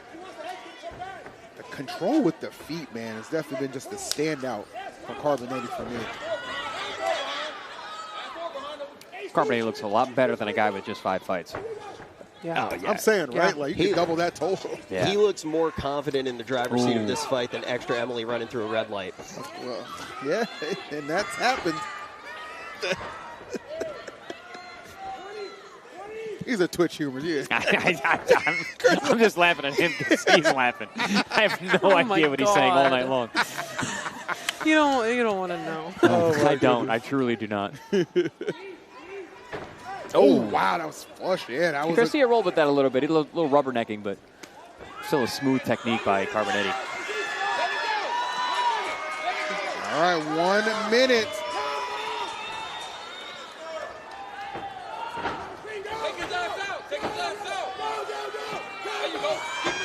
You don't want your back against that cage. Oh, dang. Oh, my God. You can hear the shots right in front of us. Oh. Carbonetti did a nice shot. Got his head right off line. Put that right hand right there. Oh, man. All right, high elbow, knee attempt thwarted there momentarily. Might have another one in him. Yeah, I figured Carbonetti was going to try and close strong. Figures he's already got enough rounds sewed up. It's like, okay, let me just make sure, leave no doubt in this 5th round. And I'll tell you what, he may have done that indeed. As we come to the closing moments of a spectacular fight here. 10 seconds to go. A lot of skills on display here from Carbonetti, man. Mm-hmm. There it is. Great Good fight. Good fight. Good fight, but I mean, it's just, I've called a lot of these melee events. I've always had the pleasure. I've called Garcia before. I've never seen him in a position where it's not about like, oh, I don't know who won. I don't think he won. No, I don't think he won either. Like, and that's hard to say for a 5-0 guy, and we love him here, but man, Carbonetti, just what an absolute showing that guy had. A beast of a time out there. Look, as somebody who clearly does not know as much about fighting as you, Chris, I sit here and I look at this and I'm just blown away that you can see the thought and the intentionality the entire time coming out of Carbonetti. Yeah, I mean, he's a real, I mean, even though this is still the amateurs, he's a real pro. Yeah. You know, in terms of the way he goes about his business, and you see that. Yes. A veteran for sure. Of only 5 fights, this is his 6th fight tonight, but that's the crazy thing, wise man. beyond his record would show. If you ever needed some validation from him, he's going to listen to this replay and know right there you got a bright future ahead of yourself, and I think the future is looking pretty good for a W right now as we take it to the result. After 5 rounds of action, we go with the judges' scorecards. Después de 5 vueltas de acción, nos vamos a las tarjetas de los jueces. And your winner, by way of unanimous decision, el ganador por decisión unánime, Marco Carbonetti. Oh, that is the first time that we don't see him being completely calm and collected. You can tell how much that win really did mean to him. Such an impressive fight. And, you know, this is one of those fights where you really can see the art of fighting. And, you know, as a Twitch streamer, you know that means a lot because we tend to be very artistic. It really felt like you kind of saw, I don't want to say the writing on the wall, but the pattern forming within the first 30 seconds of round 1. Again, when Garcia realized, to your point, Chris, I can't just go through the front door on this guy. I got to think of some workarounds. And he never quite was able to put it together and string together enough offense where he was able to control the pace, lead the board, and get the W. So he takes his first defeat right here as that young man right there, Marco Carbonetti, gets wrapped up in some gold. Rich off hands, I'm not arguing with him. Nah, that was very impressive. He just stayed ahead all night long. I mean, showed his full bag tonight. Yeah. Very, very deep bag, that indeed. Wow. I'm excited to see Carbonetti come back and defend that belt. Yeah. Seriously, right? Looking forward to it. Goodness. Yeah, this is one of those situations as well, too, where, you know, I would be excited to see Garcia fight as well again because I didn't get to see him at the other events. And I would love to get to see him actually bring that aggression and see that fire because in this fight, you just had Marco slowing it down, putting some ice on that fire and coming out victorious. It was just outstanding stuff all around, and that is exactly what we were hoping for and what we were expecting here at Melee 6. The matches have been outstanding. It's been an awesome evening thus far. And you at home, the audience, again, thank you for spending your evening with us. We got a lot of fun so far. I'm not closing out because we still got a couple more fights to get to because we got to get into the pro side of things too. As good as the matches have been, those are all still considered amateur bouts, okay? We still got some pro stuff to get to. But first, let's get to this ad and we'll see you in just a bit. Built overnight, it takes discipline, strategy, and the mindset to keep pushing forward, round after round. Building wealth works the same way. At US Global Investors, we believe in long-term investing strategies designed to help you stay strong through market volatility and keep your financial future moving forward. Stay focused, stay disciplined, build your financial legacy at usfunds.com. Hello. Welcome to your Melee 6 halftime show, hosted by your May ladies. How are we doing tonight? I hope you're all enjoying the show. Let me take a moment to quickly introduce our May ladies. I am Morg Pie, and we have Misha Mai, and Raina Ocean. Raina! Thank you guys so much for having us tonight. We wanted to give you guys some gifts. Does anybody like free shit? Yeah, let's go around. We're going to, here, let me grab some glow sticks. We got glow sticks. We've got gloves. Are these supposed, is there something in here? It's like a foam thing? It's a glow stick. It lights up. have to show me how to use this. Yeah? Here, take a glow stick. We'll come to you. We'll come to you. Supposed to be a glow stick? Here you go. Here you go. Get some gloves. Get some glow sticks. Get some free shit. Oh gosh, wait, we're gonna have to go back for more. We gotta get more. Wait, who wants glow sticks?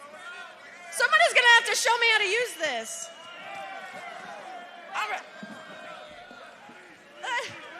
Woo! Oh, someone's not good at catching. Do you want a glove? There you go. On you. Glow stick. Sorry, I gotta. There you go. There you go. Wait, they're moving the cart. Oh, we can't ignore the stands, Mark. We gotta go to the stands. Shoot, we gotta go to the stands. Sorry, guys, we gotta go that way. We gotta move this. We're taking the cart. I see you back there. I'm coming to you. We're taking the cart. Wait for me. Here we go. Here we go. Here you go. Here you go. Glow stick. Glow stick. Coming through. Coming through. Gloves? Gloves. The bag? No, you can't have the bag. Beep, beep. Beep, beep. Sure. She's bringing more. Let her bring more. Coming through. Coming through. Beep, beep. Glow sticks. Woo! Watch out. Don't spill your beer, Finn. I gotta do the gloves to the kids. Oh, we're being mobbed. This is no longer a handout. This is a raid. Oh, girl, you can't take it. Ma'am, you already have to. Who are you? Woo! There's no more. Here you go. Throw them out. Woo! Catch. We've got gloves, too. Oh, never mind. The gloves are gone. The gloves are Oh, we gone. have our glow sticks. Here you go. Here you go. Here you go. Here you go. Glow sticks. I got you. Again, I don't know how to use these. There's a button on this? Is it like a... I'm going to take one of these for myself, because how is this supposed to work? Oh, they work if you're smart. Yeah, you're not that smart? Here you go. Check this out. Boop. Boop. Magic. It's magic. Magic. Ah, you're wicked smart. He already knew how to do it. Can we still have more glow sticks? Do we not have They're more going up gloves? in the stands. The gloves got raided. The gloves was the first to go. They're so that gone. shit's been gone. We didn't even make it to the stands. Wow! Last ones. That's a good Last throw. ones. The last That's three. it. That's all we got. And then that's it. We didn't make it to the other side. I'm gonna go up. I'm going up. Go on up. Yeah. She had the same idea. I better see all these glow sticks lit All right, up for this the is the pro last fights one. we have. Last one. And that was it. That was fast. God damn.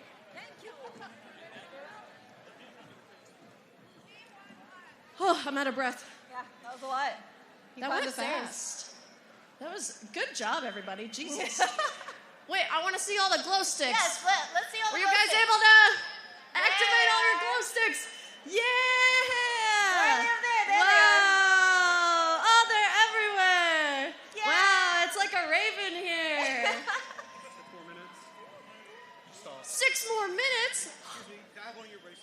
No, what the what the hell? You can't have one of my That's her bracelets. bracelet. He's trying to take the stuff off my body now. Whoa. Give them an inch. Whoa. All right, we have to stall for 6 more minutes, so let's go around the crowd and ask some questions. You want to go that way? We haven't gone Hi, that way. ma'am. That outfit? Yes. Amazon. Do we like the goth ring girl? I picked all this out. I picked the ring girl outfits out myself, actually, from Amazon. I know, I'm a visionary. Amazing. How are you enjoying the show? I loving it. Yeah. I know, I like watching people fight. There's been a bit of blood. I want to see blood. That's the first thing I said when I got here. It's, I want to see blood. Have we seen enough blood today? No, we have not. No, there's still a few more fights left. I know, so there's still time. Blood out here? Blood out here? Ooh. No. A bar fight? You know what? Me and you, we meet at the flagpole after lunch. But I will say, you're absolutely gorgeous. You're so gorgeous. Stop. Okay, who else we got? Who else has something to say? Birthday! Oh, birthday! Oh, it's mandatory. I'm so birthday sorry. Girl! Can we get a... Ready? Clarissa. 3, 2, 1. Happy birthday to you. Happy birthday to... You're making a mess! Happy birthday, dear Clarissa. Happy birthday to you. Happy birthday. Thanks for spending it with us. I know. Did you get a glow stick? Or is he hoarding them? Oh, okay. Share. Let's go. Good. Share. Good.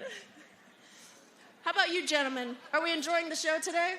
We're having an awesome time. Yeah? You guys enjoying the show? Tonight. Yeah. Any pointers for the fighters today? Take them to the floor.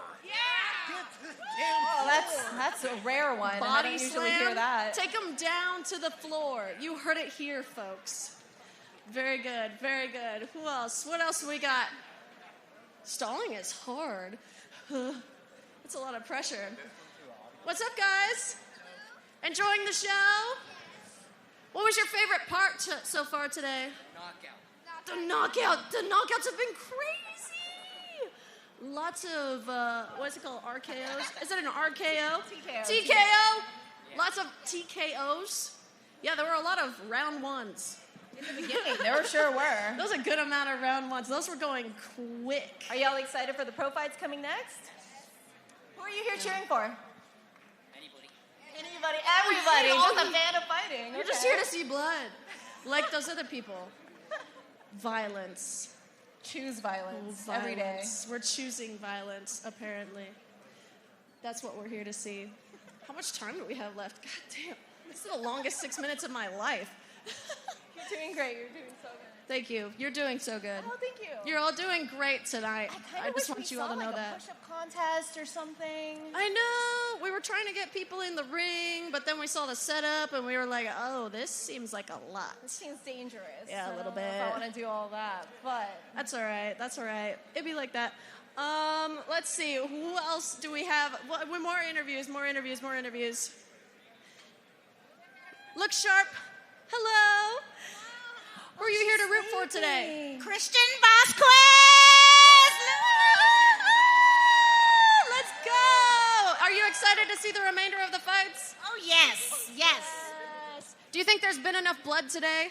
Oh, no, not yet. No, we need to see more. Not enough. There needs to be more. I agree with you. Let's see. Who traveled? Who traveled in? Oh, is anyone from out of town? Louisiana.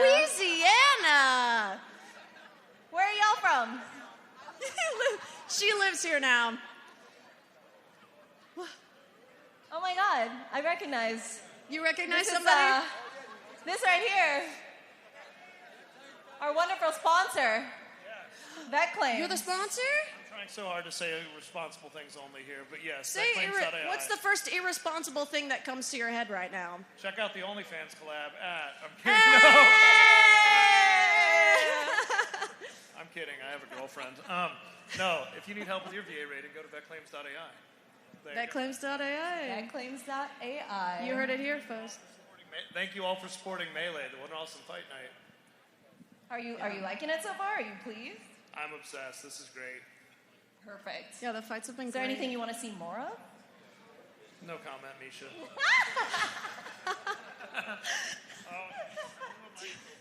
Oh, that setup was insane. I feel like we're already giving everyone an eyeful. Well, thank you guys so much for joining us for our little halftime show here. I hope you guys had fun. I'm Morg Pie, this is Misha Mai, and our third ring girl was Raina. She probably went to go eat pizza in the dressing room. There's pizza There's in the pizza room. in our dressing room. Bye, there's pizza in our dressing room. Yeah, bye. Are we still here? How long So why do I use unique prints? Is that what you want to know? They're the best in the game. I've known Tori since before I even opened the gym. I love unique prints. Since the first day I met Tori. Unique Prints has just been great. They've been very responsive. We always get our deliveries on time. They're Texas-owned, family-owned business, and that's what we want. We want to support local. He's got the best prices. He's got supersonic speed when it comes to delivering stuff when you need. They take such time to cater to whatever it is. Small prints, big prints, any prints. Quality control, honesty. That's what we want. Any idea that we've came up with that we didn't think was possible, they've made it possible. You're very loved there, so thank you so much. Thank you, Tori, for everything you've done. Thank you for helping Big Tex out. Thank you for helping Iron Forge out. And thank you for helping Melee and making us look as good as we do. And they literally do it all. So I'm only going to ever use unique print. Shout out to you, Tori. Love you, man. Unique Prints, there's no reason to go anywhere else, to tell you the truth.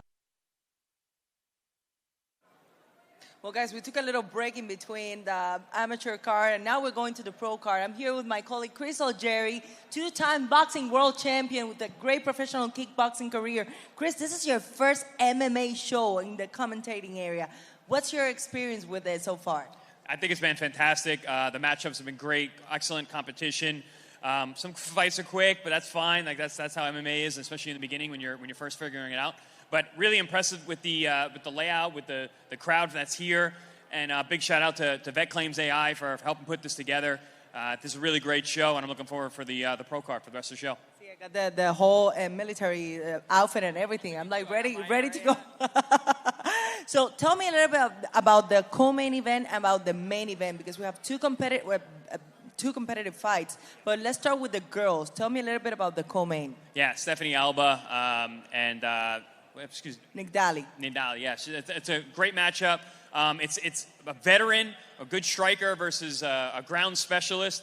You know, they're different heights, different body styles, different fighting styles. It's a nice matchup and should be interesting to see who strategically can make it work for themselves.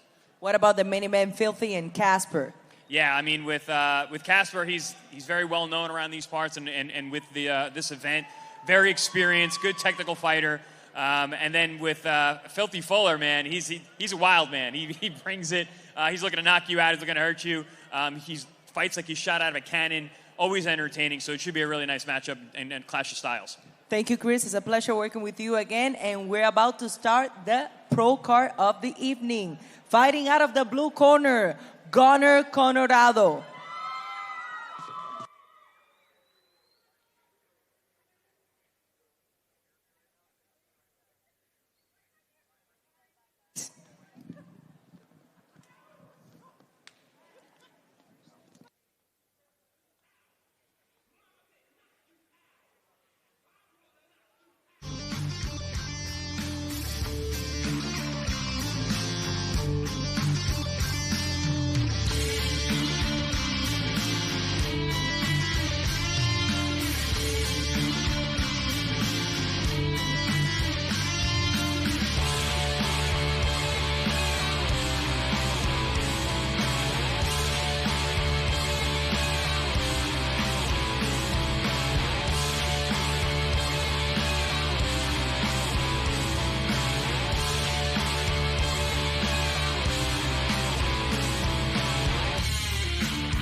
Fighting out of the blue corner, Gunnar Coronado.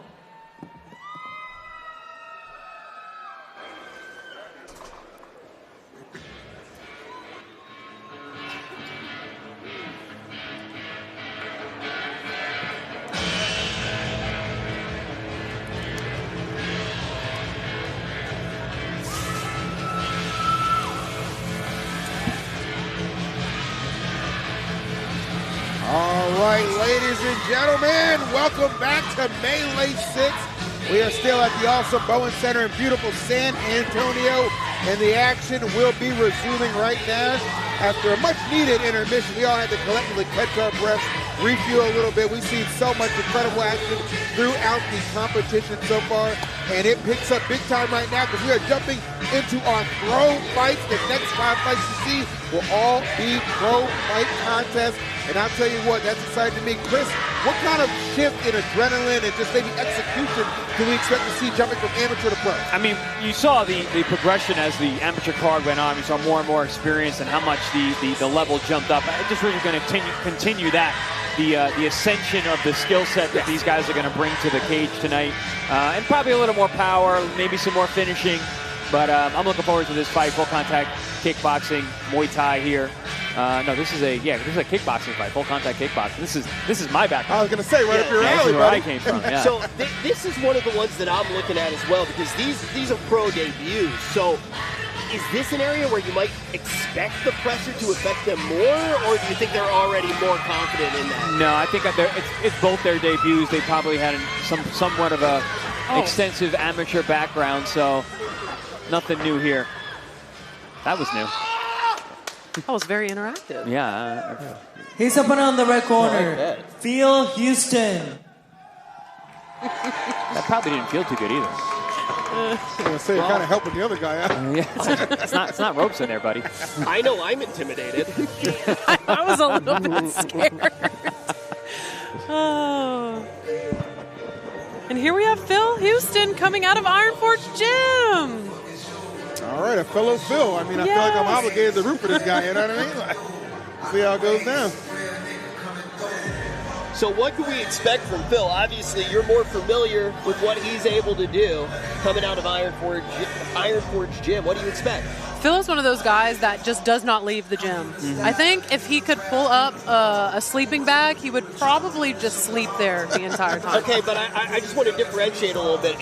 So he doesn't leave the gym, but is he just yapping like Wade Wilder, or is he actually in there working out the whole time? Training other people, working with other fighters on their technique, reaches every single Muay Thai class, just all around, just a really, really great guy. He's constantly, the cool thing about Iron Forge is it is kind of like a all-purpose gym, so you have your weightlifting section too. So even on Phil's off time, he is hitting the weights, doing everything that he can to make himself a better fighter. Love that. That kind of dedication too. It might shine through. We start pro card with 3 rounds of battle in the featherweight division. 3 vueltas en la división peso pluma. Los jueces son the judges are Gino Garcia, Ray Campos, and Úrsulo Pérez. The referee in charge, John Shorley. Presentando la esquina azul in the blue corner, wearing black, vestido de negro. Su peso oficial, 145.6 libras. His official weight, 145.6 pounds. Esta noche, entra a la jaula a hacer su debut profesional. Tonight, he enters la jaula to make his professional debut. From Big Tex Boxing, Gunnar Coronado. Su oponente en la esquina roja in the red corner, wearing black, vestido de negro. Su peso oficial, 144.8 libras. His official weight, 144.8 pounds. Esta noche hace su debut profesional. Tonight, he's making his professional debut. From Iron Forge Gym, Phil Houston! All right, Beatriz, thank you for the lovely introduction as always. Yes, we are ready to start this pro card off right. 2 of these guys making their pro debuts, but to your point, Chris, definitely an extensive amateur background to be able to arrive in the pros. So I'm excited for this one. And as you said, kickboxing, your specialty, my man. What do we look for out the gate? Let's see who can establish themselves at the distance using that lead foot. lead hand. And I want to see the transition from those feet to the hands.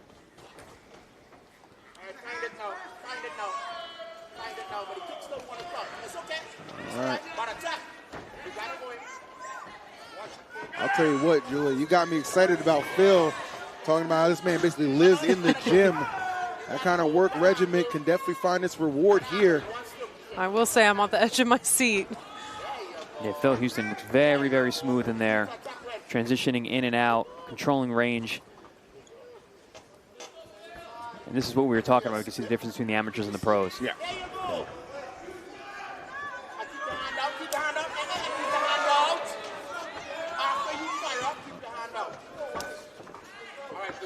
Let me ask you a quick question, too, because I've noticed this all throughout. This is my time in general, being able to have the privilege to call a lot of these matches throughout multiple events. The corners are always so lively and active. Is there any point where you're fighting that gets a little frustrating, or like is that always like a benefit to have your corner out there just shouting out tips?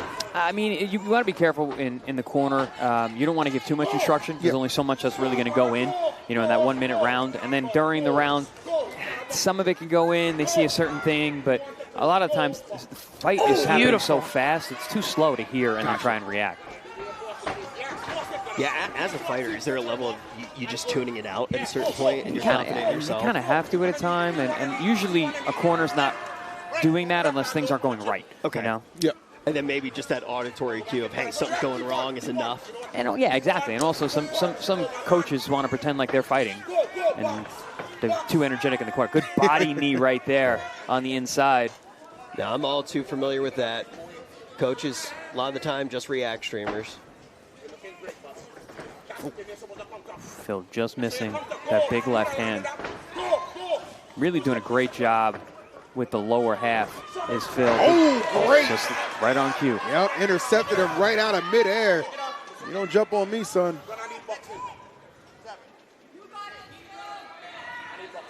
All right, first official knockdown scored here in the first round by Houston.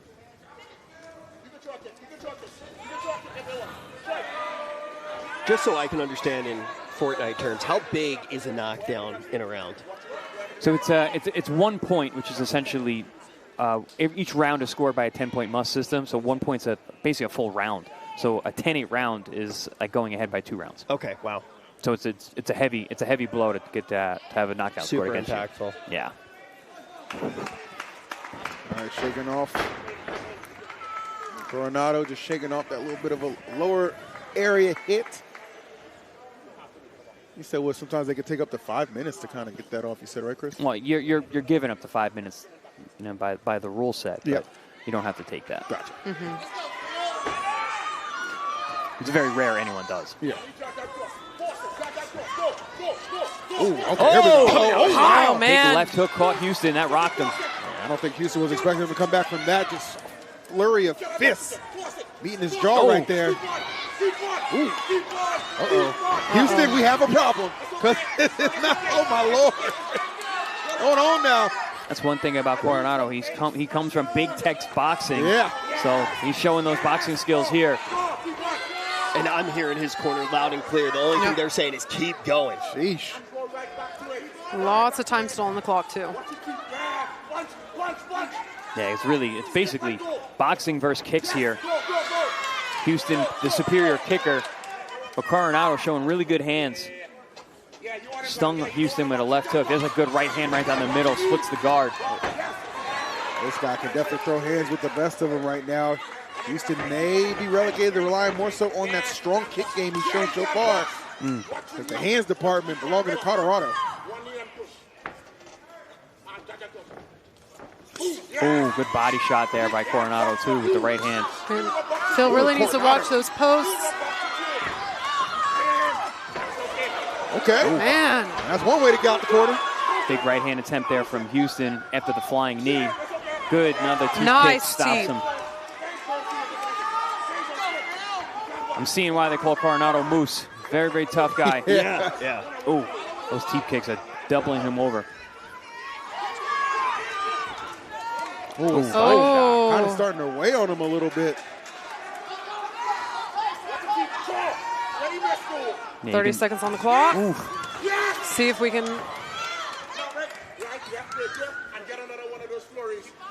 Oh, another teeth kick. Those hurt, too. They'll knock the wind out of you. Oh, absolutely. You take enough of those, yeah. Nice. Good interception. 10 seconds to go. Oh, good knee. Nice knees.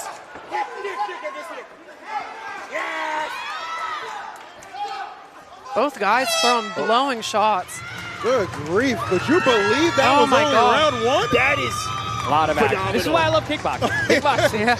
This is why I love kickboxing. That was one round. So it's that much action. This is one of those moments, too, where I'm thinking about something that you two said a little bit earlier on today about the idea of show muscles and go muscles. Yeah. Because I'm sitting here, and I'm looking at Phil, and I'm going to be honest, when I'm looking at his abs quite a lot, and it's like DLSS 5, so I'm looking at the lighting on that. Absolutely phenomenal. But the question is, now that you see Moose going so hard in round one, and there was a point where he just starts going so hard, do you start worrying about somebody getting tired out at that point? It's a great point. So a lot of times guys that carry a lot of muscle, it's a lot of oxygen that muscle needs, and you can tire you out quickly. Gas tank from guys like that who are explosive, who are really, heavily muscled, generally aren't as good as the guys who are leaner and built more like a guy like Moose. Yeah. The endurance athlete versus the sprinter.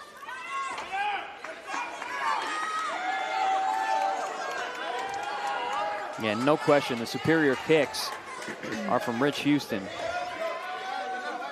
I think they're asking for a quick wipe right there. Yeah. No big deal. Mr. Gunnar Coronado. He wants this to be a boxing match as much as possible.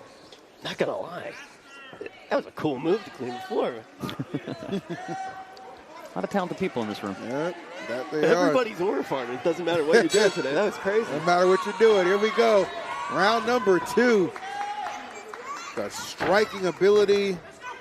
Coronado versus Houston's strong leg game. Overall control. Houston does have good reactions, though, with his head movement. He's getting out of the way of those shots at mid-range.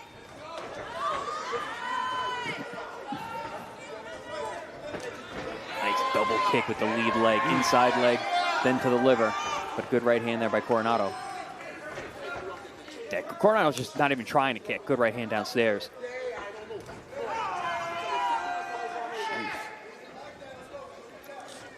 There's a kick from him.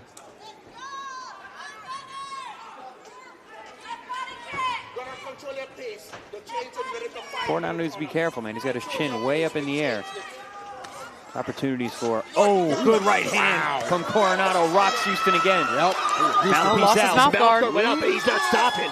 I think that was Coronado's mouthpiece, no? It was. Yeah. Yep. Again, ill-fitting mouthpieces. He ain't worried about that. He said, I don't care. He said, no reprieve from me. Don't worry about the mouthpiece. Worry about your chin, son. I'm coming for it. I haven't seen somebody care so little about their teeth since asthma. Nice now we're going to see the knee going right to the mouth. That's why you need that mouth guard. Takes him down to the ground. Okay. Is he going to get that mouth guard I don't back think in there was there? even a big shot in there. He was just overwhelmed. Yeah, it seemed like it just kind of collapsed a little bit.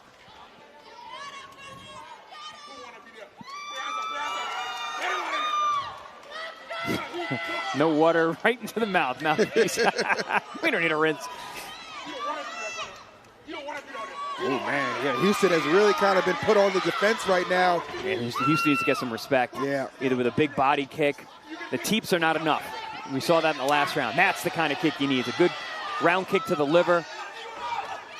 But Colorado is undeterred, man. Look at this. I mean, he's the animal. moose. He really is a moose. Absolute animal. Oh, I don't know, man. Yeah, Houston not taking those shots to the head well at this point. Look at him. Yeah, it's the exhaustion, man, starting to fade a little bit here. And you had that great point about, the musculature, the heavily muscled guy, all those explosive moves. And his gas tank is going down real fast. Yeah, you got to kind of good right hand down to the body from Coronado. That's not going to help that gas tank. Yeah, kind of take into account, too, even when he's swinging, he's whipping. That's draining the energy, too. Yeah, those explosive jumping knees are not helping. Oh, good body shot. That guy, that's it. Is that it? Yeah, wrap it up. That was a left hook to the liver. Wow.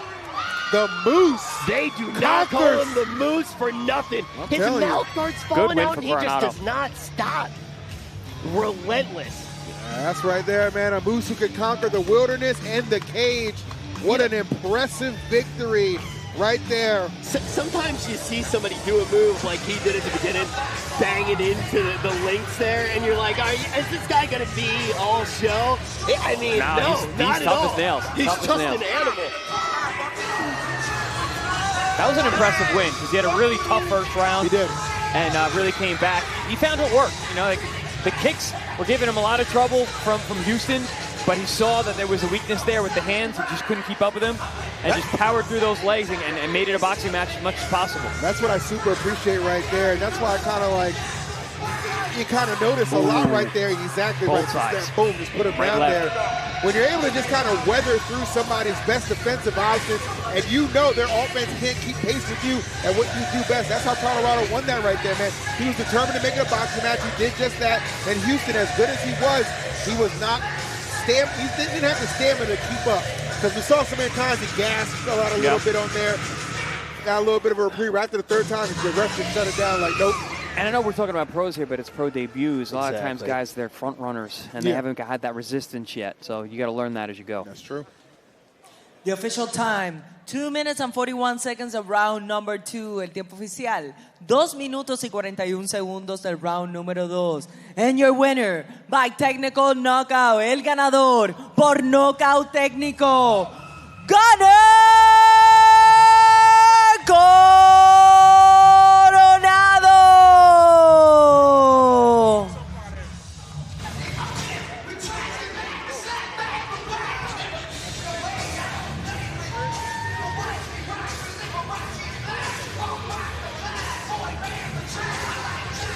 Congratulations to Gunner. And we're seeing his corner right now, too. And they were vocal throughout the entirety of the fight. They're very close to us. I'm not sure if you guys can see that at home. The entire time, though, they were saying one thing: keep going. And that's exactly what Moose did. And you can see it all over Phil's face as well. This fight meant a lot to him. Just a reminder, folks, the rest of the day, it is nothing but pro matchups. But this was the only pro debut. Yeah.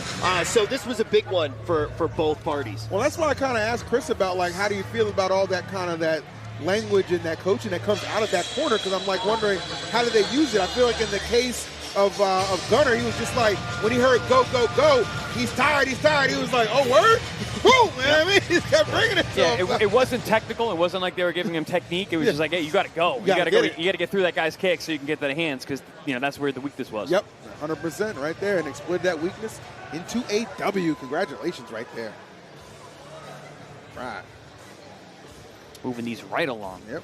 That's our last kickboxing fight on the card as well. I believe it was. It And I is. think coming up next, we're going to have our first, the ladies are finally going to get, okay. Mm-hmm. We're going to have Colton and Livens, I think, is actually coming up next. So both our main event and co-main event are actually going to be going back-to-back, which makes a lot of sense. So, Yeah, that's usually how it goes. Yeah, that's all makes sense, right? So when we get that sorted out, guys, we're going to throw it to a quick ad break. We'll see you on the other side. Man, did you know that 98% of veterans who file their first claim with a VSO end up having to file an average of 3 more claims? VetClaims.ai, that average goes down to 1. It's okay. We will help them.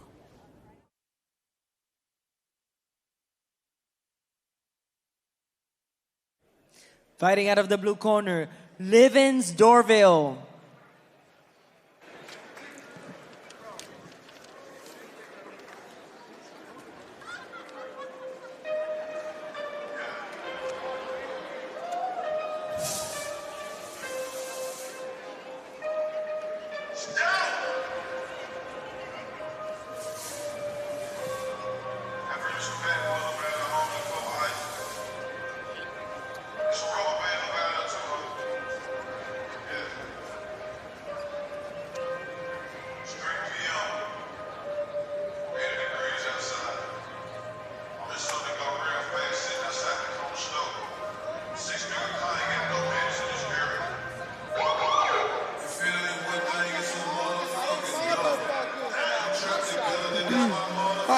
I was trying to wait to talk for the beat to drop, but she never had it.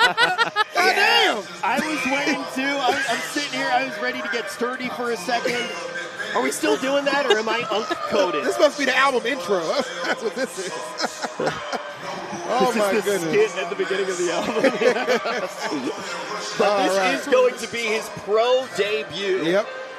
This is it's a big boy here. I know. Dorville.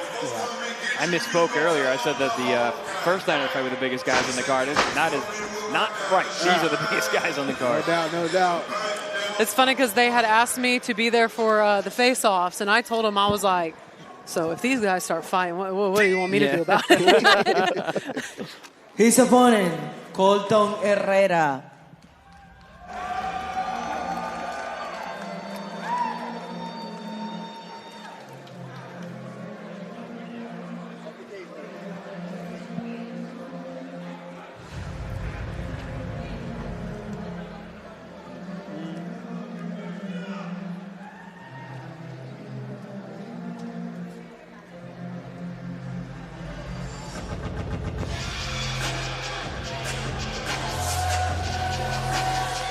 Oh, yeah, we got a couple of horses coming up for this one. Wow. Yes, sir. Colton Herrera coming through. And you can hear that home field advantage as well. Callis from San Antonio, Yeah. and they're out in full force cheering for him right now. And there's something about hearing that adulation from the crowd, man. That really does help you take it to another level. No question. I mean, he's weighing in at 261. This is the first fighter that we have who has size as big as a streamer's ego. Yeah, now you mentioned about the weight discrepancy sometimes, Chris. This is quite a large one right there, just to stay under 30-pound difference. I gotta imagine that's gonna be a tough outing if you're on the side, if you're Livens, because Livens has a couple things going against him right now. He's outweighed by almost 30 pounds, and this is his pro debut. Meanwhile, Colton here, he's 1-1 record, so he's used to fighting under this pressure in these situations. So you kind of got to lean Colton here for this one, yeah? I mean, size matters, especially when you're talking about going to the ground. And that's why in the UFC, there is a maximum weight. Guys cut weight. You know, there's a reason for that, because if you can impose your physical size on somebody, it can really make a difference. So we move forward with 3 rounds of war in the heavyweight division. 3 vueltas en la división peso pesado. Los jueces son, the judges are Gino Garcia, Rey Campos, and Úrsulo Pérez. The referee in charge, Jacob Montalvo. Introducing the blue corner en la esquina azul, wearing blue and pink, vestido de azul y rosa. Su peso oficial, 237.4 libras. His official weight, 237.4 pounds. Esta noche, entra a la jaula a hacer su debut profesional. Tonight, he enters the jaula to make his professional debut. From Fusion XL USA, Livens Dorville. Fighting out of the red corner, la esquina roja, wearing black, vestido de negro. Su peso oficial, 261 libras. His tip the scale at 261 pounds. Entra a la jaula con un récord profesional de una victoria y una derrota. His professional record, 1 victory and 1 defeat. From Metal MMA, Colton the Hawk Herrera.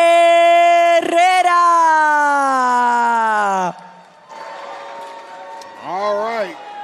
Chris, I do need to get a little bit of a better understanding of what you were saying, because Mia told me that size doesn't matter, and now you're saying that this extra weight is really going to be huge on the ground. Does it matter when they're still standing, though, as well? She was lying to you, for the record. Yeah, she's trying to make you feel better. She's not that good of an actress.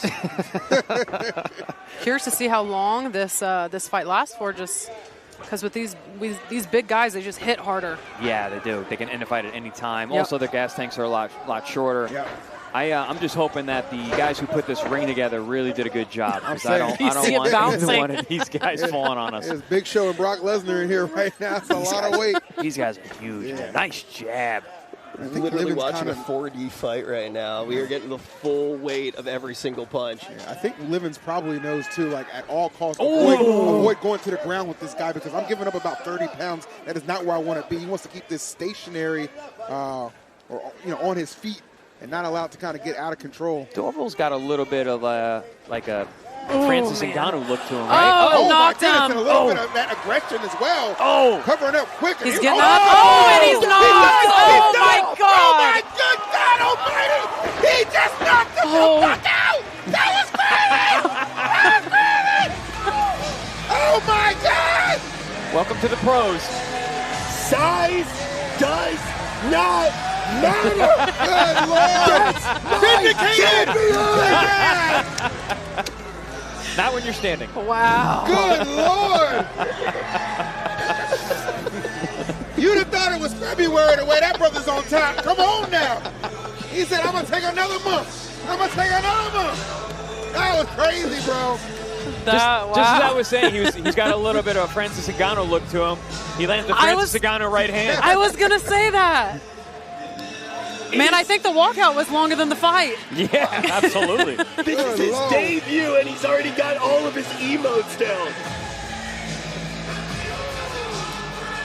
Oh, he's got the dance moves. Oh, my God. He's throwing out the dance moves. For all these moves. I mean, look, I take nothing away from Colton the Hawk Herrera, but right there, that boy got skinned like some bacon. Straight up, just knocked his block off. Living. You know what? These guys did do a good job with defense. Very true. They definitely put this thing together properly. Good Lord.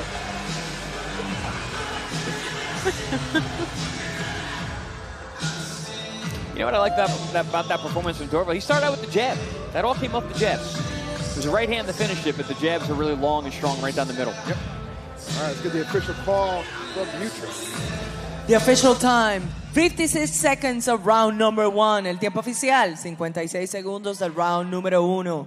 And your winner, by technical knockout, el ganador por knockout técnico, Lides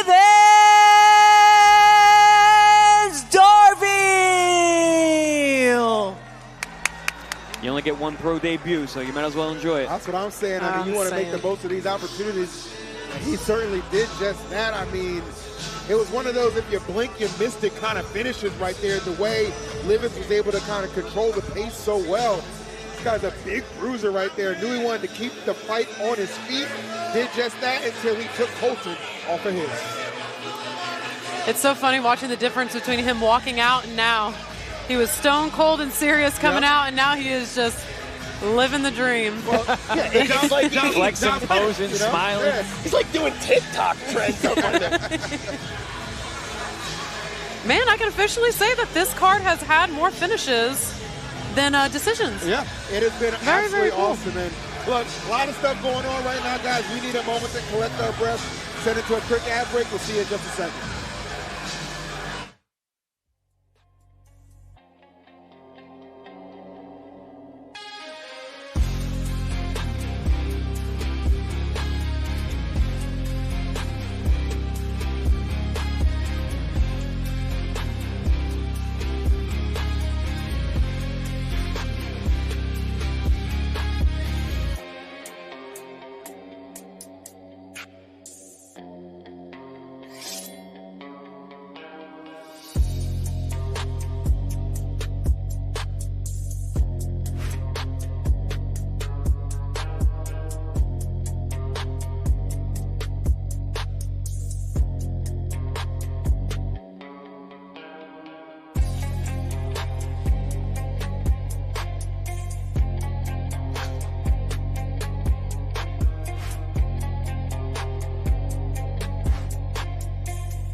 Fighting out of the blue corner, Alex Carrillo.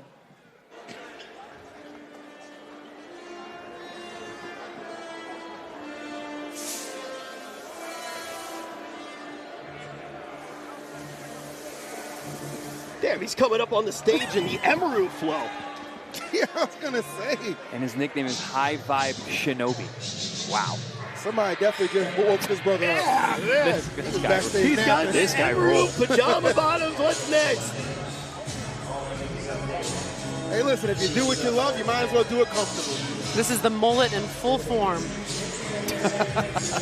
Final form.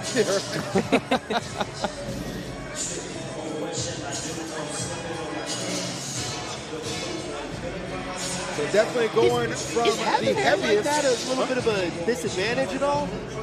A little what? Like a little bit of a disadvantage? I Having mean, I all that wouldn't hair? know. I've gone Absolutely. bald like 6 times. But to me, that looks like I feel like I am more aerodynamic than somebody with that much hair. Yeah, but also like getting in your eyes, like those bangs are at his eye level. Even and you know his flow in the back that can get into his eye as well. Those are like Zoe Deschanel from like season 3 curtain bangs. I don't even know how that's going to stay out of his eyes. Listen, it's not that hard. I will say, I think the hardest part is actually the mullet. Oh, yeah, somebody grabs your neck and it starts pulling on your hair. We should have It's a problem. You actually have hair. Yeah, you wouldn't know. He's got nice hair, though. He really does. Fighting out of the red corner, Christian Vasquez. Fan favorite. Where'd that crowd get electric real quick for Christian? Yes, And, this is Christian we've Ludacris seen Vasquez. Christian here in the stage a couple times in the game before. Another Iron Forge gym member. This guy's good. Don't let the 0-1 fool you. This guy can scrap the show.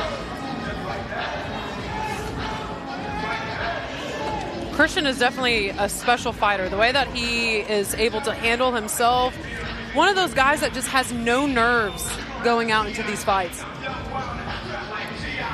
All right, well, obviously going from the heavyweights earlier, just a round to go, to right now, getting a little lighter right there. You see the wingspan differential as well as the height and the weight. 5-pound difference right there. The records, though, somebody looking to get in the win column. We got 0-1 for Vasquez and Carrillo right here, 0-4. Maybe if he loses again here, it might be time to cut that hair. We might have dissected the problem there, Chris. Actually, they should have made that bet at the weigh-in. Loser cuts their hair. Yeah, right. Vasquez got some flow in the back there, too. I will say Christian was, during his amateur career, was one of the first fighters to win a belt for Melee. Excuse me. Yep. How many amateur fights did he have? Man, I want to say maybe 5. I could be wrong. I remember seeing him at least twice. So. We continue with the action with 3 rounds in the flyweight division. Continuamos con la acción con 3 vueltas en la división peso mosca. Los jueces son the judges are Gina Garcia, Ray Campos, and Úrsulo Pérez. The referee in charge, Jacob Montalvo. Fighting out of the blue corner, en la esquina azul, wearing black, vestido de negro. Su peso oficial, 119.4 libras. His official weight, 119.4 pounds. Esta noche entra a la jaula con 4 derrotas. Tonight, he enters la jaula with 4 losses. From Black House MMA, Alex High Vibe Carrillo. Presentando en la esquina roja, introducing the red corner, wearing yellow, white, and black, vestido de amarillo, blanco y negro. Su peso oficial, 124.4 libras. His official weight, 124.4 pounds. Esta noche entra a la jaula con una derrota. Tonight, he enters la jaula with 1 defeat. From Iron Forge Gym, Christian Vasquez.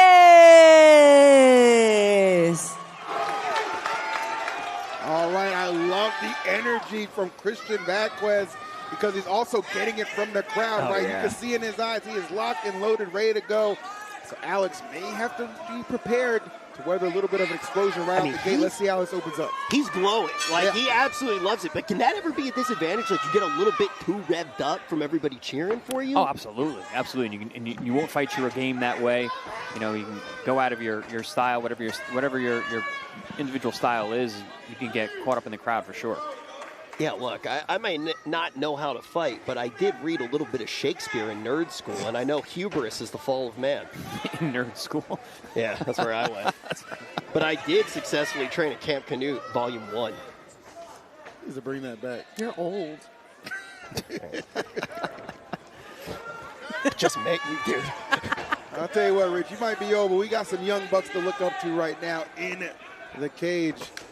These guys are basically kickboxing right now. Yeah, seriously, right? I'm interested to see how Carrillo goes about this. Being 0-4, obviously, can be a little bit discouraging. But we saw earlier, man, an 0-6 guy looked like an absolute pro in there. Got his first W. So 4 pro fights is 4 pro fights. Yes.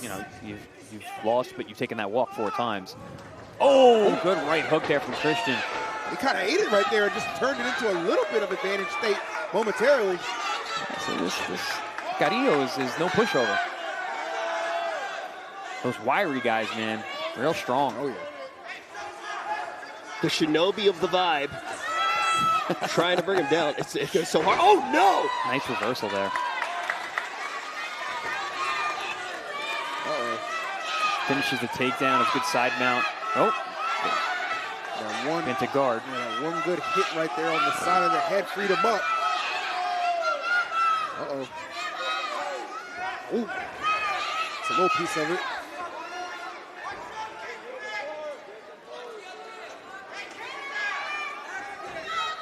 Backing up like it was a horror movie for a second there. I love the crowd advice. Hey, kick his ass. All right. That's the objective. Yeah. Thanks, Dad. Oh, goodness. Oof. Those Nice knees. knees. Yeah, those are nice, man. Nice knee to the hamstring. You'll feel that in the morning. Yeah. Cheeky little elbow coming in.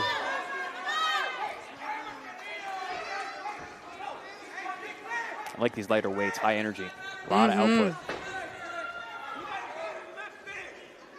Again, nice job by the matchmaking, the way they set up the card. Go from the big guys to the small guys. Very, very, getting them a real variety. I love it. It's such a good fluid transition. Good right hand there. I'm having a right elbow, couldn't really tell. Oh, he's egging him on. Vasquez looks very locked in right now. Trying to push Carrillo on the back foot a little bit.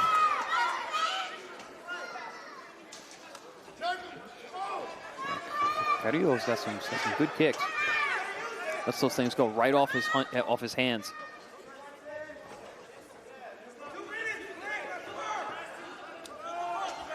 More like a karate style kick, the way that he links the same side hand and foot.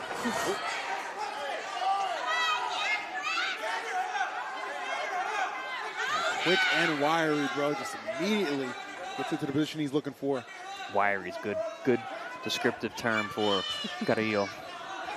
But also, you see, he's strong. Oh, yeah. He's able to pin Christian against the fences. A couple times he's been able to do that. It seems like he really wants to bring it to the ground. Yeah, both men are jockeying for position, trying to get their hips in the right place to try and execute that takedown. Good bear hug position. Give it up. Correct me if I'm wrong, though. I mean, they're very much jockeying for control. This fight seems a lot sloppier than some of the other ones do. These guys are just so lightweight. They're just moving flying very over. quickly. Catching a breeze, Yes. yeah. Guillotine attempt here from the High Vibe Shinobi. That's a mouthful. That's an anime reference. Oh, okay, all right. That's why I have no idea what the hell that meant. Let me tap you in, brother. We'll get you weed pilled in no time. Weed pilled. Oh, nice. That was stiff. Okay.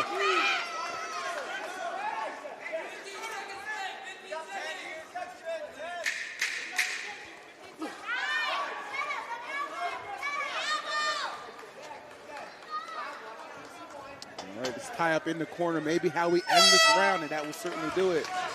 Okay. I really do want to just go back to form here. I know we're bringing up the weight, but I just haven't seen a sloppier fight for dominance besides Asman and Hassan farming clips off of each other. So what do you think is actually going on here? Why are we not seeing as much form coming out of these fighters? I mean, they're competitive. They're both looking for their first victory. It's another thing. Like, we mentioned, the experience of Carrillo, but he is still 0-4. He has yet to win as a professional. And Christian Vasquez, he's got some amateur pedigree, but again, he has not won yet as a pro. But also these guys, just the way they're matching up. Sometimes it's also just the way the matchups are. So that's what I'm curious. If you were in their corner right now, are you saying slow down, fall back on your fundamentals, or are you saying just go for it? Do you think form isn't important in this matchup? If I'm in Carrillo, Christian's corner, I'm saying chop those legs down. You got this guy with these big, long legs. Yeah. Kick the hell out of those legs on both sides, and then look for the shots over the top. And if I was in Carrillo's corner, I mean, similar thing. Use the legs on the outside, but as you get inside, look for those takedowns because it seems like he wants to take it to the mat because his hands are not going to match Vasquez.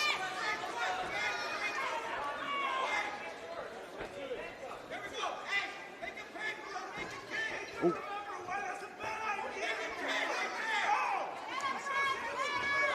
Oh my God! Damn. Spinning elbow right on the chin. He's rocked. Yeah, he's like, I need a minute. He might need a couple. Trying to turn it on him. Oh, no. Oh, he's got his back. This might be some desperation here, but Oh, effective. I can't see. Does he have it all the way in? We don't have a good angle from here. I need him to turn it up. There we go. Nah, he doesn't have it. Okay, yeah. Not enough to secure a victory there. Even though he doesn't have it, what a reversal. He looked shaken. Yeah. That was the old Uno reverse. Seriously. He might have played possum a little bit there, too. Not as injured I as don't know. He looked rocked. Yeah, well, maybe his instincts are just good. Yeah, no, he's a hard dude, man. I definitely think that Alex might have fumbled that one, not moving quick enough to kind of take advantage of that knockdown. Yeah. Gave him a little too much time to collect himself. Yeah. You know, and that's the thing when you're 0-4, you just don't know how to win sometimes. Yeah.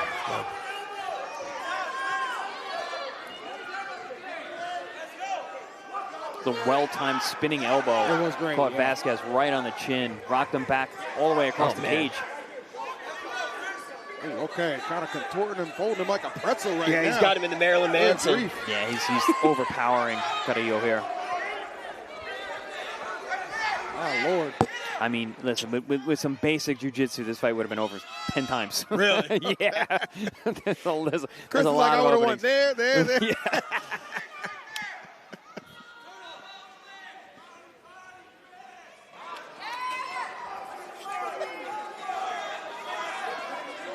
It's a good thing to point out, too, Chris, because it kind of gets some credence. Like, you can be fighting in a professional setting in the pro level and still have a lot to learn. Oh, yeah, especially in MMA, because there's just, again, I keep saying there's just so many ways to win. There's so many different schools of thought and so many ways to train. You know, you gotta have wrestling, you gotta have jiu-jitsu, you gotta have your stand-up, but not just stand-up. It's gotta be kickboxing, it's gotta be boxing. You've gotta have your Thai coach. There's just so much involved to be an all-around MMA fighter. Yes, sir. I think that's been one of. Wow, that was kind of fun. Oh, that's back-to-back big hits. Going for the elbows, good shots there. Yeah, we're gonna feel that. Carrillo forced to cover up right now. Vasquez, Nelly's smelling a little blood in the water right now. Yeah, I don't like the posture of Carrillo right here. Not at all. He's not defending himself well. He's not looking for anything offensively. Yeah. Ref is looking real close.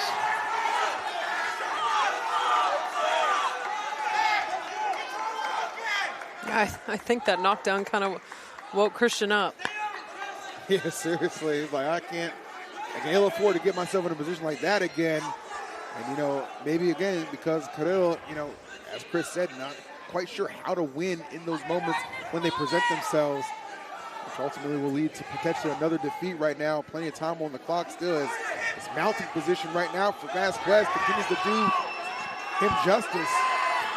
Also, such a stark difference between the heavyweights and these lighter weight guys in terms of power. Yeah. You know, I'm saying the blows we've seen landed compared to the heavyweights.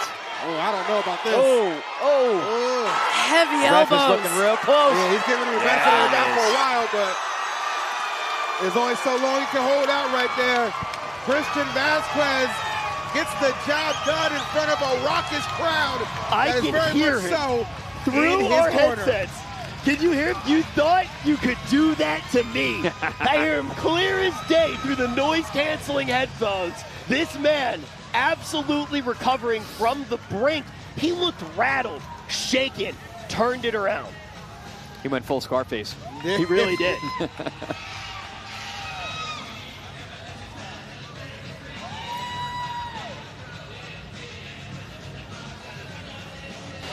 Okay, this finish here is really just overwhelming him. There's no single shot that looked like Carrillo was really hurt, but he just stopped defending himself, basically went into a submissive posture, Ref did a good job stepping in, stopping the fight. I thought that was the right call. Yeah, and he gave him a pretty good amount of time to. He gave him a lot of latitude right there to maybe get his hands up, maybe respond a little bit, show you have more than just a defensive kind of like, you know what I'm saying? Like, you're in some trouble right here, but I was it really is the ref's job to surprised. protect the fighter first and foremost. Yeah, like a lot of those positions that he was getting himself into, I was surprised that he wasn't getting like kind of injured. He was really twisting around over himself. Yeah. Yeah, I mean, he's real long and lanky. Lanky, so. yeah. El tiempo oficial, 3 minutos y 46 segundos del round número 2. The official time, 3 minutes and 46 seconds of round number 2. And your winner by technical knockout, el ganador por knockout técnico, Cristian Vázquez.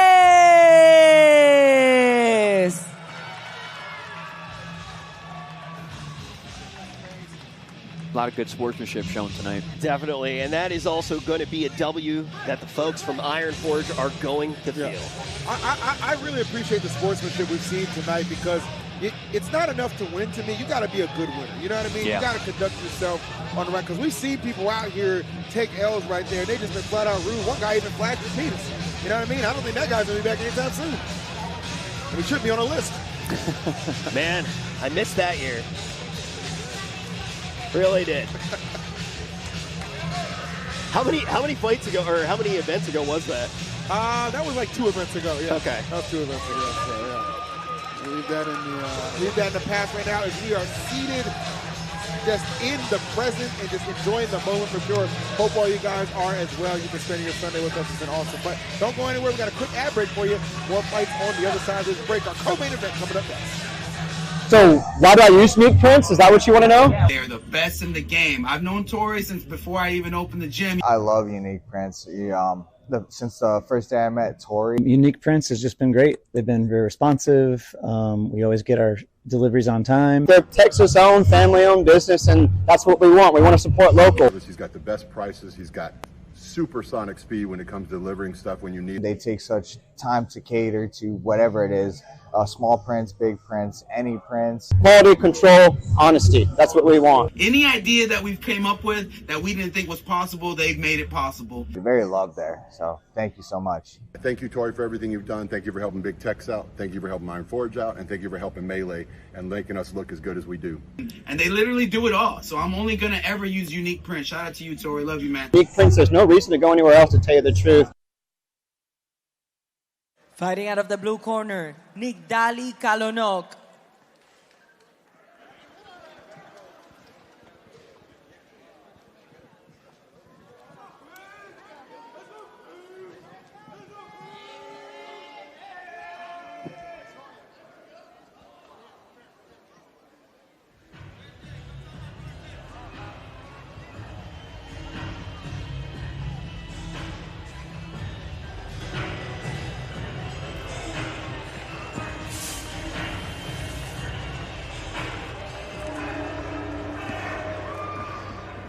Lighthouse Point is right around the corner from me.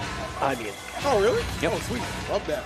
Look at Two this. towns away. There you go. Got some Florida representation coming through in our ladies, and it makes sense to have it co-main in the event because these are some scrappers you are about to be treated to. I'm gonna tell you a little story real quick, a little tidbit. I'm staying at the hotel. I'm coming down, waiting for my Uber.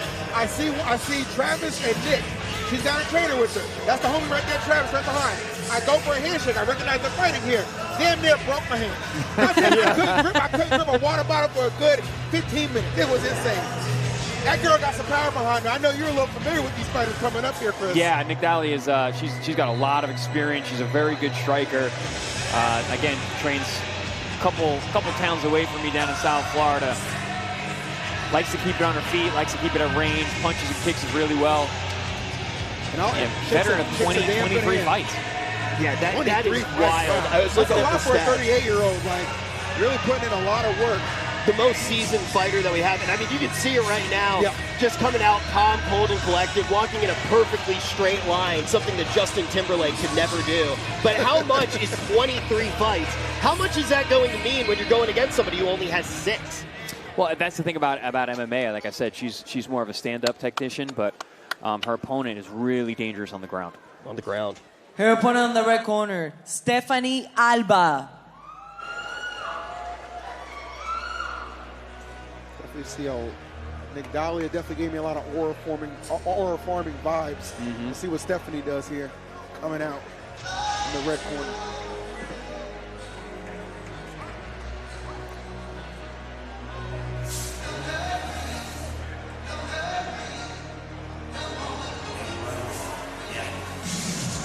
All right, a little closer to home base right now.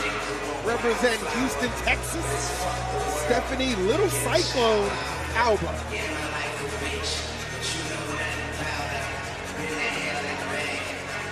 One of the last good Lil Wayne verses. Excellent decision on the song. I agree. All right, there's the tail of the tape for you right there. The discrepancy in fights is so interesting to me. You got a 10 and 13 record, so right, that's a lot of fights to be have under your belt versus the 3-3 split right there of Stephanie. Would you say that there's an advantage to the more fighter side right there on McNeely, or like Stephanie being experienced, but a little fresher? Yeah, but that's a great point, but it also depends on what stages of their career they're in. You know, are you ascending or descending? Because you can have all that experience, but you could be half step out the door, whereas Alba maybe just getting her career off the ground. But I think another thing that was important to look at the tail. Take 4'11".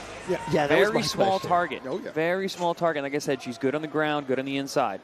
Ladies and gentlemen, this is the co-main event of the evening. Damas y caballeros, este es el evento coestelar de esta noche.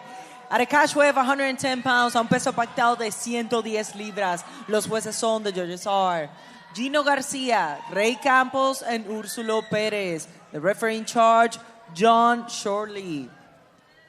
Presentando la esquina azul in the blue corner, wearing black, vestida de negro. Su peso oficial, 111 libras. She tipped the scale at 111 pounds. Con un récord profesional de 10 victorias y 13 derrotas. With a pro record of 10 victories and 13 losses. From 10th Planet, USA, Nigdali, the Night Queen, Kalonok.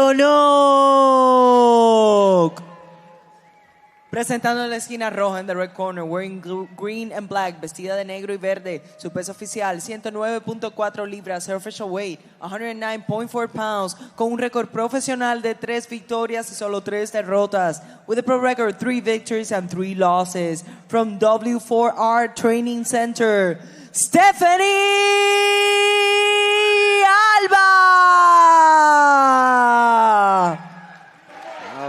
Beatriz, wonderful job as always. Our co-main event just seconds away from starting. The ladies taking front and center on the stage, and I couldn't be more excited about this one. So before we actually jumped down and got our fighters out here, Chris was starting to talk about that height difference. Yeah. And I want to get a little bit more insight on it because, the weight is very close, but this seems like one of the bigger height gaps that we've seen today. Yeah, for sure. And I think it actually helps Alba because, again, she wants to be on the inside. She is a ground technician. She's going to look for submissions here, taking a shot right away because on her feet, Nigdali is very dangerous. I wonder what Nigdali is thinking, too. It's just like, okay, I kind of know exactly what your game plan might be. Can I go ahead and make sure I corral you into what I'm looking for? More importantly, and keep things going at the pace I'm comfortable with. Plenty of fights throughout her career to definitely make that strategy quite viable. Yeah, this particular matchup is all about real estate. On the inside, Alba is going to have some advantages, but on the outside, we can see right away Nigdali is more efficient with her punches. Yeah. Efficient and proficient.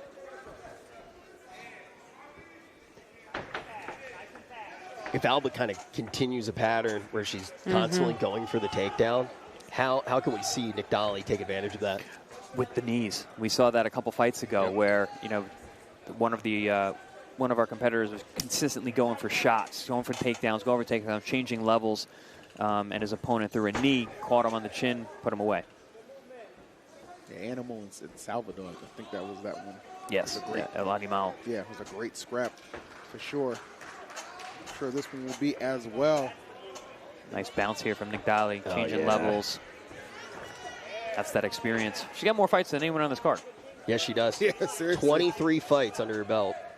The Night Queen, Queen of the Cage. I believe as she well. actually started in 2006. Really? Talked to her a little bit yesterday. That's the year the Burning Crusade came out. That's the year I was playing Yu-Gi-Oh! My life could have taken a drastically different route. I'm so happy to be here. Yeah. Throwing it out there. Sorry. I had already retired from video games by that point. I think I was 8 years old. Yeah, that tracks.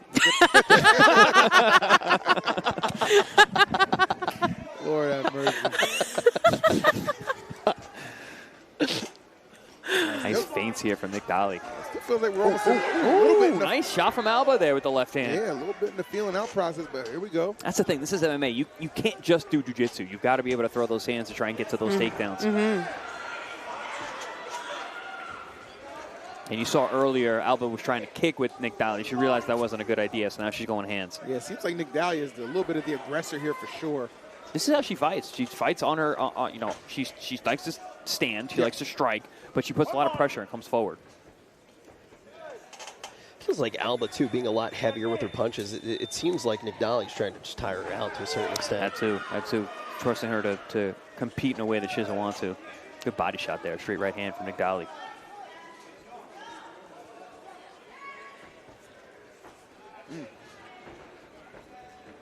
All about the pacing right now. Nick Daly continuing to be the aggressor. Love her willingness to just get in there and strike.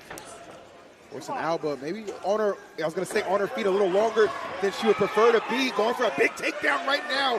Cage intercepts a little bit, helping Nick Daly out with the leverage. Yeah, Nick Daly did a good job stuffing that. Wow. That's that experience. She had a nice overhook wizard position there. Oh. Wow. Hold on now. Watch out for the, she's setting something up. She's putting that right hand down low. Watch out for that right leg kick. Seems like she's trying to corral her. Trying to break her down, soften her up. Or we call that cooking. Cooking her.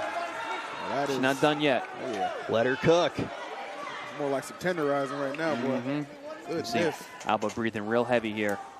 It was really interesting to see in that position as well. It seemed like it was a very conscious decision from McNeely not to reverse that and try to bring her down. She wanted to stay on the ground. Yep. So she just stuffed it, moved back, starts to cook.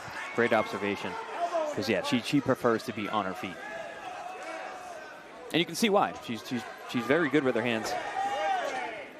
You know, I can see Alba's getting a little bit more comfortable in there. She got hit with some of her best shots. She's like, all right, I can deal with this. And she landed some shots, too, so that's going to give you some confidence when you can strike with the striker. All right. Just about 20 seconds left in this round one. It's been a fun one thus far. Alba finding a little bit more footing, a little bit more of these hands. Love the in and out level changes from Nick Daly. Oh, yeah. I'd love to see Nick Daly try maybe a head kick That's or even exactly what I was thinking. setting up. She's already been setting solid it up. hook.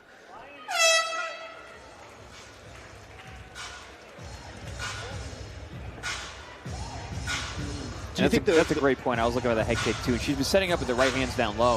If she changes levels, goes low, and throws a high kick with that rear leg, good opportunity there. This one is 5 rounds, correct? I believe this is 5-5. Yeah, so in a situation like that, do you think... No, or is it 3-5s. Yeah. So is that a situation where you think, okay, maybe she's not going for the kick because she's trying to play the rounds, trying to gas her a little bit? I think she's being careful because, like I said, Alba is dangerous on the ground. She can catch you in a submission at any point. She could be down, losing every minute of every round. She gets you to submission, the fight's over. She wins, so you have to worry about that overextension.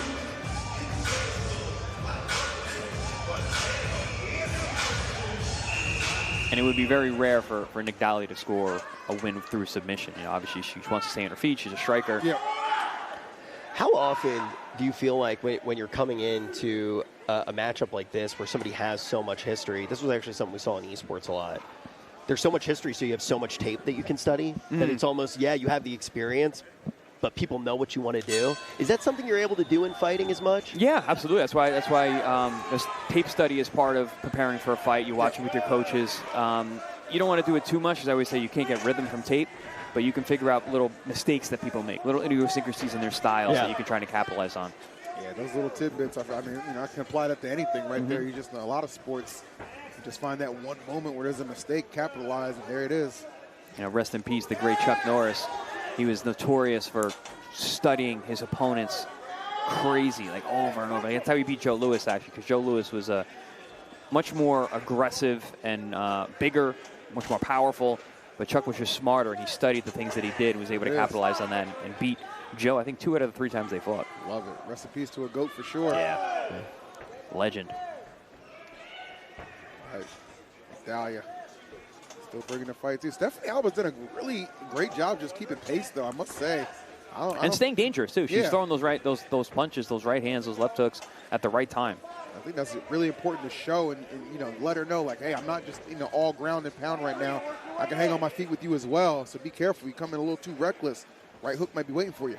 Alba's not reacting good to those leg kicks, though.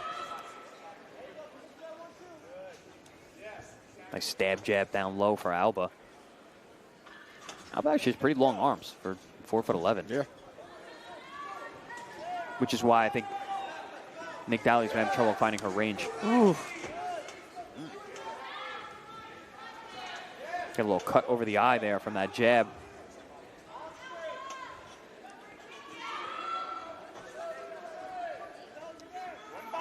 If you notice, Nick Dahlia's closing the distance a little bit now. She's getting closer and closer. Yeah, I think we're starting to see the result of all that cooking that you were talking about. You can really see that she's already kind of moving on to the next phase, just like Kai Cenat starting a clothing brand. Yeah, that's See, true. little cut over Alba's left eyebrow, or below her left eyebrow, excuse me. Where's the worst place to get a cut on your face right there? Is it kind of like below, above? What would you Right say? above the eyebrow, on the eyelid, because the blood drips down into your eye. Okay, so affects and the blinds vision. you, yeah. Yeah, see, this is where the danger is. Because Alba wants to be here. Oh, good job by Nick Dahlia there to fight that off. She's been able to stuff it twice, each time convert with a pretty solid connection right to the face. Oh, that's the experience. If there's one thing she was prepping for, it was definitely how to kind of get out of a lot of those situations. Oh, look at Alba's leg, man. The back of her right leg is chewed up. I'm saying that is Rudolph red right there. Come on. Bleeding over the left eye. Right leg's chewed. Oh, big right hand. That rocked her. I'll tell you what, she Good looks like shot. a badass in there, though. I'll give her that. Goodness. Yeah, she's not taking those leg kicks well. That leg's starting to lock out on her. Debilitating, and trying to pull away. And I like that from Nick, because she knows, she can see she's kind of trying to protect the leg a little bit more, so she's trying to open it up. Maybe go for both, though. Throwing those shots out could make yourself a little vulnerable to grappling. No, I like from Nick Dahlia, too. Even though Stephanie put that right leg in the back, she's still going for it. She's still kicking that back leg. And you're saying that she's doing that because she sees how chewed up it is? It's a damaged leg, yeah. Alba definitely is looking worse for wear here. Nick Dahlia looking more pristine than Hassan's hotel in Cuba. See, when you start picking up the leg like that, it's because you don't want to get hit with it anymore. She's not checking it. She's not actively checking it. She's trying to get away from it, but she's still getting hit like that. That's when the head kick starts really coming in. What it is. Look at the leg, kick at the head. Oof. That thing's just, I mean, you're taking out so much mobility like that, too.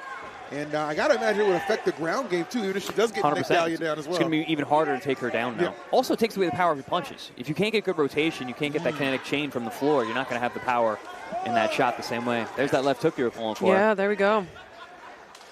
That's the thing. Nick, she's got a really deep bag. Okay. Switches stances, goes with a southpaw jab. Good stuff again. Goodness. Also going for that other leg. Yeah, when the legs are beat up like that, sometimes you go to the corner, you sit down, can't get up. Fight's over. Seen that before. Really? Someone's leg just completely the legs gave just up. lock up, can't get back up. It's rare, but people do get finished with leg kicks. All right, well. Ooh, wow. Interesting. Nice changeup. It looks like it's working out, too. Wow, okay.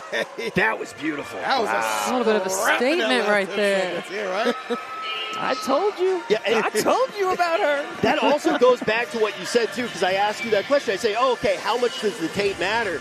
Oh, well, she's going to be able to completely turn it on its head. That's not something that you expect in a fight like this. And that's why it worked.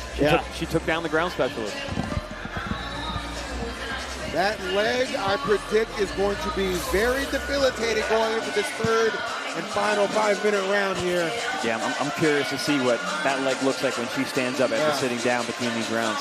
You don't get too long to rest right here. I mean, you could give her a whole day. I don't know if that thing will be ready to go. So that was a super comprehensive round by Nick Dowley. Yeah. Finishes it off by taking a low ankle single and takes Stephanie down. Really, really nice work there in the second round.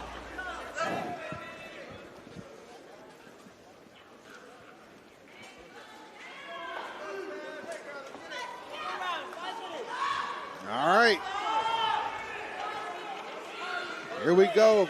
Final 5-minute round of an awesome showdown for our co-main event. The ladies have been putting on a show, and here comes the conclusion. How tough is Alba, man? She's been a rough night. She's still coming on, throwing that right hand. I mean, at this point, she might understand maybe knockout's her best strategy to get the dub here. TKO, something of that variety.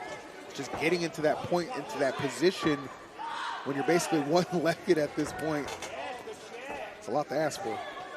Once you do find yourself in that position where, you are chewed up, you've taken quite a bit of beating. Oh my goodness. Good right hand. Do you fall back on what you know best? Do you think this is the time that she needs to continue with that strategy of taking her down to the ground? But Nick Dowley has completely neutralized her. She's keeping her at a distance. She even took her down last round at insult to injury. Yeah. And to your point, I think maybe go with the hands now. Look to go out swinging. That's it, bro. I mean, you never know. That one miracle shot. I mean, Sunday would be the day for a miracle, but I don't know. We'll see. Nick Dowley's been so efficient right here in the execution.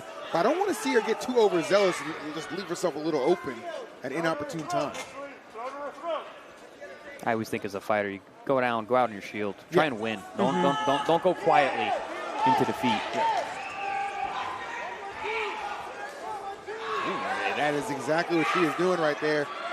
Stiff rights coming in. Nick, if you want this, you still got to earn it.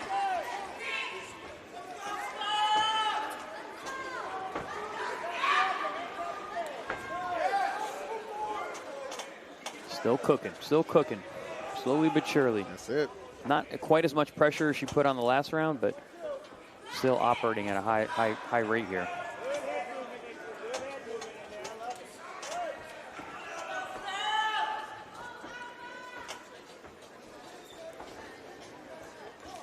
Based off of what you've seen, does Nick Dowley even need to commit here, or can she just play out the round? Nah, she can take a walk around the ring a couple times and win this fight, but she's looking to do more damage. Yeah.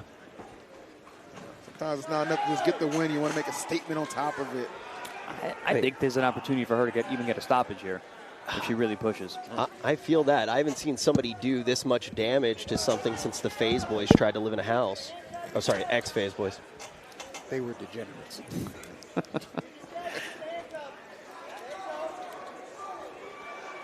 All right, Alba. You want to make something happen.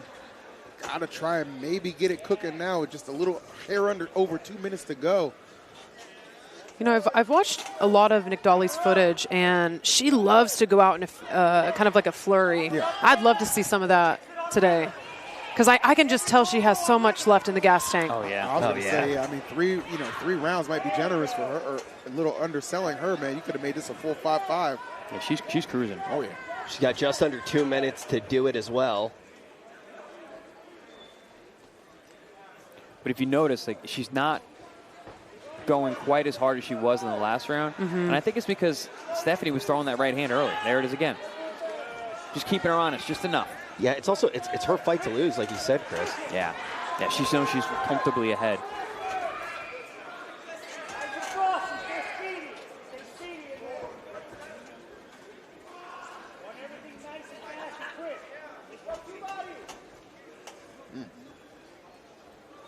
Playing with the ranges, in and out.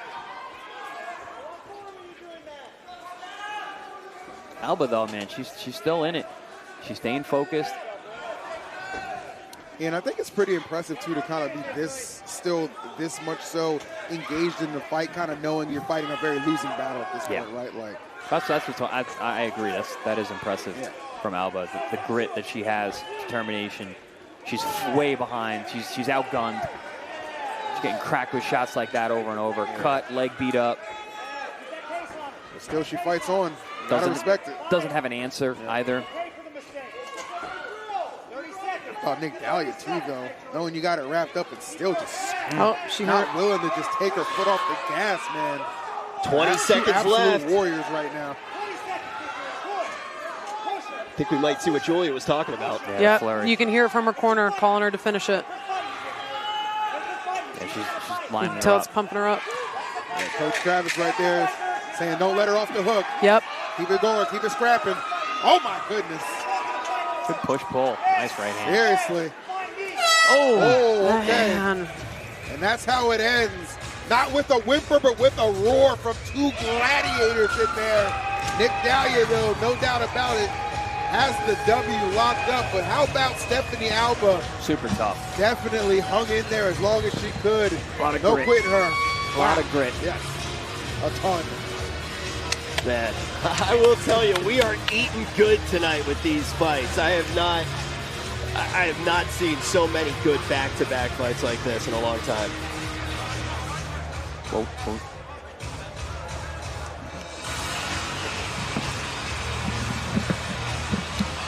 All right. Outstanding stuff. Man, I'm telling you guys, these are the moments that you just live for. Not only as a fighter right there in the cage, but as a spectator out here too, you just really get to appreciate. Oh man, hey, talk about the spectators here. Yeah, It's been right? an absolute party. Come on. Great. We're going to take a look right now at those last few seconds. Julia called it early in that round too. Expected a flurry, and I don't think she disappointed at all. No, not at all. I love too how they just you just switch right there. You scrap in the last 10 minutes. You hear that horn, and it's like, oh, tap me up real quick. It was a hell of a scrap fest, and that it was. Our very own Chris Algieri going to be in there to deliver the post-game interview. But first, we're going to go ahead and get the official result from our very own people.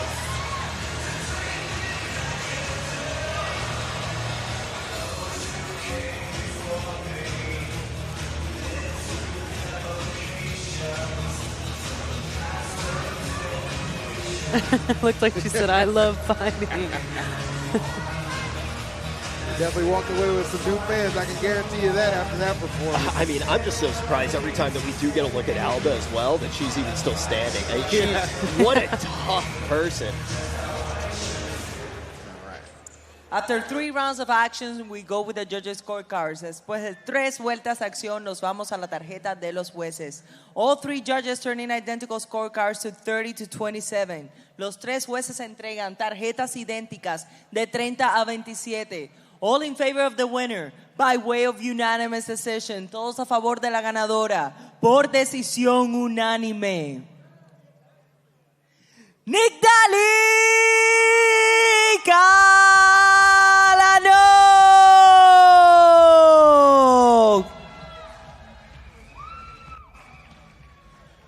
Congratulations, that was a fantastic performance. You showed a deep bag of techniques today.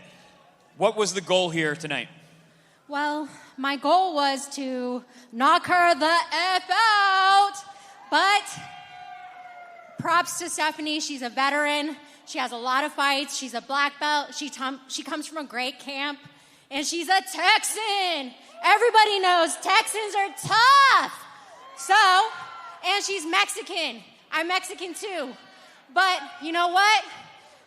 I live to overcome challenges, and even though I didn't get the knockout, I got the unanimous decision, and I loved every second of it. You look like you were having a great time out there, picking your spots. Did you feel that you had to be careful still? Because Stephanie is dangerous. She's very good on the ground. There's opportunities for her where she was going to try and catch you, but you stuck to the game plan. I did have to give her props where props due. She is a black belt. I am not a black belt. So I was just like, I am not going to let her get on top of me and work her jiu-jitsu voodoo. Yeah, absolutely. And she kept trying throughout. Yes. So you got to give props to Stephanie Alba. She was giving you good work throughout. Kept trying to win any way that she could. When did you feel like that you were in complete control and that she was kind of like in her place? When I saw blood, because I'm the Night Queen. Nice job. Congratulations. Give some applause for the winner here, Nick. Can I say like a couple things? Sure. I would love to thank my team. I have a Hosh Posh team. I train at Goat Shed with Den Thomas and Jillian Robertson. I train with my head coach. First and foremost, he's been with me since day freaking one, Travis Kalanock, at Working on My Savage. And also, Shorty Torres. If y'all don't know him, y'all need to know him. He is a badass mofo. And I just love all my team. Thank you to 10th Planet, all the 10th planets in the world. Woo! All right, thank you guys. Thank you guys so much. Once again, congratulations.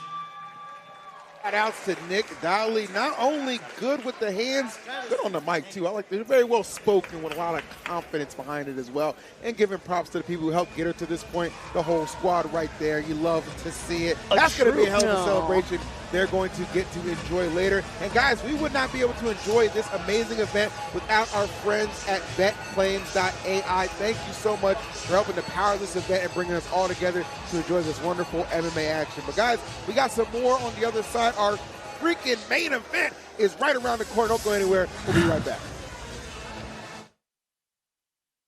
Man, did you know that 98% of veterans who file their first claim with a VSO end up having to file an average of 3 more claims?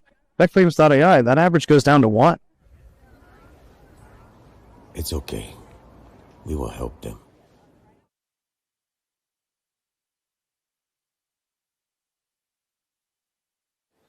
Fighting out of the blue corner, Rob Fuller.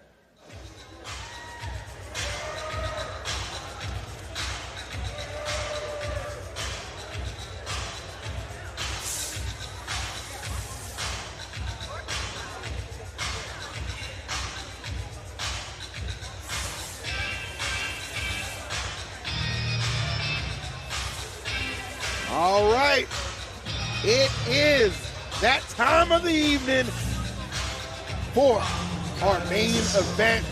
Every fight we've had, has been incredible up to this point, but it's all roads lead here to the main event of the evening. Rob Filthy Fuller out of the blue corner, making his way to the cage first. One of the big things that we were talking about in the last fight was just the pedigree of the fighters, how much experience they really had. In this fight, we're going to see much more of the same. Yeah. 100%. These are grizzled vets. Lots of experience. 19 for Casper, 23 for Fuller. Come on, wow. I do have to give a special little shout out to Fuller. If it wasn't for him, we wouldn't have had a pro card tonight. So Texas Commission requires you to have a certain amount of pro fights. Yeah. And unfortunately, there were some fighters that pulled out, and Fuller ended up showing up on a 5 days notice. Oh, we wouldn't have an entire card if it were not for him. Oh, well. You said it has to have a certain amount of pro fights to be a pro card? Just including the pro card portion. Oh, okay. Yes. Yes. Wow. Amateur would have still happened, but the pro card, all of the pros that we just watched would have been scrapped. Oh, wow, that's crazy. His opponent on the red corner, Robert Casper.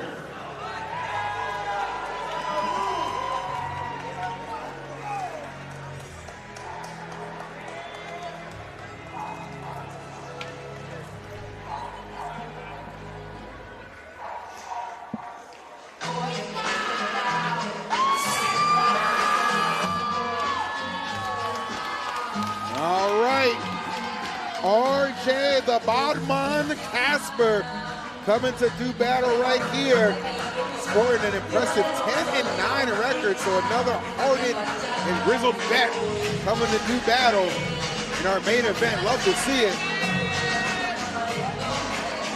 All right, you can take a look right there. Wingspan in the favor of Casper.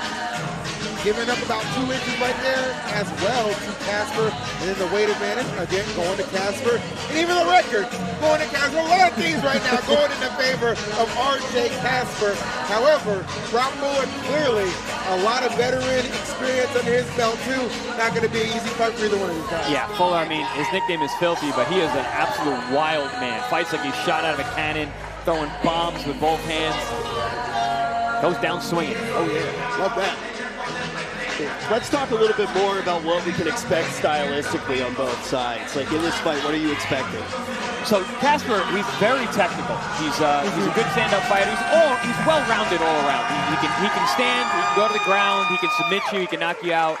He's got good defense. Ladies and gentlemen, this is the main event of the evening, damas y caballeros. Este es el evento estelar de esta noche. At a cash weight of 140 pounds, a un peso pactado de 140 libras. Los jueces son the judges are Gino Garcia, Rey Campos, and Úrsulo Pérez. The referee in charge, Jacob Montalvo.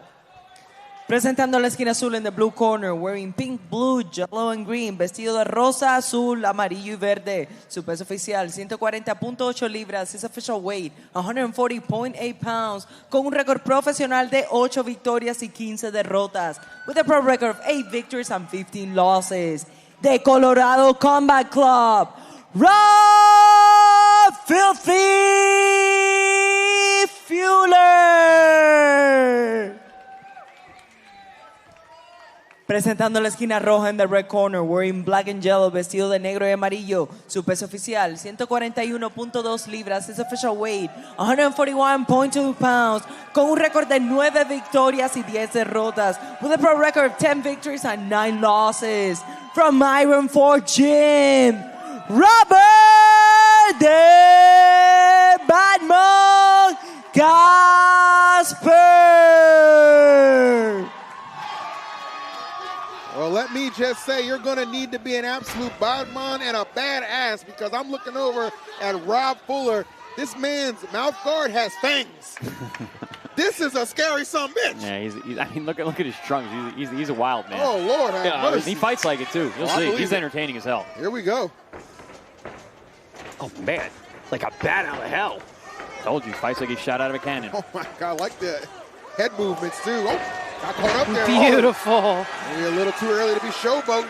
All business from Casper right now. That's all I was saying about Casper. He's very well-rounded. He can stand with you. He can strike with you. He can take you down. Yep. Yeah, one thing about RJ is he always talks about how early in his career he was kind of on a different path, and now kind of fast forward, he's really, really taking his training seriously, really, really taking his record seriously. So he's definitely not out here to showboat or play games. I love that. Well, we're seeing that. Yeah, you shouldn't with Fuller, because he is dangerous. Yeah. Really As you can tell, he throws everything full blast. The ground game right here, though, from both. Takedown from Casper. Trying to keep himself in control right now. 5 days notice. Yeah. Absolutely holding his ground. I mean, Fuller comes out crazy here. He was shaking his head. It looked like he was like doing the hockey or something. It was crazy. If he had 5 months, he'd do the same thing. If he had 5 months notice, it doesn't matter. That's the way he fights. It's just crazy to see just holding his ground. I mean, I was told that Fuller was kind of the guy that you called when you need somebody to fill in. He just loves to fight. Yeah. Down for anything. Oh, he's in a bad position right here. Yeah, he's down all right, and maybe out if this reign of terror continues from Casper. Ref is going to let it go. This is the main event. Yeah, he's thinking about it. Maybe going to give a little bit more of a runway here. But the consistency in which Casper is attacking right now may just force his hands, and it did just that. Good Lord. Forget about it, boys. The main event has come and gone. RJ, the Badman Casper, reigns supreme. Good Lord. My goodness, the showstopper walking around. This is his ring. Damn. I mean,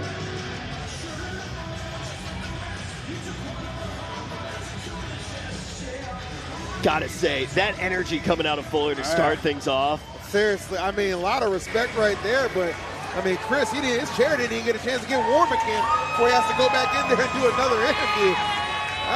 That was incredible to witness right here, folks. But that's the reason that you watch. That's the reason you can't take a bathroom break when this action is on, because you never know in the blink of an eye how quickly a fight can go. And kudos to the ref. He tried to allow a long runway for this to continue, but when it became clear Fuller could not reasonably defend himself consistently enough, and Casper showing no signs of slowdown, It was an obvious decision right there and a smart stoppage by our ref. Rare to see a dominant talent like that. Wow. And to do it when he's surrounded by so many people from his gym as well, I'm sure that's going to feel great for him. Oh, I can already see everybody in the back standing up waiting for him over from the gym. Yeah, I know. I saw Vasquez up there giving a fist bump there too. An air fist bump. So definitely a lot of pride right there as we get the official call from Beatriz. I think I hear Fuller talking about his rib. Yeah, I think he's asking if he got hit there.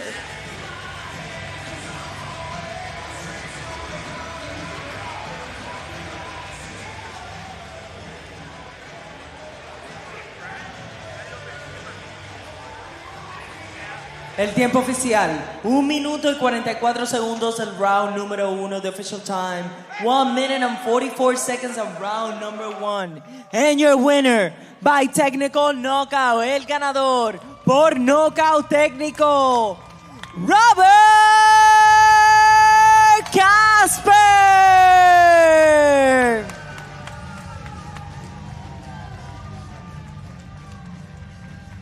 Thank you, brother. Thank you. Congratulations, RJ. Great job. Didn't waste any time there. I know your opponent came in on 5 days' notice, but still, he's a dangerous guy. But you were very smart early on. Did you know much about him coming in, even though it was short notice? Little bit, but yeah, I mean, you can't play with those guys because the timing is fucking weird. So I knew I had to be smart. I'm not going to come out here and make an example of, so fuck that. Yeah, great job. Yeah, you got to be smart. You've been on quite a run lately. Seems like you've turned a corner in your career. What's been the difference? Getting out of my own way and not being a shithead. That's good. That's good advice. That's great advice. Anything you want to say to these fans tonight? You put on a great show here to finish us up. I want to say thank you to Rob and Esther, the promoters for Melee. They really try to give the fighters a different avenue and put on for the fighters, so thank you to them. Thank you to my coaches. I wouldn't be able to do any of this without them, so thank you to them, and then my fiance as well. All right. Great stuff. Congratulations. Great job. Thank you, man. Absolutely, Rod. Nice meeting you, man. Impressive stuff again. Well, I'll tell you what, the card started out action-packed, and it ends just the same. Rich, I know, again, this is your first time on the desk. Oh, hold on, actually, Beatriz? Right here from Beatriz real quick, hold on. Our wonderful ring announcer.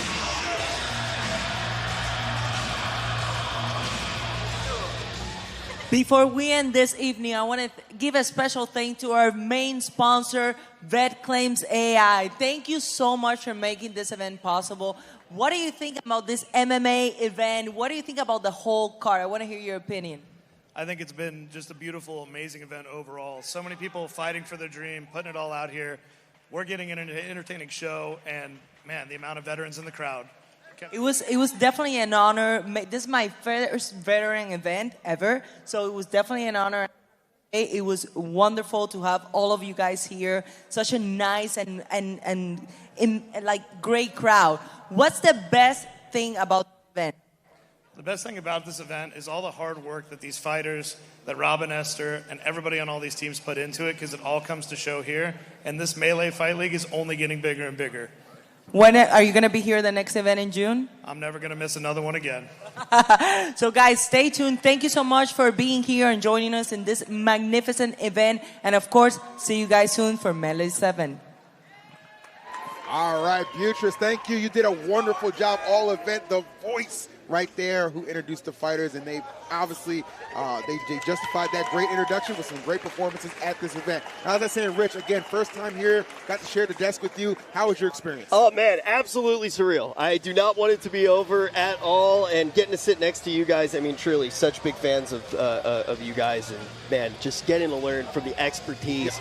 I got to say, it makes me think, if Sear just didn't quirk out, he could have been a Giga Chad like this. I don't know what any of that means. Don't worry, it's just some silly chungus. I got one for you, okay? Call me Hassan's dog, because I'm shocked. You made another oh twist my up. God. Julia, how did you enjoy the event? I got something. Well, damn, you kind of threw me off guard. I mean, God damn it, E. I'm having a great time. I couldn't be happier. I don't know what the hell you guys are saying half the time, but I also had a good time. Fights were good. You guys are cool. We had a lot of fun. Love that. Hey, all of us here, we had a great time. I want to give one more shout out to our wonderful sponsors who made this event happen. VetClaims.ai, U.S. Global Investors, Regen Health and Wellness, Prep Time, Unique Prints, Iron Forge Equipment, Big Tex Gym, and Iron Forge Gym. Thank you all again for making Melee 6 a thing. Melee 7, I know it's happening, and I hope to be there, and y'all better show up too. From all of us here at the desk in beautiful San Antonio, Texas, we'll see you on the next one. Take care, everybody. Good night.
Mm.